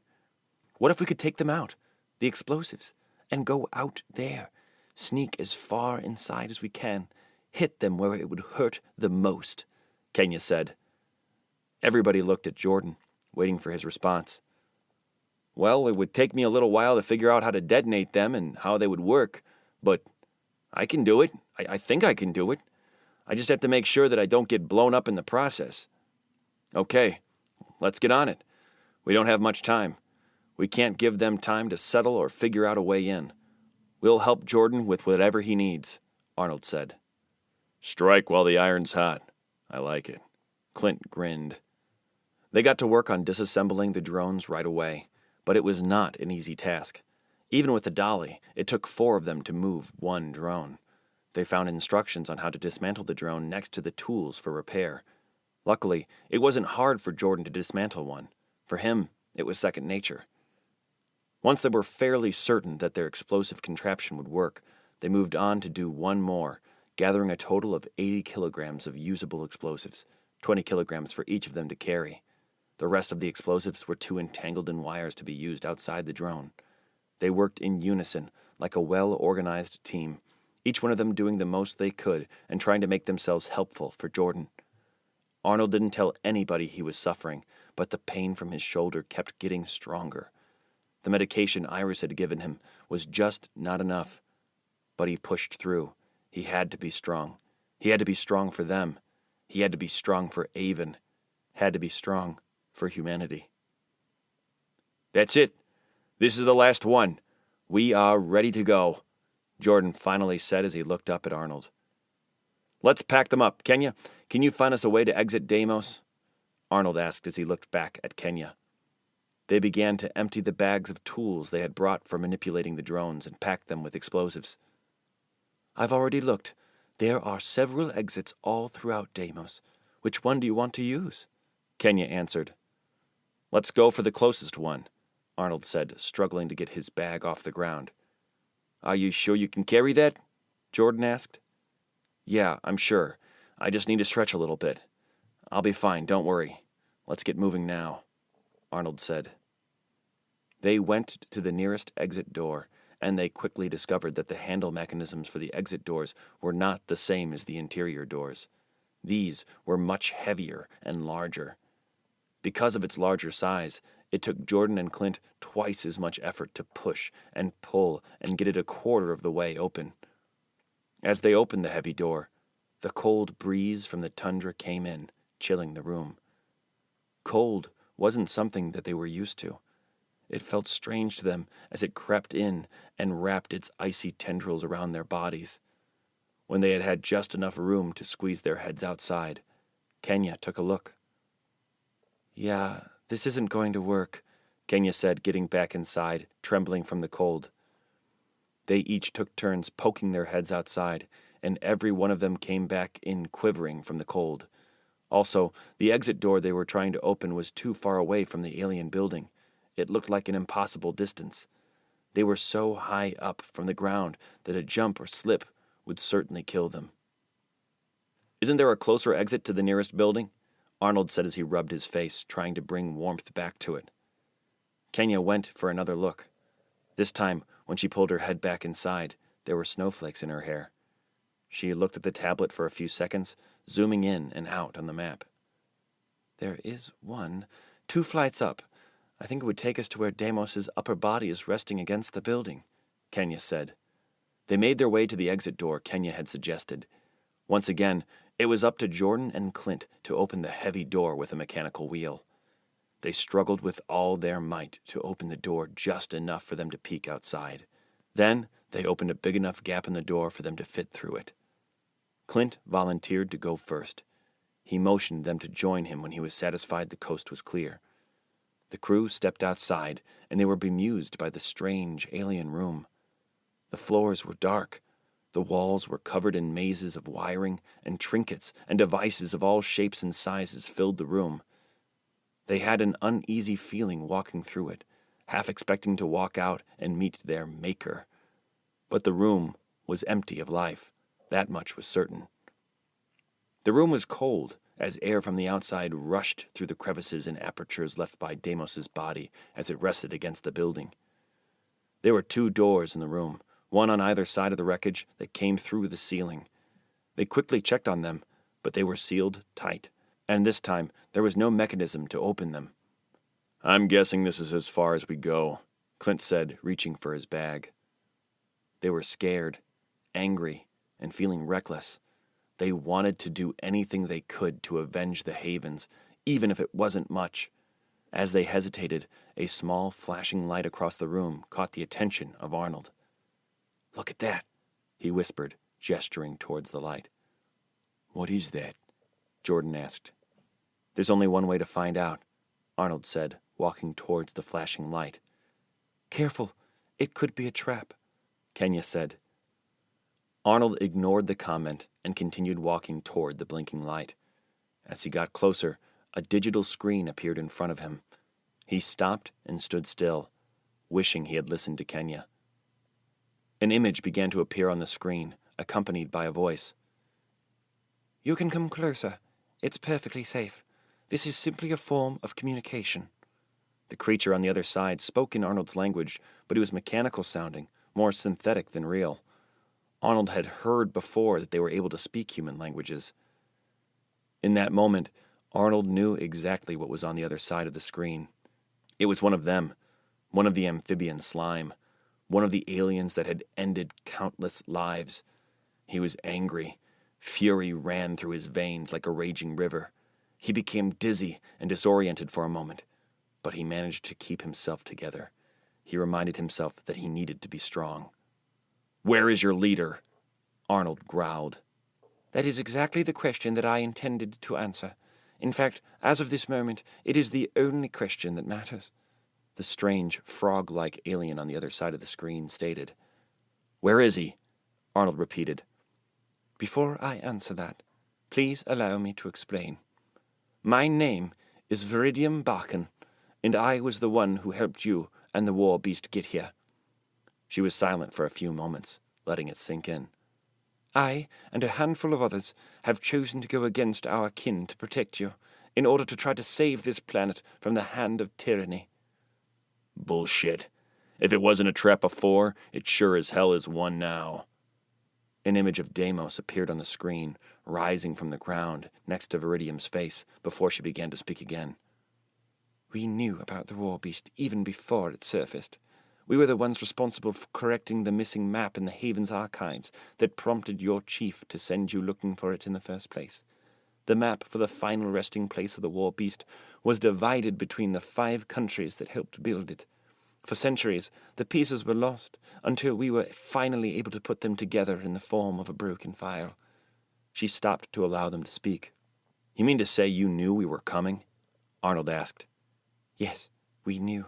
More than that, we hoped you would come. We did everything in our power to help you get here.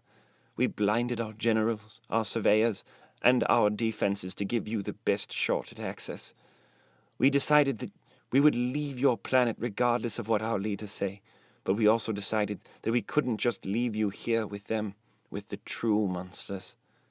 To answer your question from before, our leader is now attempting to communicate with our mothership through a high-power communication beam. We were only supposed to be the finders of planets for them. The mothership's forces are hundreds, if not thousands of times stronger and bigger than whatever you have faced here. As you can imagine, we can't let that happen.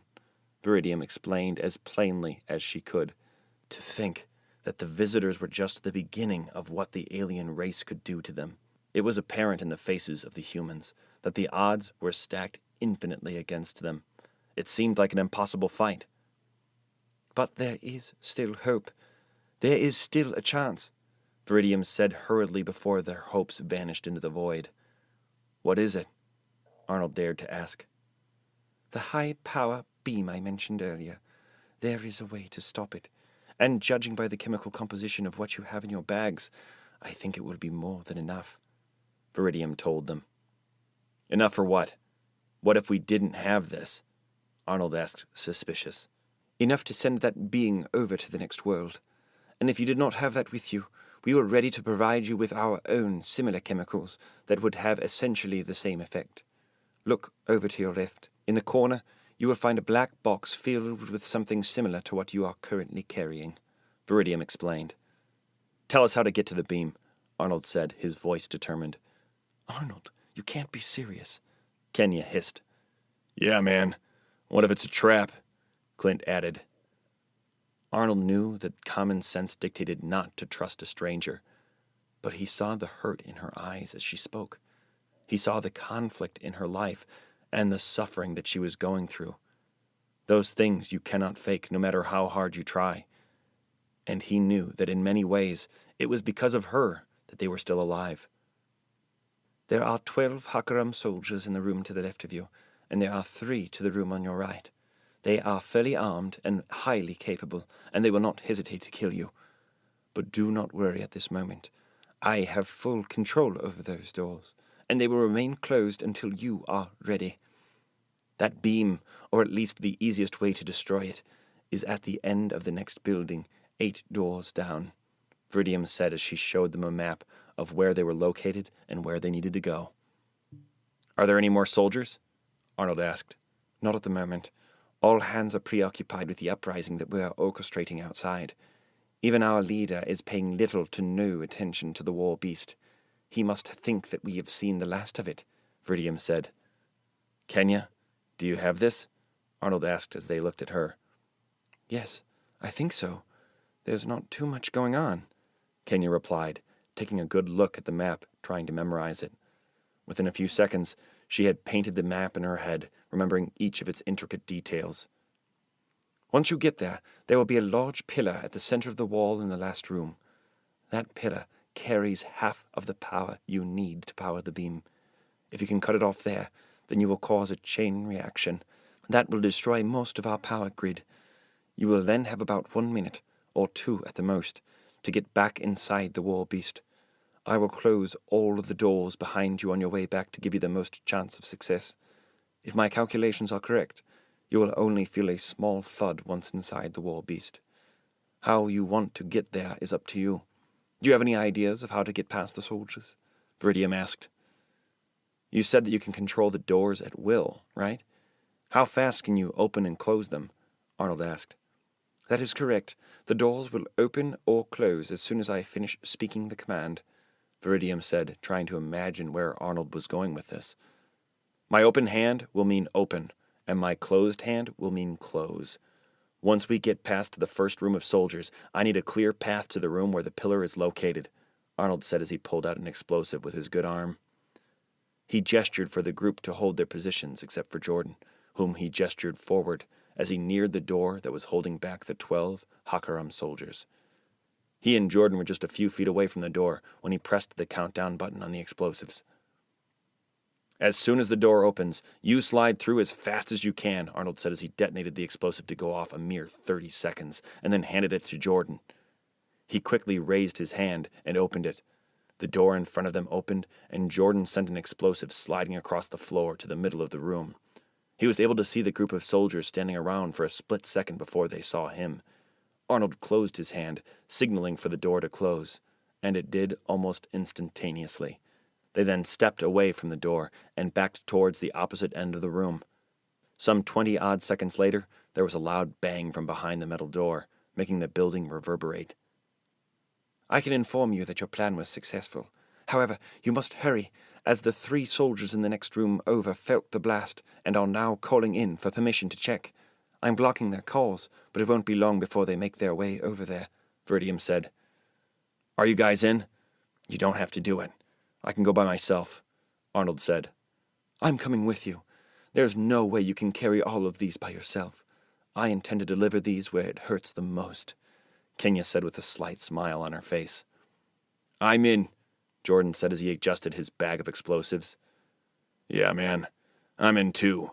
Let's stick it to 'em. When she opens the doors, we can't stop running. You got that? We will need to sprint there and back. We need to be in and out, back inside Deimos as quickly as possible, Arnold instructed. Arnold held his hand up, getting ready to give Viridium the signal to open the doors.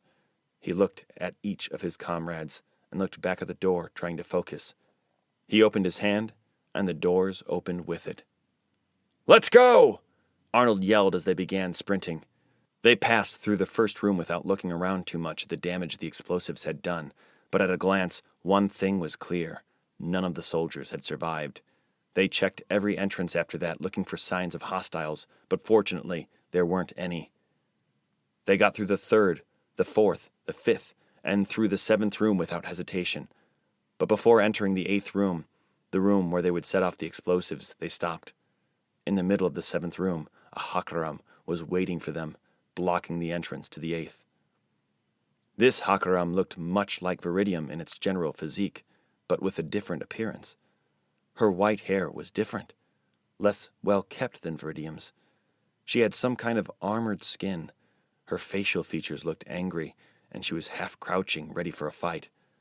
Most noticeable of all, she was holding a large blade in one of her hands. Going somewhere?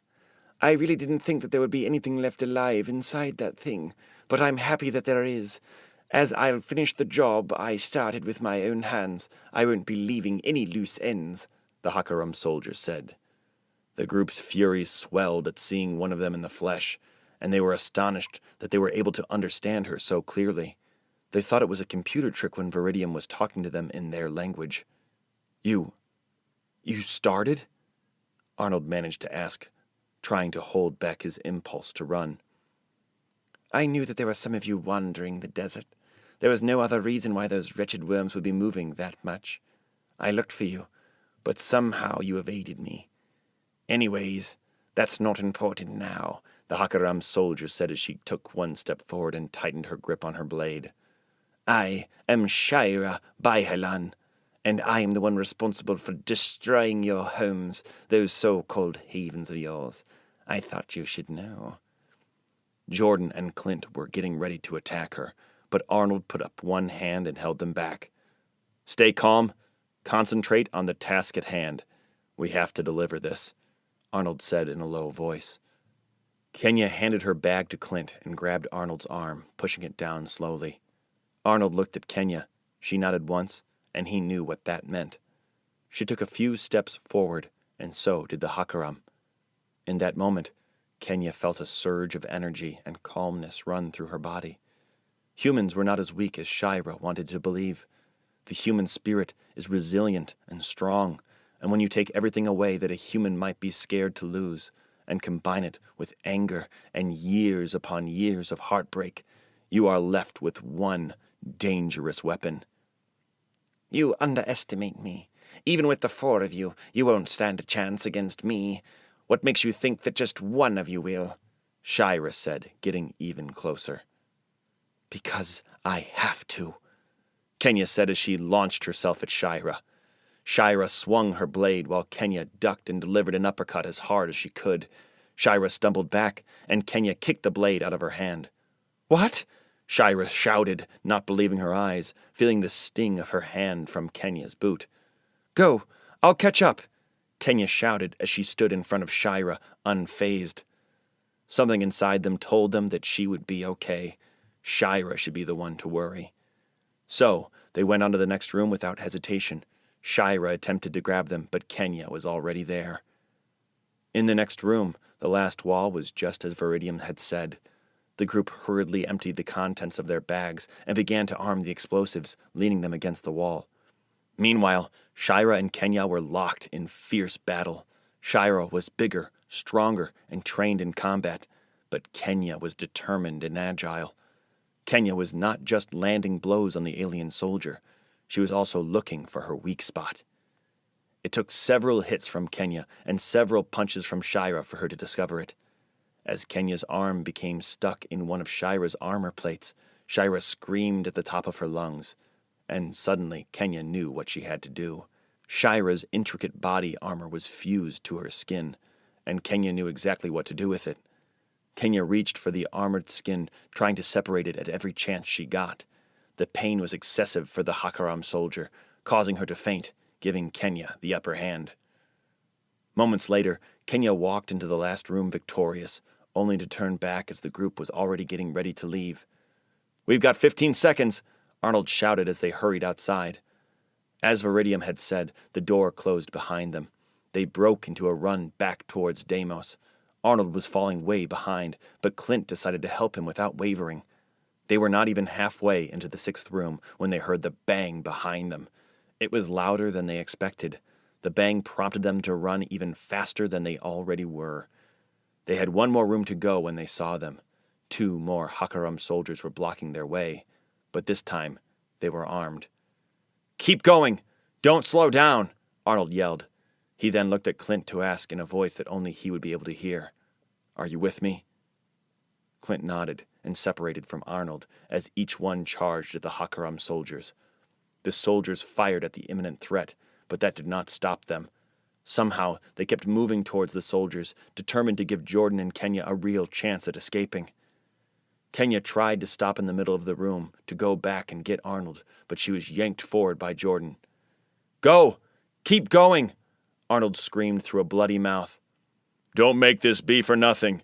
There aren't enough of us left to be wasting," Clint yelled. As much as it hurt Kenya, she knew they were right. They had to keep going. It was too late for them. She just wished that she had gotten the idea to tackle the soldiers first. As soon as they stepped into the next room, Arnold gave Kenya a meaningful look before he closed his eyes and raised his hand and clenched it into a fist. He gave Iridium the sign to close the door. Kenya yelled at the top of her lungs. The pain of leaving them behind was unbearable. Jordan kept pulling Kenya towards Deimos. Reluctantly, they got inside Deimos once again. Kenya pounded on the floor while Jordan attempted to close the door by any means possible. His muscles and his body gave up a few inches away from fully closing it. Seconds later, they heard the blast of the chain reaction. Fire and debris from the blast got inside the exit door, triggering the fire alarms and sprinklers inside Deimos. But they couldn't care less. They had just lost 2 comrades on top of everything else they had lost throughout their lives. Clint had demonstrated the true nature of a human heart, as he gladly surrendered his life to protect his friends. Arnold had demonstrated admirable conduct as the last hope for the Havens and as a human being. He had refused several times to give up the fight, no matter the odds. A choice. "Leave us," he said to the engineers, and he turned to Dolam. "Release this traitor from his chains. He will need both hands to operate the beam. I expect you to do something funny, something unexpected. By all means, do it. I have always wondered how hard it would be to cut off your head," Neveron said, placing his spear on Rendelior's neck.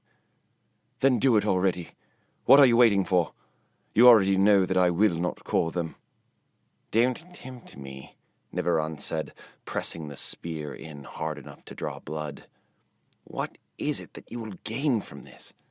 What is it that you gain from your defiance? There's nothing for you. What would happen if you win? Have you thought about that? Where will you and your people go and live? Do you just want to go and die in space? Is that your dream? I've always had a hard time trying to understand. Chances are that I never will. But it's too late for all that. You will do as I say." "Your tiny mind will never understand why. Because it's the right thing to do. We destroyed our own world. We have no right to destroy somebody else's." Rendelior struggled as he felt the spear cut his throat. Dolam did as Neveron asked, but right at the moment he took off the chains, an explosion echoed from behind the wall. A few seconds later, the beam began to smoke and flicker off. Everyone except Rendelior was caught off guard. He turned to face Neveron with chain in hand. Neveron gripped his spear tight, pointing it towards Rendelior. "Imbecile! What have you done? I half expected something like this to happen. Now I have more reason to end your life," Neveron said furiously through gritted teeth. Neveron launched an attack on Rendelior with his spear, but he was able to block it with the chain he had in his hand. Rendelior stepped closer to Neveron, making it hard for him to use his spear. With his hand wrapped around the chain, he punched the spear as hard as he could, making it fly from Neveron's hand. Then he punched Neveron square in the chest, sending him sliding across the floor. Dolam was hesitant to step in, as he knew that his leader might interpret his intervention unpredictably. But when Dolam finally decided to step in, it was already too late. Rendelior was already upon him. Dolam took 2 hits to the head before he was knocked out. Before Neveron was able to get up, the end of Rendelior's chain hit him on the head once again, right across the face, gouging his face and blinding one eye. He screamed in pain, but that did not stop Rendelior from approaching him.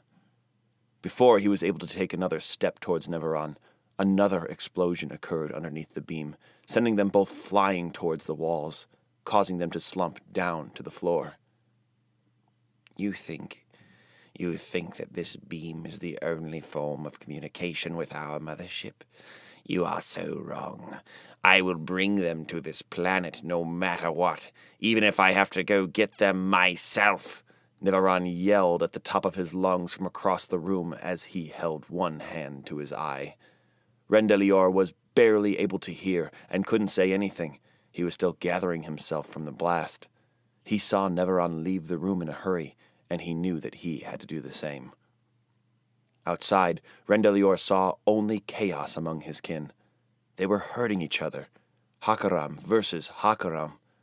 He then heard the engines of the explorer ship beginning to wind up. "Viridium, can you hear me?" he yelled in the middle of the crowd, but she wasn't there. Still dazed from the shock, trying to gather himself together, he got closer to a building and yelled even louder. "Viridium, can you hear me?" This time, a flickering light appeared not too far from him. He approached the light, knowing it was her. As he got close, the screen appeared. What happened to you? We weren't able to see anything after the explosion. Are you okay? I'll send help your way, Viridium said worriedly. No, there are more important things to do right now than worry about my health. Can you amplify me so that everyone can hear me? Rendelior said. Hold on. Okay. It's done. Now everyone in the settlement will be able to hear you, Viridium said. Rendelior took a few seconds to gather his thoughts, and then began to speak so everyone could hear. Other insurgents gathered around him as they recognized it was him. Our kin set out into the stars to find a new home, not to take someone else's home and make it our own. This was the mistake my father made as he became desperate in the darkness of space. Neveron elected to take the same path as my father, a path of selfishness, evil, and destruction. I chose long ago not to take that path. I chose to return this world to its original inhabitants and go and look for our own amongst the stars. Rendelior paused to catch his breath, and he saw that nearly everyone was listening. Today, I present you with a choice that will define your lives and the lives of your offspring, and their offspring after that. Surrender this planet and leave me on the carrier ship to find our place in the universe, or keep fighting and die here alone. Your leader has deserted you. He is currently leaving on board the Explorer. Come with me, and I promise you that we will find a place we can call our own without taking it from somebody else. The crowd was in uproar. Those who chose to continue to follow Neveron were only the high-ranking officers of the Hakaram, but the majority of the Hakaram in the settlement chose to go with Rendelior on the carrier ship. The remaining officers did not try to stop the angry mob. Instead, they ran for their lives with little success.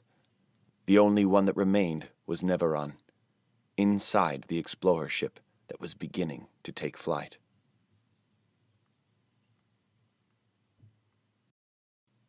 The final minutes. The massive war beast lay dormant, leaning against the alien building. Avon was still hanging from the central control bay apparatus, still attached to thousands of receptors and mechanical levers, unconscious. The room was dark and silent, despite the chaos that was going on outside. What is this place? Where am I?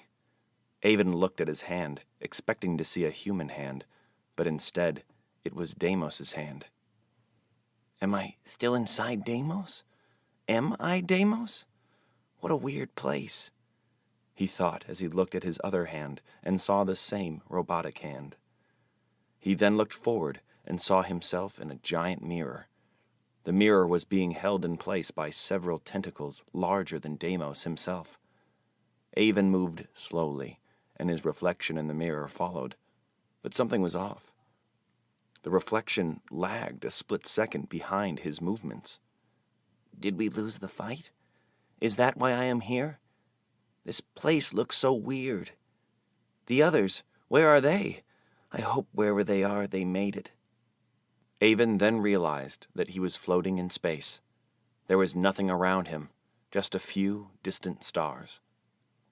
He began to try and walk or move, but his movements led him nowhere. It was then that he noticed that the Deimos in front of him in the mirror wasn't moving at all. What the hell? The large mirror broke, and out came the second Deimos, but this one was covered in dark armor. Behind the dark Deimos, there was a ship, a massive ship that engulfed the landscape as far as he could see. The dark Deimos launched at Avon with his sword out and the ship opened fire.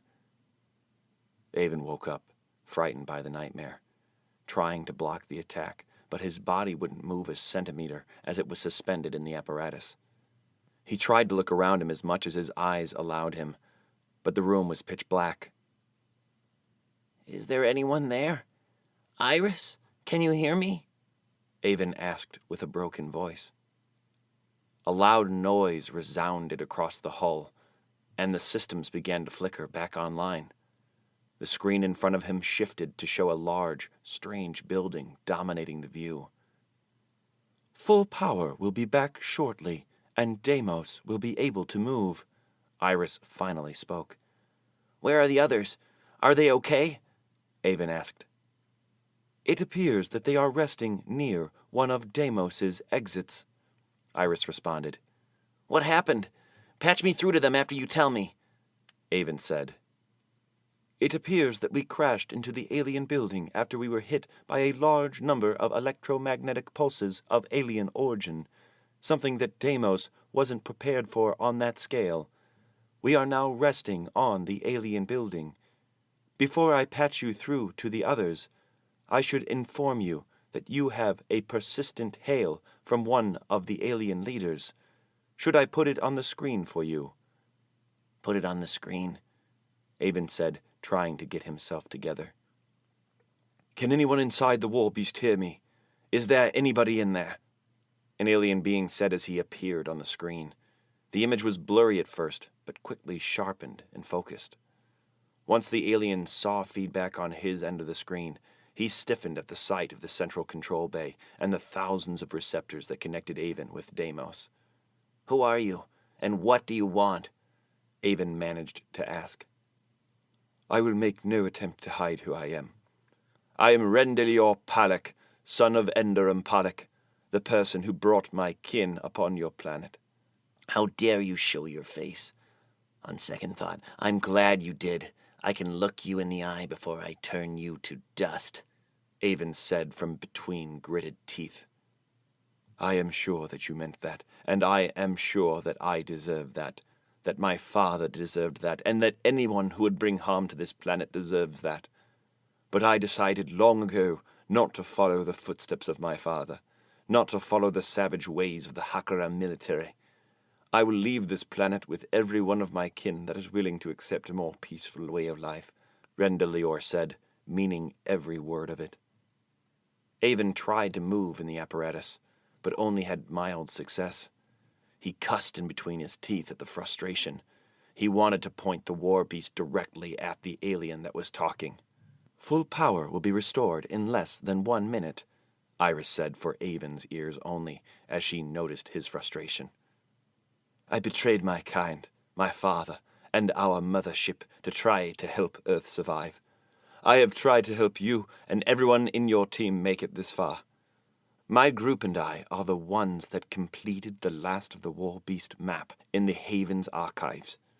We were aware of your approach to our settlement and did everything in our power to blind our military so you could have the best chance at success. I've helped you and your comrades as much as I could to reclaim what's rightfully yours, Rendelior said with passion in his voice. Avon looked at him, and he knew he was not lying. Rendelior meant every word he had just said. Confusion washed over him, and his desire to kill the alien dissipating. I come to you now with a request. No, not a request, a plea. I have helped you and your kind in every way I possibly could, risking my own life at every turn, a life I would gladly give to save this planet. Now it is time for you to help me. Help the thousands of lives escape from the evil ideology of my kin, Rendelior said as the camera zoomed out to show a huge clan of Hakaram standing behind him, some with young offspring. Right now, Neveron, a Hakaram loyalist, is leaving Earth on a large explorer ship, the same ship we came in. He is the one responsible for destroying the nearby havens. He intends to contact our mothership as soon as he comes within range in deep space. If that happens, this planet will be doomed no matter how many war beasts you throw at our mothership. Full power is now restored, Iris said. As soon as Avon heard those words, he stood up with Deimos and turned his attention to the sky. Parts of the alien building collapsed as he moved. He saw 2 ships taking off, a small one not too far from the ground, and a larger one already at high altitude and gaining speed. "Destroy that ship before it's too late. If you let him go, he will only bring more destruction upon Earth," Rendelior said. Take your people and never come back to Earth. Avon said as he closed Rendelior's screen. Iris, hail that ship. I want to contact him. I want to see the face of the one who murdered my people. Communication has been established. You can now speak with the pilot of the ship leaving Earth, Iris said as the wounded figure with the bloodied eye appeared on the screen. So, the war beast finally has the guts to contact me, the great Neveron Dalnek, Neveron said, his voice edging towards maniacal. I have just one question for you. Was it you? Avon asked, trying to stay calm and not to let his anger show. It was me. Me and no one else. It has always been me. It is because of me that we came here in the first place. If it wasn't for me, that old fool would still be searching for planets. And it will be me who will bring back the rest of the Hakaram, and we will finish what I started. We will eradicate humanity once and for all. Neveron ranted. No, you won't.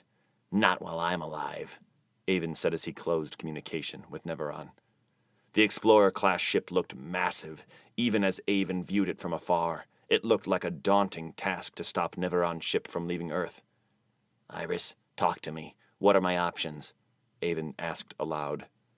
The God cannons are fully recharged, and other options are available. If my calculations are correct, the blast from the cannons should be enough to take down the Hakaram large ship, Iris said as she made available the options on Avon's screen. God cannons Phase 1, God cannons Phase 2, God cannons Phase 3. Without any hesitation, Avon chose God cannons Phase 3, and Deimos began to transform.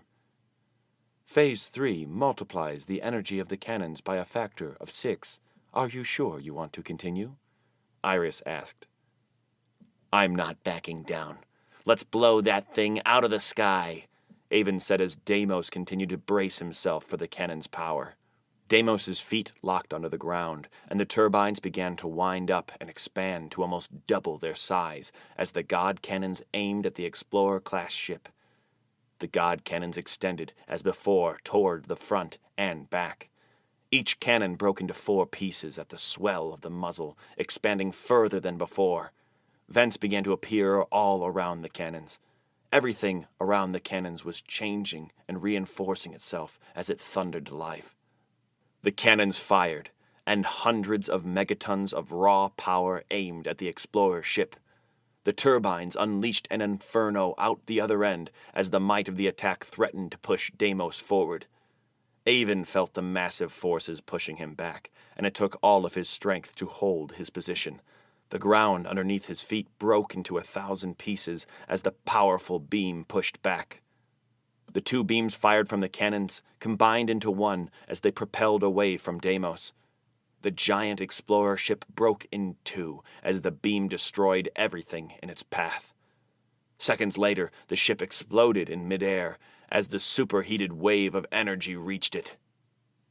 Can we fire again? Avon asked. If we divert some of Deimos's power to the cannons, we will be able to fire Phase 1 in less than 1 minute, Iris replied. Do it. With the God cannons still smoking, Deimos turned to the second alien ship in the sky. The cannons began to charge once again, and he got himself into position to fire. But the second alien ship did not linger in Earth's atmosphere any longer than necessary, leaving immediately, and for good. Avon had spared them. It was a big decision for Avon to make on his own, but it was a decision that he had to make. He did not want to become genocidal or commit a horrible act of war. Killing thousands of perhaps innocent souls wouldn't have done any good. not for Earth and not for him. The visitors had just witnessed the sheer terror of what human ingenuity could accomplish. He hoped that they would relay the message that Earth wasn't for the taking any longer, that Earth would put up a fight, for he knew that he had now become Earth's first line of defense. Epilogue. After the Hakaram left the planet and the dust settled, Kenya, Jordan, and Avon gathered to mourn the loss of the Havens and the loss of their friends. But the loss of their friends' lives had not been in vain, as they had successfully reclaimed Earth so that humanity would have another chance. They put Deimos on standby, making a canopy with his hand to protect them from the elements as they gathered outside in the frozen land. They lit a bonfire underneath Deimos's hand, keeping the cold at bay. For the first time in the entirety of their lives, they were able to breathe the fresh air outside. So, it's finally over. They left. Do you think they'll ever come back? Jordan asked. I'm not sure. It is over for now, and if they do come back, we still have Deimos, and we will be ready for them.